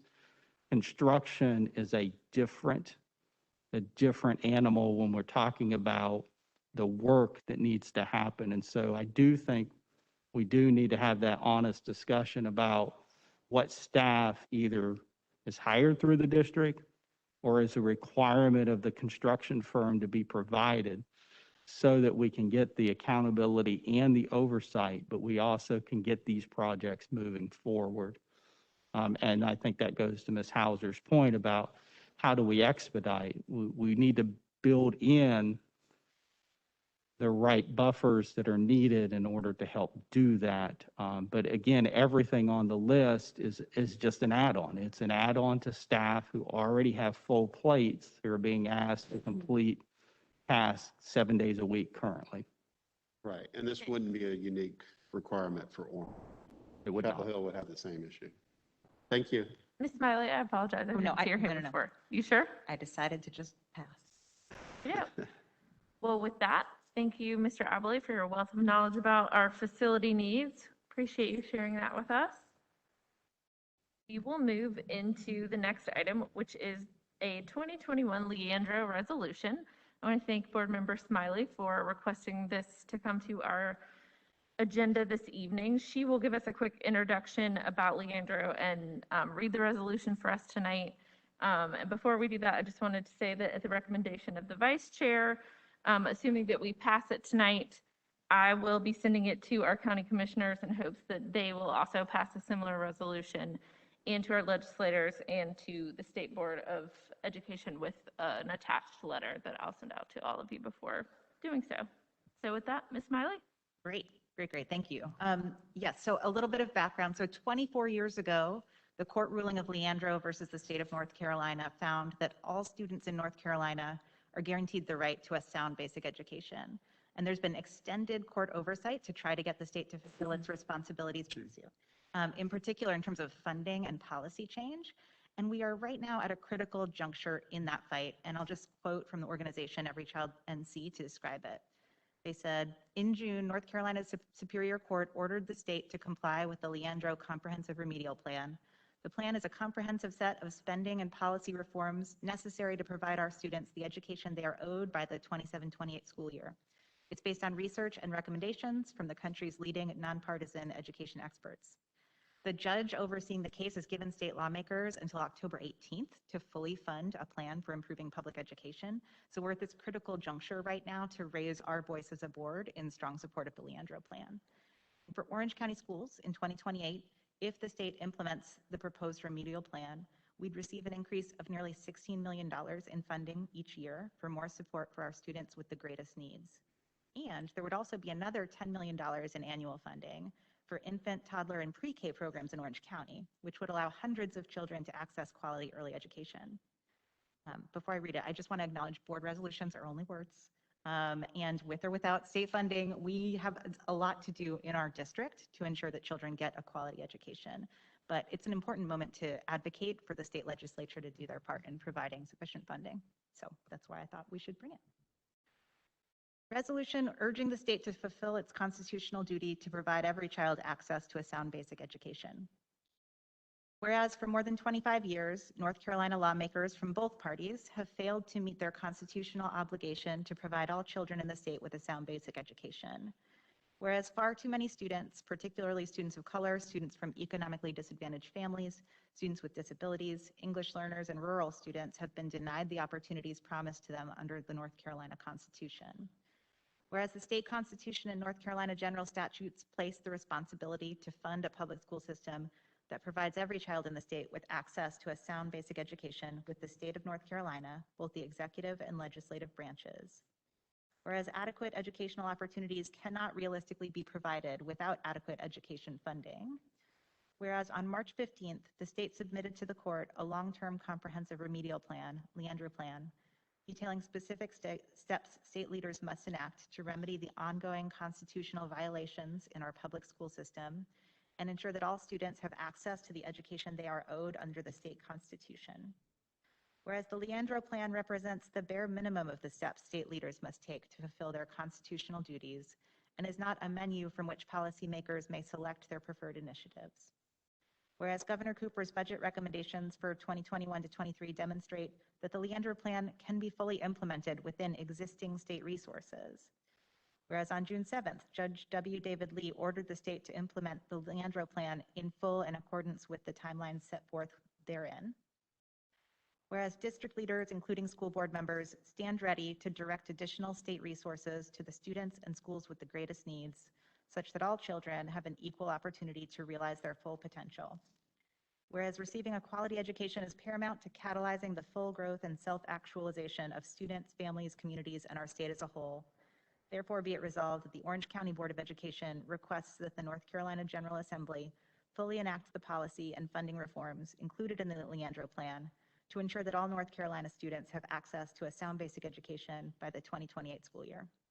Adopted by the Orange County Board of Education this 27th day of September 2021. Any discussion before we call for a vote? Madam Chair, I move the approval of the resolution. Second. All in favor? Aye. Aye. Any opposed? That is unanimously passed. Thank you all so much. Thank you, Ms. Smiley. The final information item on our agenda tonight is COVID-19 health and safety updates. Thank you so much, Mrs. McKenzie.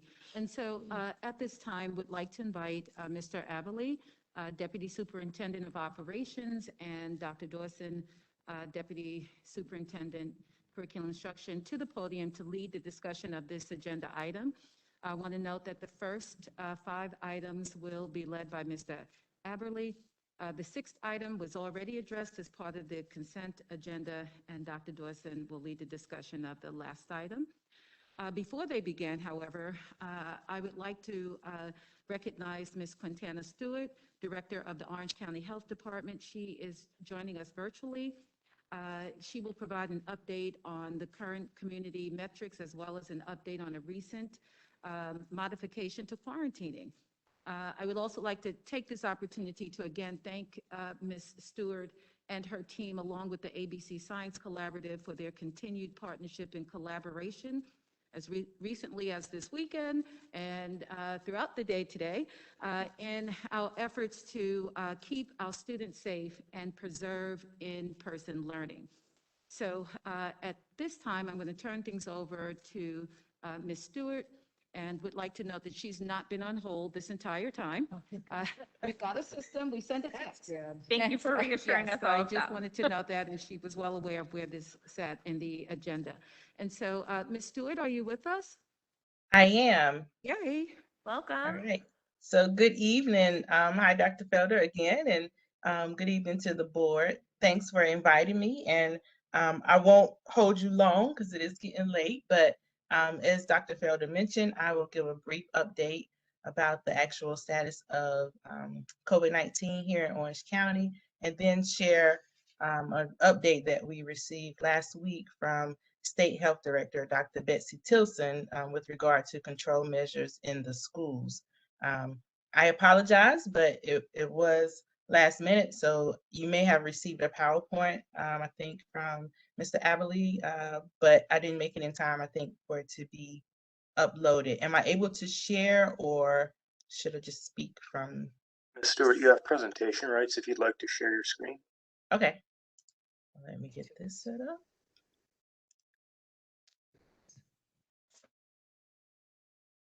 Sorry.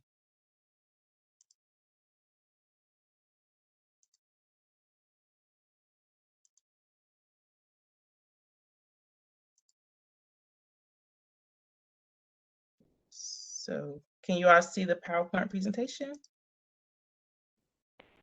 Can you see it in the audience? Yes, no. Yes, so it's on the WebEx, and so go right ahead, Ms. Stewart. Okay. We'll be able to access it. All right, thank you. So very briefly, COVID-19 in Orange County. And so over the last couple of days, we are seeing a slight decrease in our cases.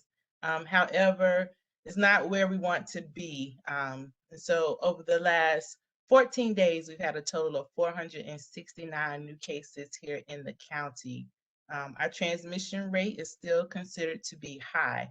And so they use 2 factors when determining that. And CDC is the agency that is responsible for determining the transmission rate. And so they look at the number of new cases per 100,000 persons in the past 7 days, and they look at the percent positive during your last 7 days with regards to testing.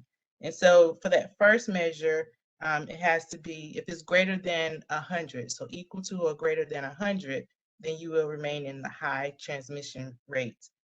Your percent positive, they would like for that to be greater than or equal to 10%. And so in our situation, our percent positive is at 2.8.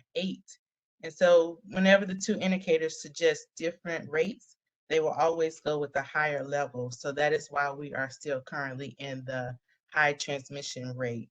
Our number of cases over the last 7 days per 100,000 persons was at 163. So we are certainly a lot closer to moving out of the high transmission rate, but we're not there yet. We're again at 163 per 100,000 over the last 7 days.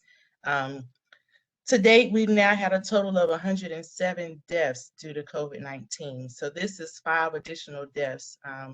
Just from 2 weeks ago, I presented or prepared a report and shared it with Dr. Felder for your September 13th meeting, and we were at 102 deaths. And so today we hit 107 deaths. We have 2 outbreaks in the county, one in a nursing home and one in a residential facility. So we definitely have cases, still sharing and transmitting it pretty regularly throughout the county. So we still got some work to do. Our hospitals, and this is per the surveillance report posted on the DHHS site. So during the week ending September 18th, the percentage of our emergency room visits for COVID-like illness, that slightly decreased, and this is across the entire state.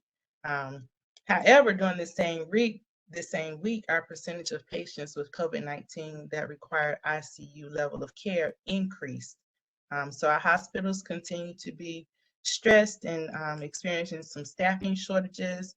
And that's not only due to, those that have a different opinion about vaccination, but it's also due to COVID illness that some of the staff are experiencing and their requirement to quarantine, isolate, and be out.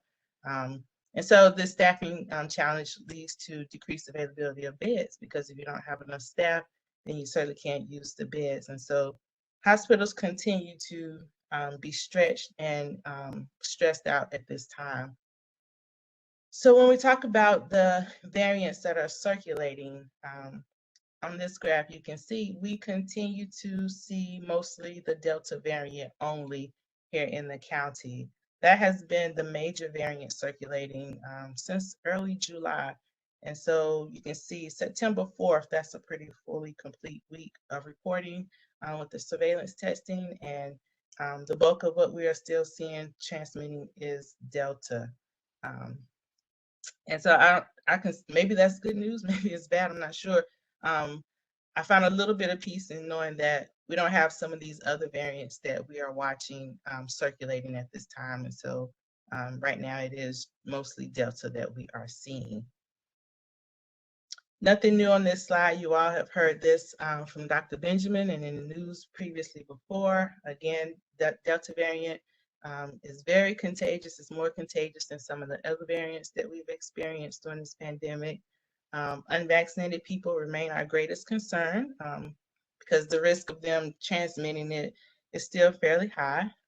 Fully vaccinated people with Delta variant, and these are known as our breakthrough infections, they too can spread the virus. However, studies are showing that they appear to spread the virus for a shorter period of time. So this next data point, we only have it for the state. We do not yet have the data breakdown per county, but I know it is something that North Carolina Department of Health and Human Services, they are working on. So our post-vaccination cases, or the breakthrough cases, made up about 17% of our COVID cases in North Carolina for the week ending in September 11th. And so the percent of post-vaccination cases did not change during that week compared to the previous week. So one thing I know is of important of interest to the school board is the vaccination rate in Orange County, specifically some of the demographic breakdown for that. And so everybody is aware when you visit the DHHS site, Orange County is leading the state right now with our vaccination efforts. And so tonight, I just wanted to break it down and share some of the specific demographic pieces with you all as to how we're doing. And so this slide shows our vaccination efforts by race. And so this is for the percent of the population for that particular race group and how many are vaccinated. So you'll see the very first block there are American Indian or Alaskan Natives. About 42% of that population are fully vaccinated. Our Asian or Pacific Islanders, about 69% of our Asian community is now fully vaccinated. Next, we have our Black African American population, about 51% of that population fully vaccinated.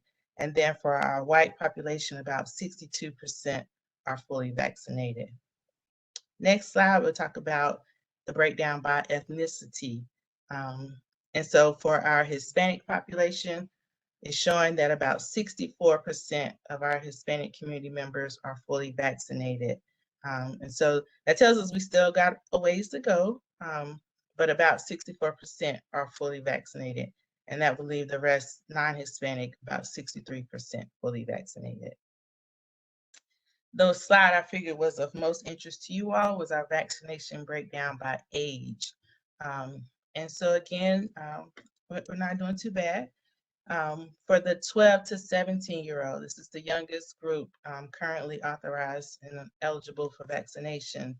About 70% of our 12 to 17-year-olds here in Orange County are fully vaccinated. 18 to 24, we're hitting about 51%. Then you can see 25 to 49, 81%, 50 to 64, 83%, 65 to 74, 98%, and our 75 plus, they're sitting at 100% fully vaccinated.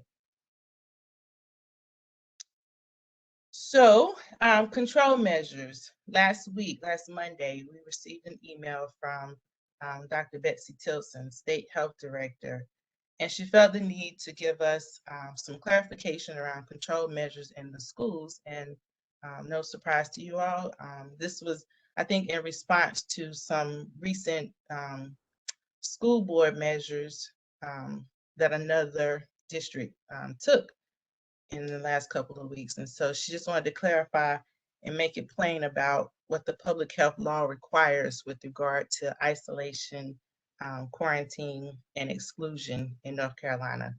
And so on this slide, I just try to break down those three different definitions and give a little example of why that's important, especially during this time as we respond to COVID-19 in the county.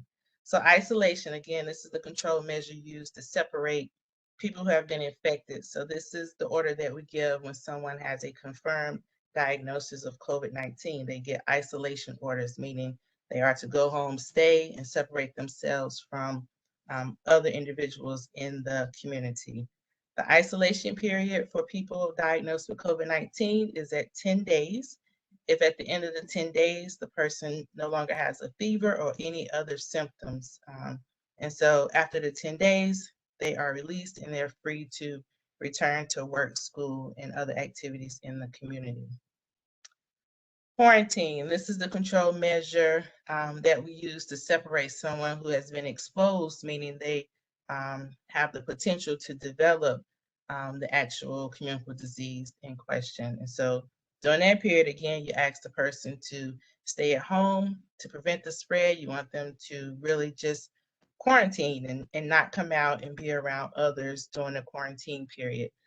The quarantine period usually, it lasts for the full incubation period of the respective disease. For COVID-19, that is 14 days. So quarantine will break that chain of transmission because the exposed person, again, won't be out and about potentially spreading the virus to others before they're symptomatic and they realize it. And then exclusion, this is the control measure used to ensure that individuals who have been infected with the communicable disease or have been exposed to the communicable disease. So these are the folks that are in isolation or quarantine. Exclusion is the control measure to dismiss them and not allow them to return to school setting until they are cleared and no longer required to isolate or quarantine. And so there were some other things that the state cleared up for us And I know that some of this really made the school nurses happy. It made health department staff happy as well. So there are some things that can be done that would exclude a person from the formal quarantine and exclusion measures during this pandemic. And so the first one is staff, teachers, and students who are fully vaccinated and who do not have any symptoms, they do not have to quarantine or be excluded from school based on a potential exposure. So they could be around somebody, they could be named as a close contact, but if you're fully vaccinated and you remain asymptomatic, then you do not have to quarantine and sit out as long as you remain asymptomatic, no symptoms. Students who were exposed by another student do not need a quarantine or be excluded from school if they do not have symptoms and the face masks were being used appropriately by both the student with the COVID-19 and the potentially exposed student at the time of the exposure. So again, kudos to all of the district staff and administrators, but that masking policy, it really is key to getting us to maintain and continue to have in-person instruction. So the mask unmask is really big. The big piece here is it just has to consistently be worn appropriately, meaning it covers the mouth and the nose. Staff, teachers, and students who have had a COVID-19 infection in the past 90 days and who do not have symptoms do not need a quarantine or be excluded from school based on that exposure. So this is that window whenever they have some of the natural immunities and we're not concerned about them being reinfected and transmitting the virus during that 90-day window. So someone who has recently been infected, they also do not have to be excluded or quarantined as long as they do not have symptoms. And then people who do not meet the above exceptions to quarantine and exclude, they must quarantine, and the school must exclude those individuals from school in accordance with CDC recommendations and North Carolina law governing our control measures for communicable disease. And so this is my last slide, but again, I just want to reiterate that our prevention strategies right now with COVID, they are a layered approach. And so vaccination continues to be one of the best and strongest tools that we have in our toolbox. It absolutely slows the spread. It prevents hospitalization and death. And then we have to still continue those 3 W's that we were talking about prior to the availability of a vaccine. So wearing the mask, waiting the distance, and washing our hands often is beneficial and it works. It's tried and true. So at this time, we just still, we support and we recommend that both vaccinated and non-vaccinated people continue to practice these 3 W's to help us get out of this pandemic. And that is all I have. Any questions? Thank you so much, Ms. Stewart. We really appreciate you being here with us tonight.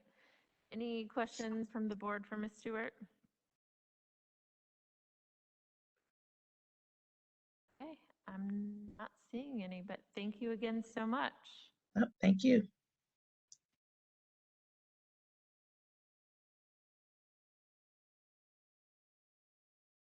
I'll pick up on this topic. So as was discussed earlier with our performance and accountability indicators, we know the impacts to students when schools are closed to in-person learning. As I stated a couple weeks ago at your last meeting, the reason for health and safety considerations and the constant monitoring of these considerations and recommendations is to protect in-person learning. It's important that we keep in mind anything that's happening outside of the school day needs to be very focused and very aligned to the mission of protecting in-person learning. We have several times reviewed and will continue to review and bring back to the board health and safety recommendations during the school year as we continue to deal with the effects of a global pandemic. Most likely, you will see those updates every 14 to 21 days, but certainly at least monthly, the board is expected to have an update. The recommendations, requirements, or any items that the board approves stay in effect, obviously, until the next time we would bring those items before you and would ask for you to consider additional measures. We have not had or brought before you any measures that would impact or were in effect for the entire school year. When we discussed athletic health and considerations on September 13th, we looked at recommendations from the Department of Health and Human Services, the Strong Schools Toolkit, the Orange County Health Department, the ABC Science Collaborative, and we specifically noted, which is still true today, there was high community transmission for COVID-19 within the county. The board reviewed, listened, and considered the recommendation to pause sports for a 2-week period or to cancel sports in accordance with the Strong Schools Toolkit and the Orange County Health Department recommendations. Since we did not do that, we did ask for additional restrictions on events, including masking and for the limitations of fans for a period of time until we could ensure we could successfully hold those events, but also be clear about the expectations for those attending those events.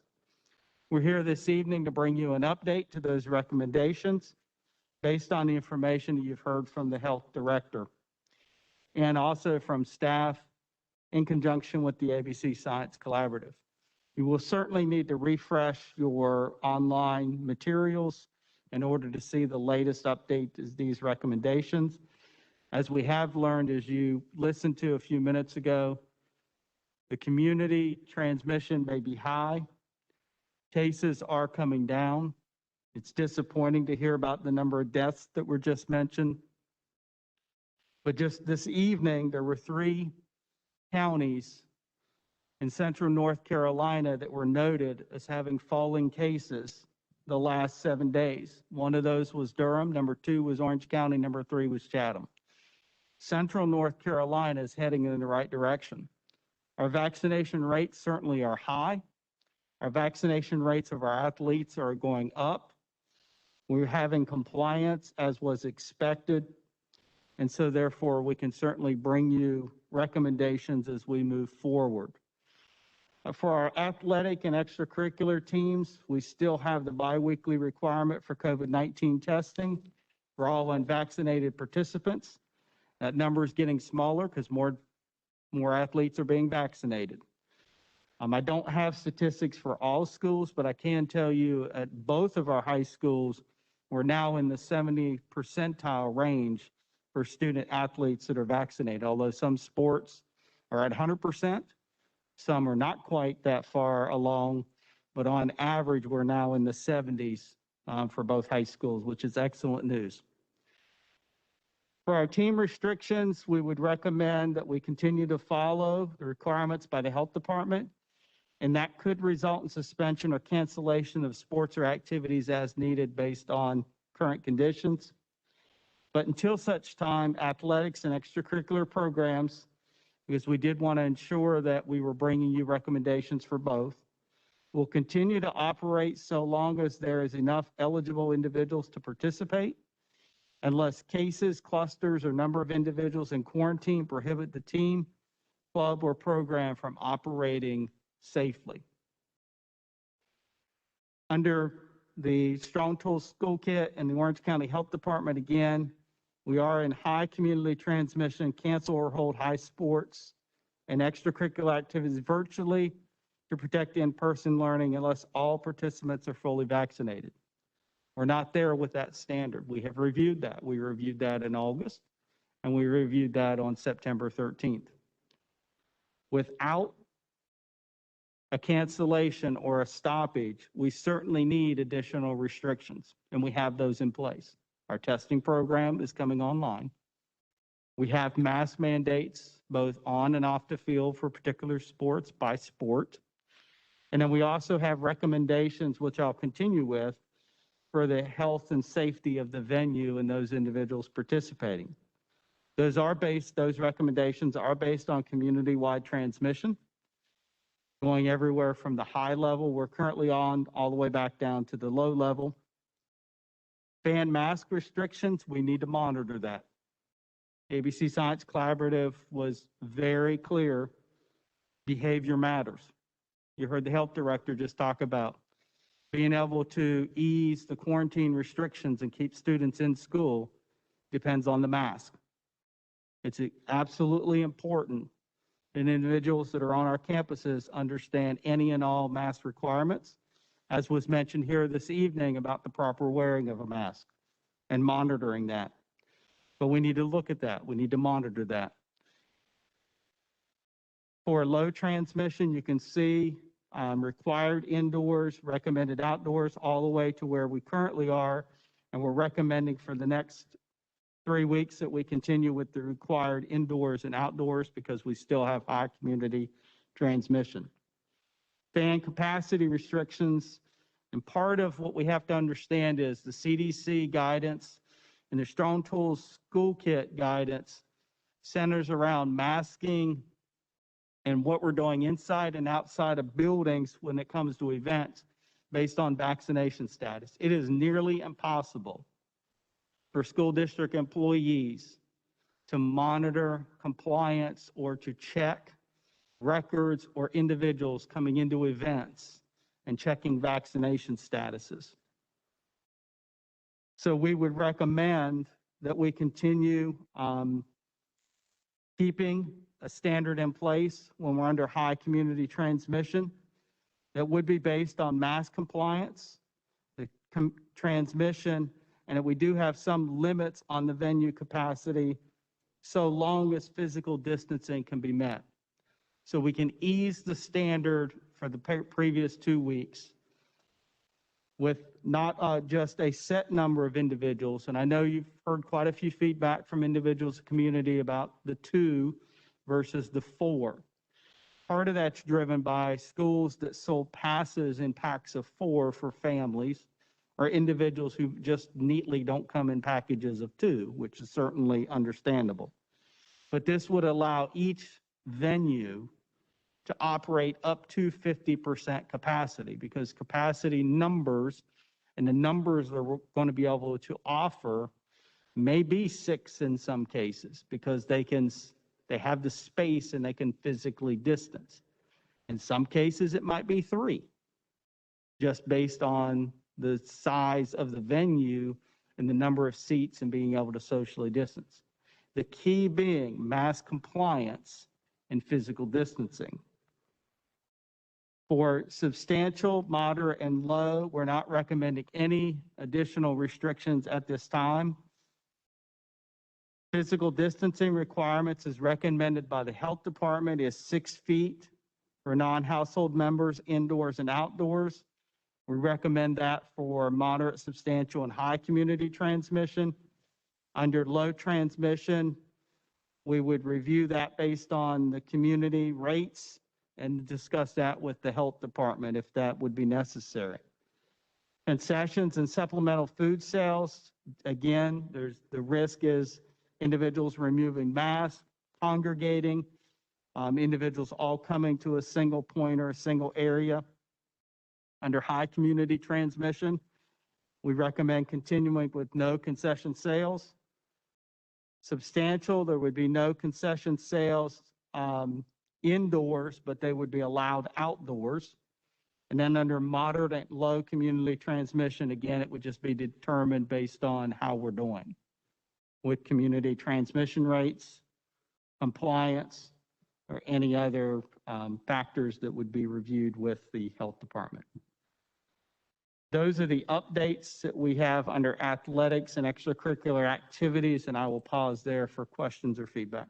And before we move on, Mr. Abilene, thank you. I'm thinking we should just vote on these measures as we go along. Is everyone good with that? Does anyone have any questions before we have a motion around athletic, extracurricular, and Catherine? So I just want to say I'm really confused by the county's recommendations when they're not holding their programs to those standards. I know that the soccer programs, that's hugely counts of people, is selling concessions.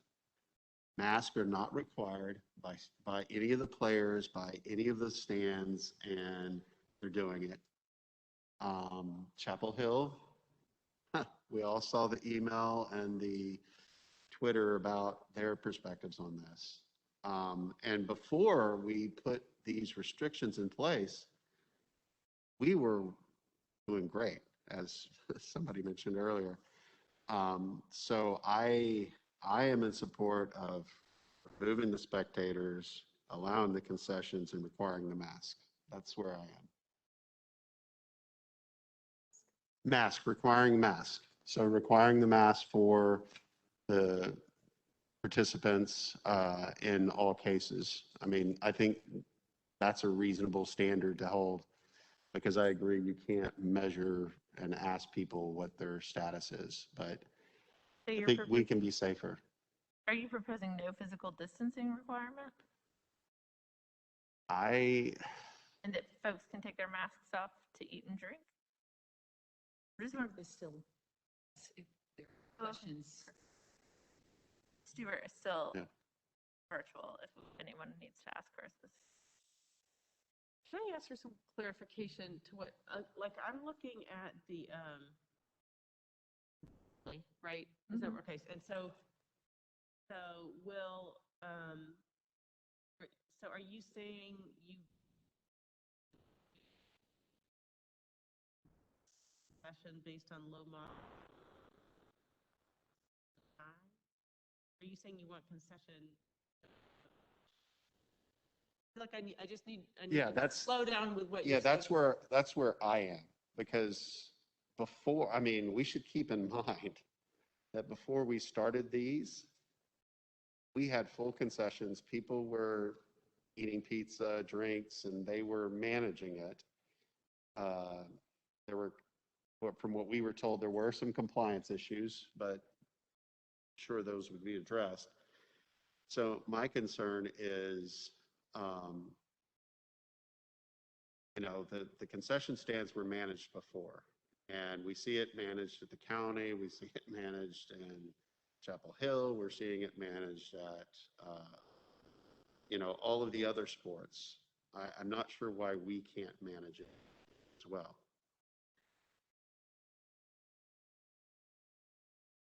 That's why I opened up with other thoughts around this. Well, I think that my understanding was that we weren't able to manage it because folks weren't complying with the requests that we had in place for distancing and mask compliance. Challenge. So I think to predict academic time, that's why these recommendations came back. So, I mean, I think that's just the history of where we're at.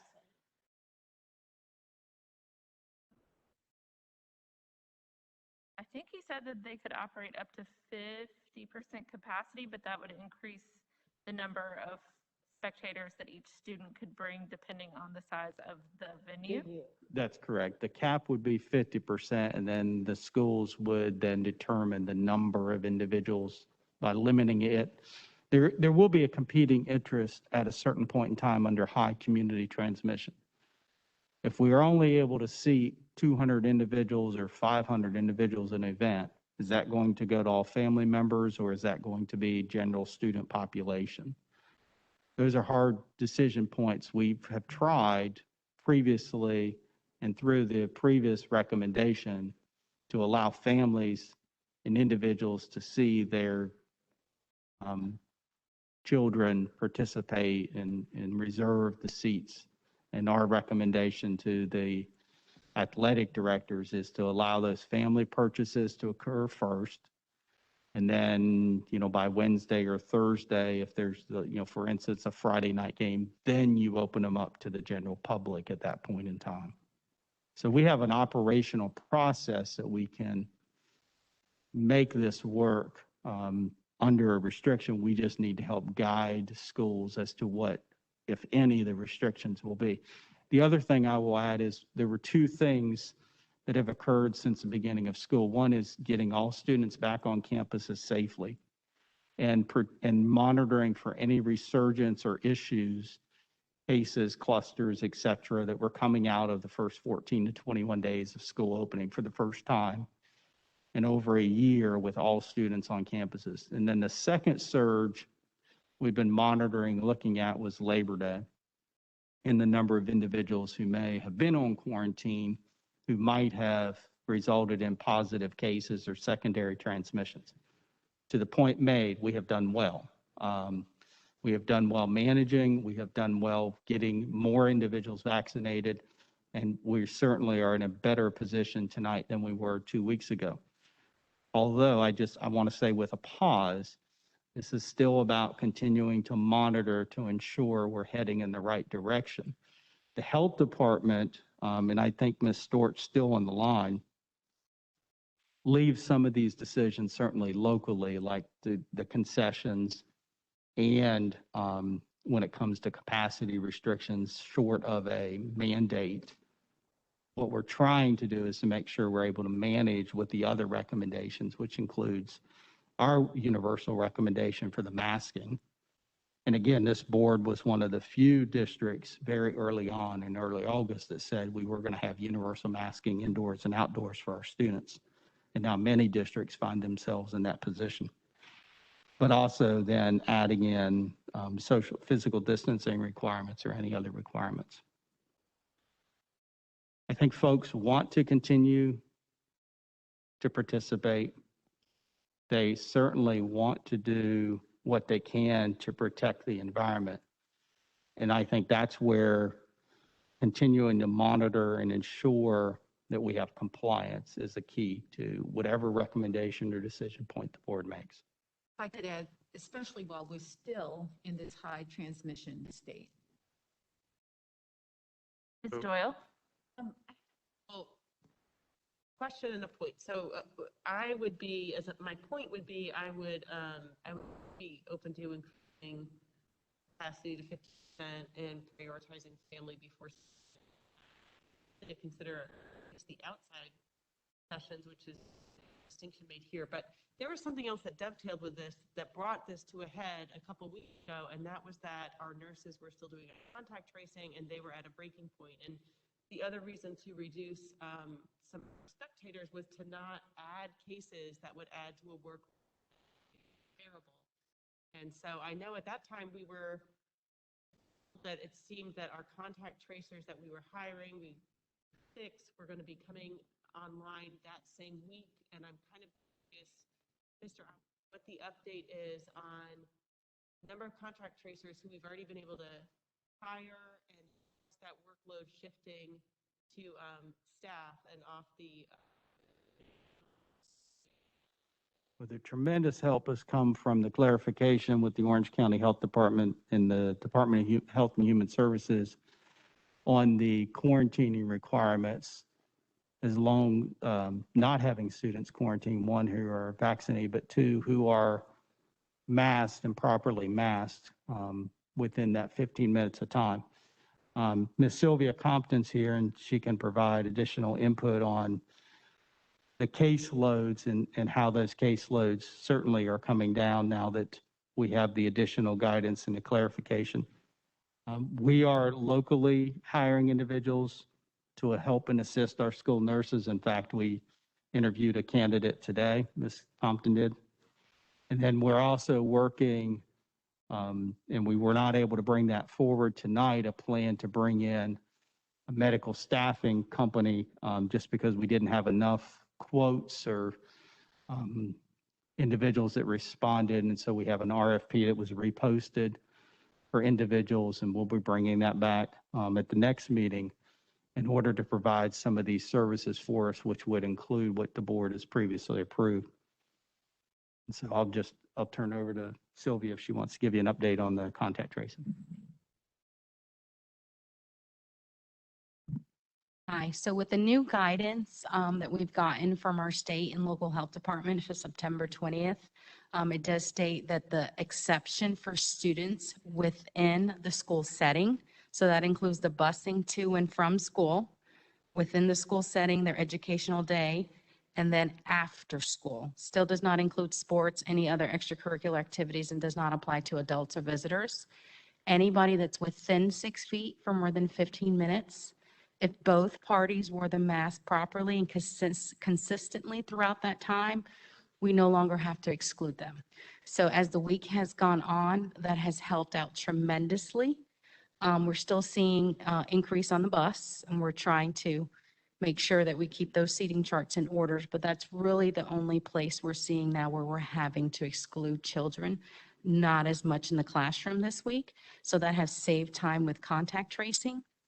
To your response about the 6 people that we had put out there to hire, that has been a challenge. We did get 2 people from the agency, and I know Mr. Abele mentioned that at our last board meeting that we were going to have 2 rolling. With that said, it's just a level of understanding as far as computer literacy, retention, what we do. It's a lot into it. And it's just been a challenge with having people understand, as well as how to speak to the people in our community, because we know that it's not a phone call they want to get. They don't want to hear that their child can't come to school. So that's just taking time. We have had one that's done very, very well.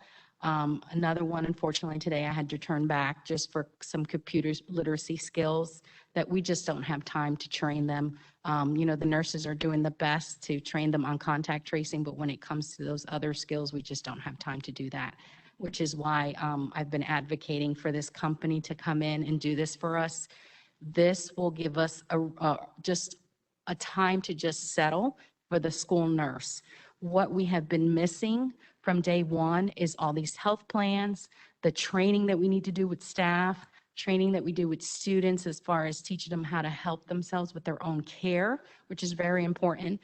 Immunization tracking that we have to have, which state mandated required immunizations and health physicals for any new students coming into our school system for the first time, as well as reporting all of these health concerns to our staff and cafeteria people, because they need to know if any of our students have allergies, which we have not been able to do. So with the company that we are looking at, they will come in and they will do everything for us. So that'll give us a nice reprieve for, I'm hoping, about 3 months. And that'll give the school nurse time to do what we need to do. And when it falls back on us, then we can work with those outside contact tracers. Again, we'll have more time to give them, to devote to them, to areas that they may need extra help, so they're able to help us out in those areas. But right now, we are still overwhelmed. Even though we're not excluding as many, we're still doing the same investigation. And that investigation takes time. And as you can imagine, we're still talking to staff. We're educating them on the new guidelines because they don't know what they are either. So they want to be sure that we're doing what we need to do, because of course they want to make sure their classroom is safe as well, and as well as they are. So it's taken time educating as well when we do look for this information, explain to them that the guideline has changed again. And it's really hard to keep up with all these changes, but that's what we do, and that's what we have been doing. And we definitely help each other. So as nurses, even though we have, a school right now, thank you, Jesus, we have one school without a nurse who's still out on medical leave. We did get a new hire that started officially today for Central Elementary. Our nurse is back at Cedar Ridge from her medical leave. So we help each other. We're all covering for each other. So not only are we doing our own schools, we're cross-training with each other and teaching each other how to work in elementary, middle, and high school when it comes to the contact tracing, because of course it is more consuming in the elementary school level. As you can imagine, they're not vaccinated. They're young, they play, they do move the mask. So we have to make sure that we do a thorough job when we're doing contact tracing per our local health department standards. And we do that thoroughly and take the time to do that today, or every day, I should say. Thank you so much, Ms. Compton. Yes, ma'am. Yes, ma'am. 5 cases.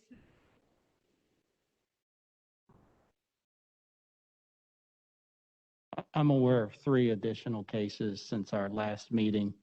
One of the items we certainly wanted to think about as we move forward and as we review cases, clusters, or recommendations that would pause or shut down programs is trying to look at those case counts and that information per team.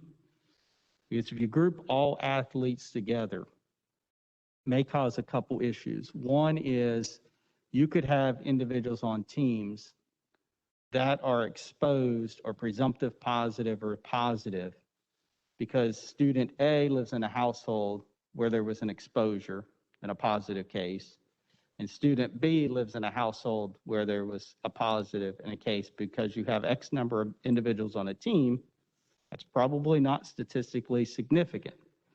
However, if student B now has a positive COVID case because it was related to student A, then that would be a concern for us. And so it's more than just, I think, counting the number of cases. We need to look a little deeper at how many of these cases are occurring on that team and are occurring on that team that are related or secondary transmissions. And so I think that's one of the areas we need to keep diving deeper into is, are we having secondary transmissions and are we having issues with our student athletes? Because remember, there's a different standard for them being in quarantine. What was just mentioned by Sylvia in the health department is that standard that was updated is just for in the classroom. Does not include our athletes outside of the classroom.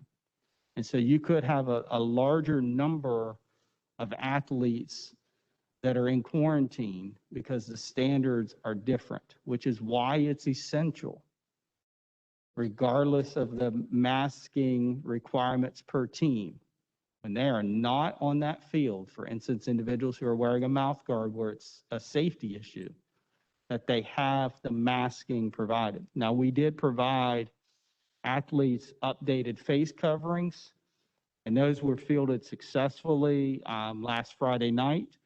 In fact, the athletic trainer told me not only were students wearing them correctly and wearing them consistently, they didn't have to pick up hundreds of masks that were on the ground after the event that had been tossed or discarded or the strings broke, et cetera, because they were trying to put them on and off. And a lot of times they were just going without. When the string would break, they'd come out of a play, they'd take, they wouldn't put another one on. They'd go right back out. And so they felt like they were much more consistent, that we were able to provide those additional or different types of face coverings for them. Smiley. I just wanted to say that I'm happy to support this new proposed plan and approach. It seems to me that you all have asked the question of what do we need in order to manage these events safely under different levels of community spread. And if this is where you've landed, then I support that. Other board members? Hauser, and I think this is our final comment, and then we're going to need to move on.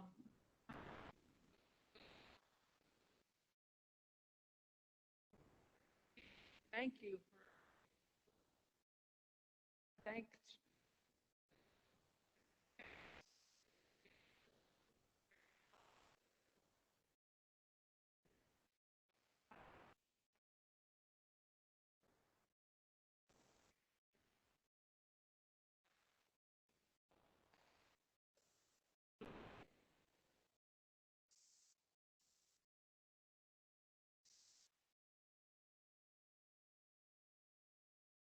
Especially because we're the only ones.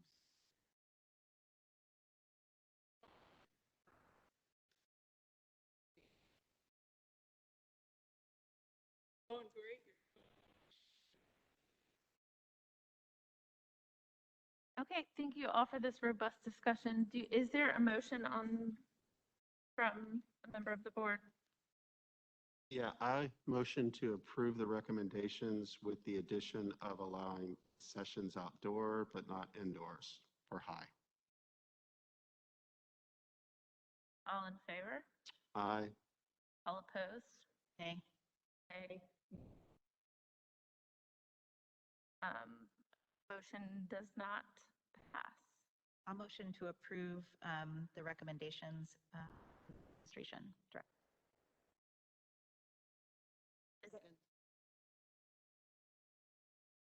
All in favor? Aye. All opposed? Passes. We will move on to chorus and wind instruments.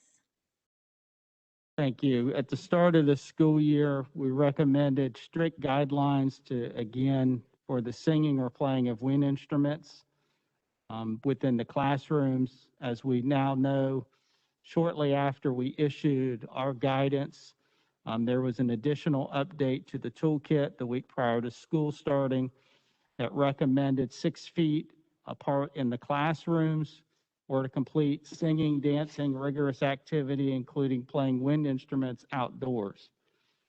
The arts program utilized a strict 15-minute per hour rule for students participating in the above indoor activities to allow safe environments while giving the HVAC and air filtration systems an opportunity to provide adequate and appropriate fresh air. Again, like the previous discussion, we are not seeing or having cases of secondary transmissions within the classrooms. Teachers have managed this very well, extremely well, and to a high level of success. We would recommend the requirements be changed to allow additional time for singing or playing wind instruments within the classroom for the next period of September 28th through October 15th. Again, we would continue monitoring and reporting. Our suggested time blocks would be middle school would be 40 minutes per hour, spacing at 6 feet to the extent possible and outside as well. High school, we would extend 60 minutes per 90-minute block period. Under 10 students in a class, we would have no time restrictions because they would be able to maintain the 6 feet, and the air systems in that space are designed to move air and ventilate for a much higher number. And so we feel very confident that students could play at an unlimited time. Band and singer mask and bell covers would be required. Again, we'll review on or before October 15th. And then we would like to start moving into performance guidelines for theater or stage events, so our students can join you on stage and start to perform and have individuals coming to watch them at both outdoor and indoor. We did have in there restricted to 2 tickets per family. I would update this guidance to match that that we approved previously, so that we are consistent in how we're setting up our venues under high community transmission. And then our goal would be at or before October 15th, if there's no issues with secondary transmissions, then we move to the national standard that many school districts are using, which is 50 minutes of playing with a 10-minute break. In our arts programs are looking forward to beginning to utilize that standard. But I wanted to give you an update and a recommendation that we immediately increase the amount of playing time for both chorus and wind instruments. Any questions? Mr. Atherton? Just a quick comment. I just really appreciate how all the band students have been very adamant. They're masking and bell covers, and you can really see it in any of the Twitter feeds or performances. So I strongly support this. That is not for action, so we will move on. K-12 school volunteers. Again, we recognize the importance volunteers play in the school environment. As was mentioned earlier, teachers need help and assistance. As such, the superintendent recommends a plan that would provide much needed support to our teachers, students, and classrooms by again having volunteers in the schools. School volunteers would be required to, and again, some of these items are not new, complete a background check from the district, submit proof of a COVID-19 vaccination status that would be required, sign an acknowledgement form regarding risk for contractor COVID-19. Again, we're doing our very, very best, but we cannot guarantee individuals coming on the campus they could not or would not be exposed. Participate in district COVID-19 screening if deemed appropriate or necessary, and then respond to contact tracing requirements and report exposure of COVID-19 following any visits on the school campus. And then they would be restricted from being on a campus until at least 10 days following a COVID-19 exposure recovery from COVID-19. And that's following a recommendation from our health department to use the 10-day rule. Again, part of what we're looking for is once they've been on the campus, we have that 48-hour look back period. but we also want to be very clear to individuals who may have had COVID or recovering from COVID or have been in quarantine for being presumptively positive to COVID, that there would be this 10-day requirement before they return or come back. But we would be asking them to be vaccinated at this time to be on our campus. Miley? Thrilled that we are figuring out how to get volunteers back onto campuses safely, because I know that our staff could really use the people support.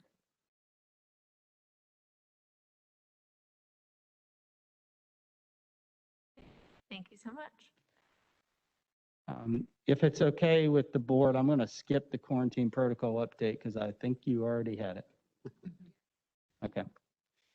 Number 5, vendor and service contractor requirements. This is one we're certainly still unpacking, but we do recommend additional requirements be placed on individuals visiting schools for both short and long-term needs.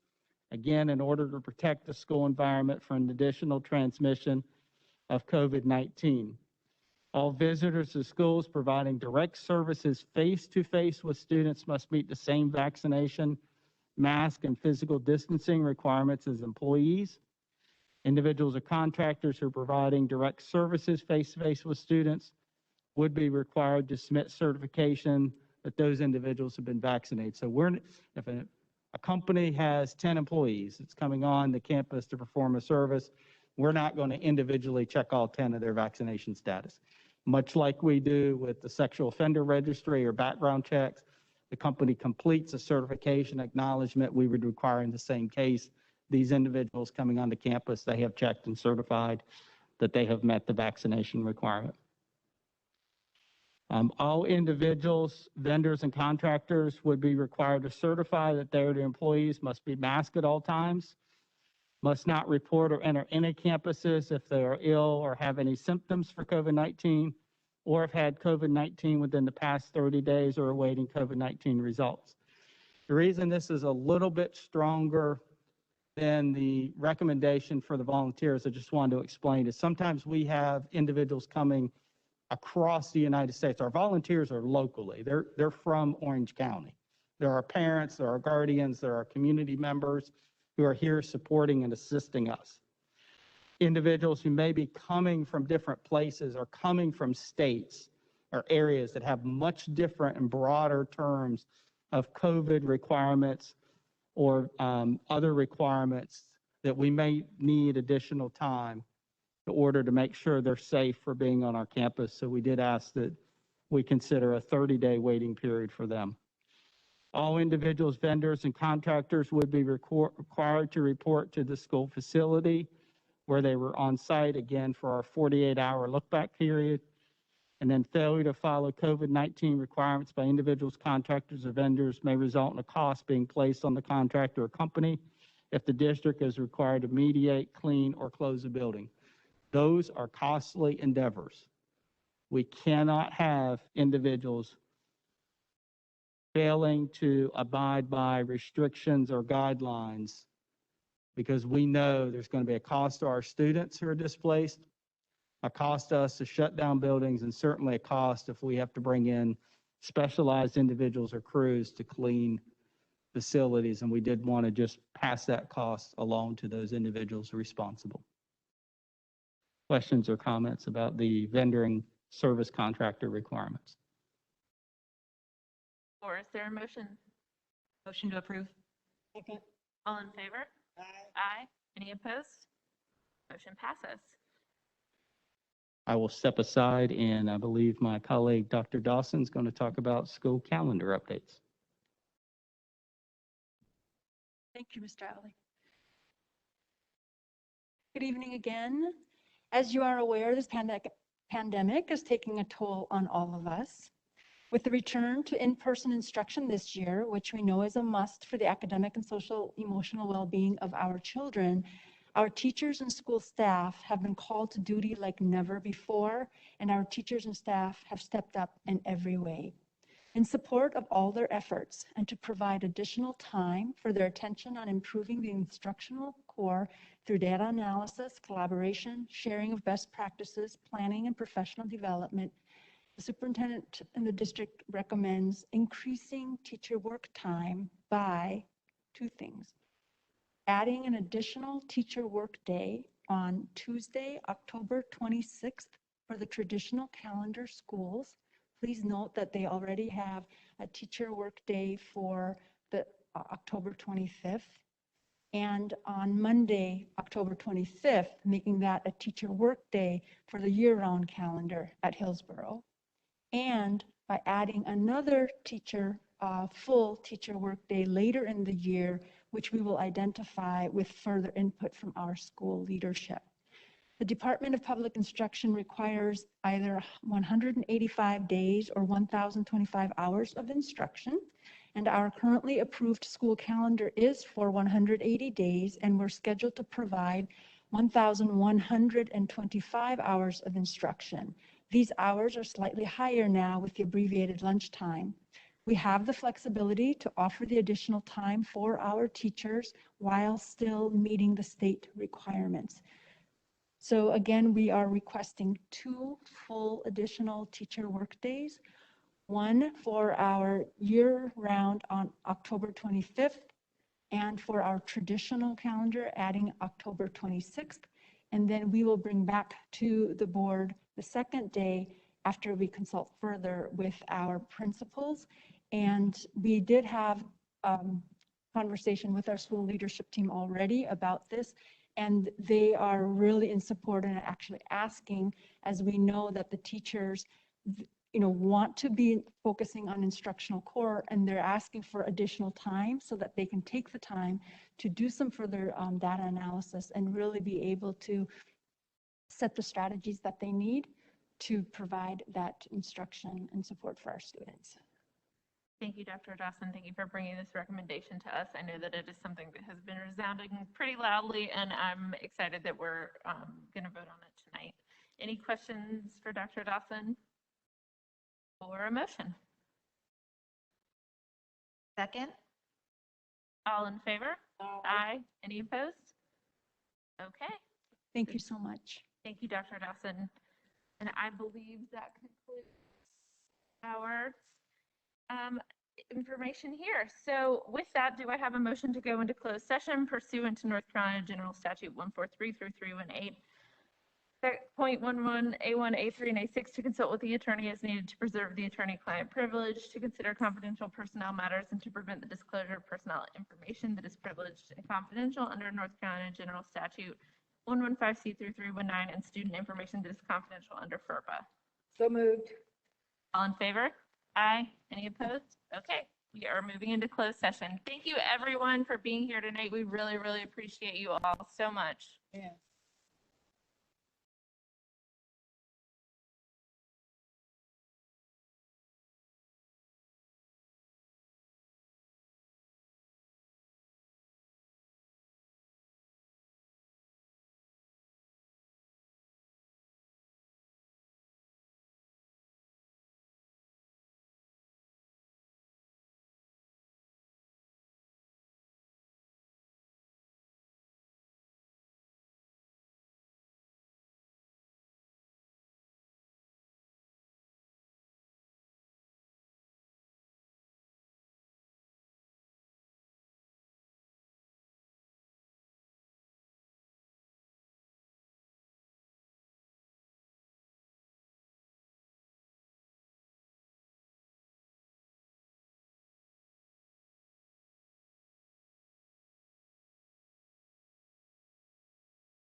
These people.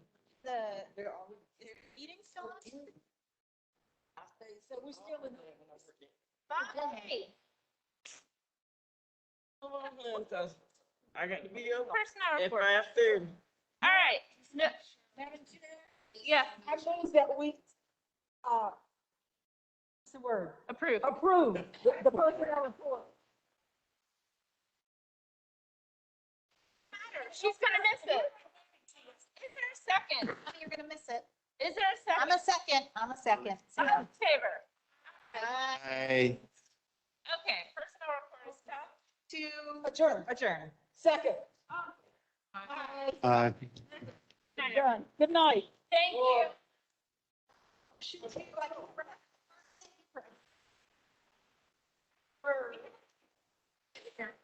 Good night.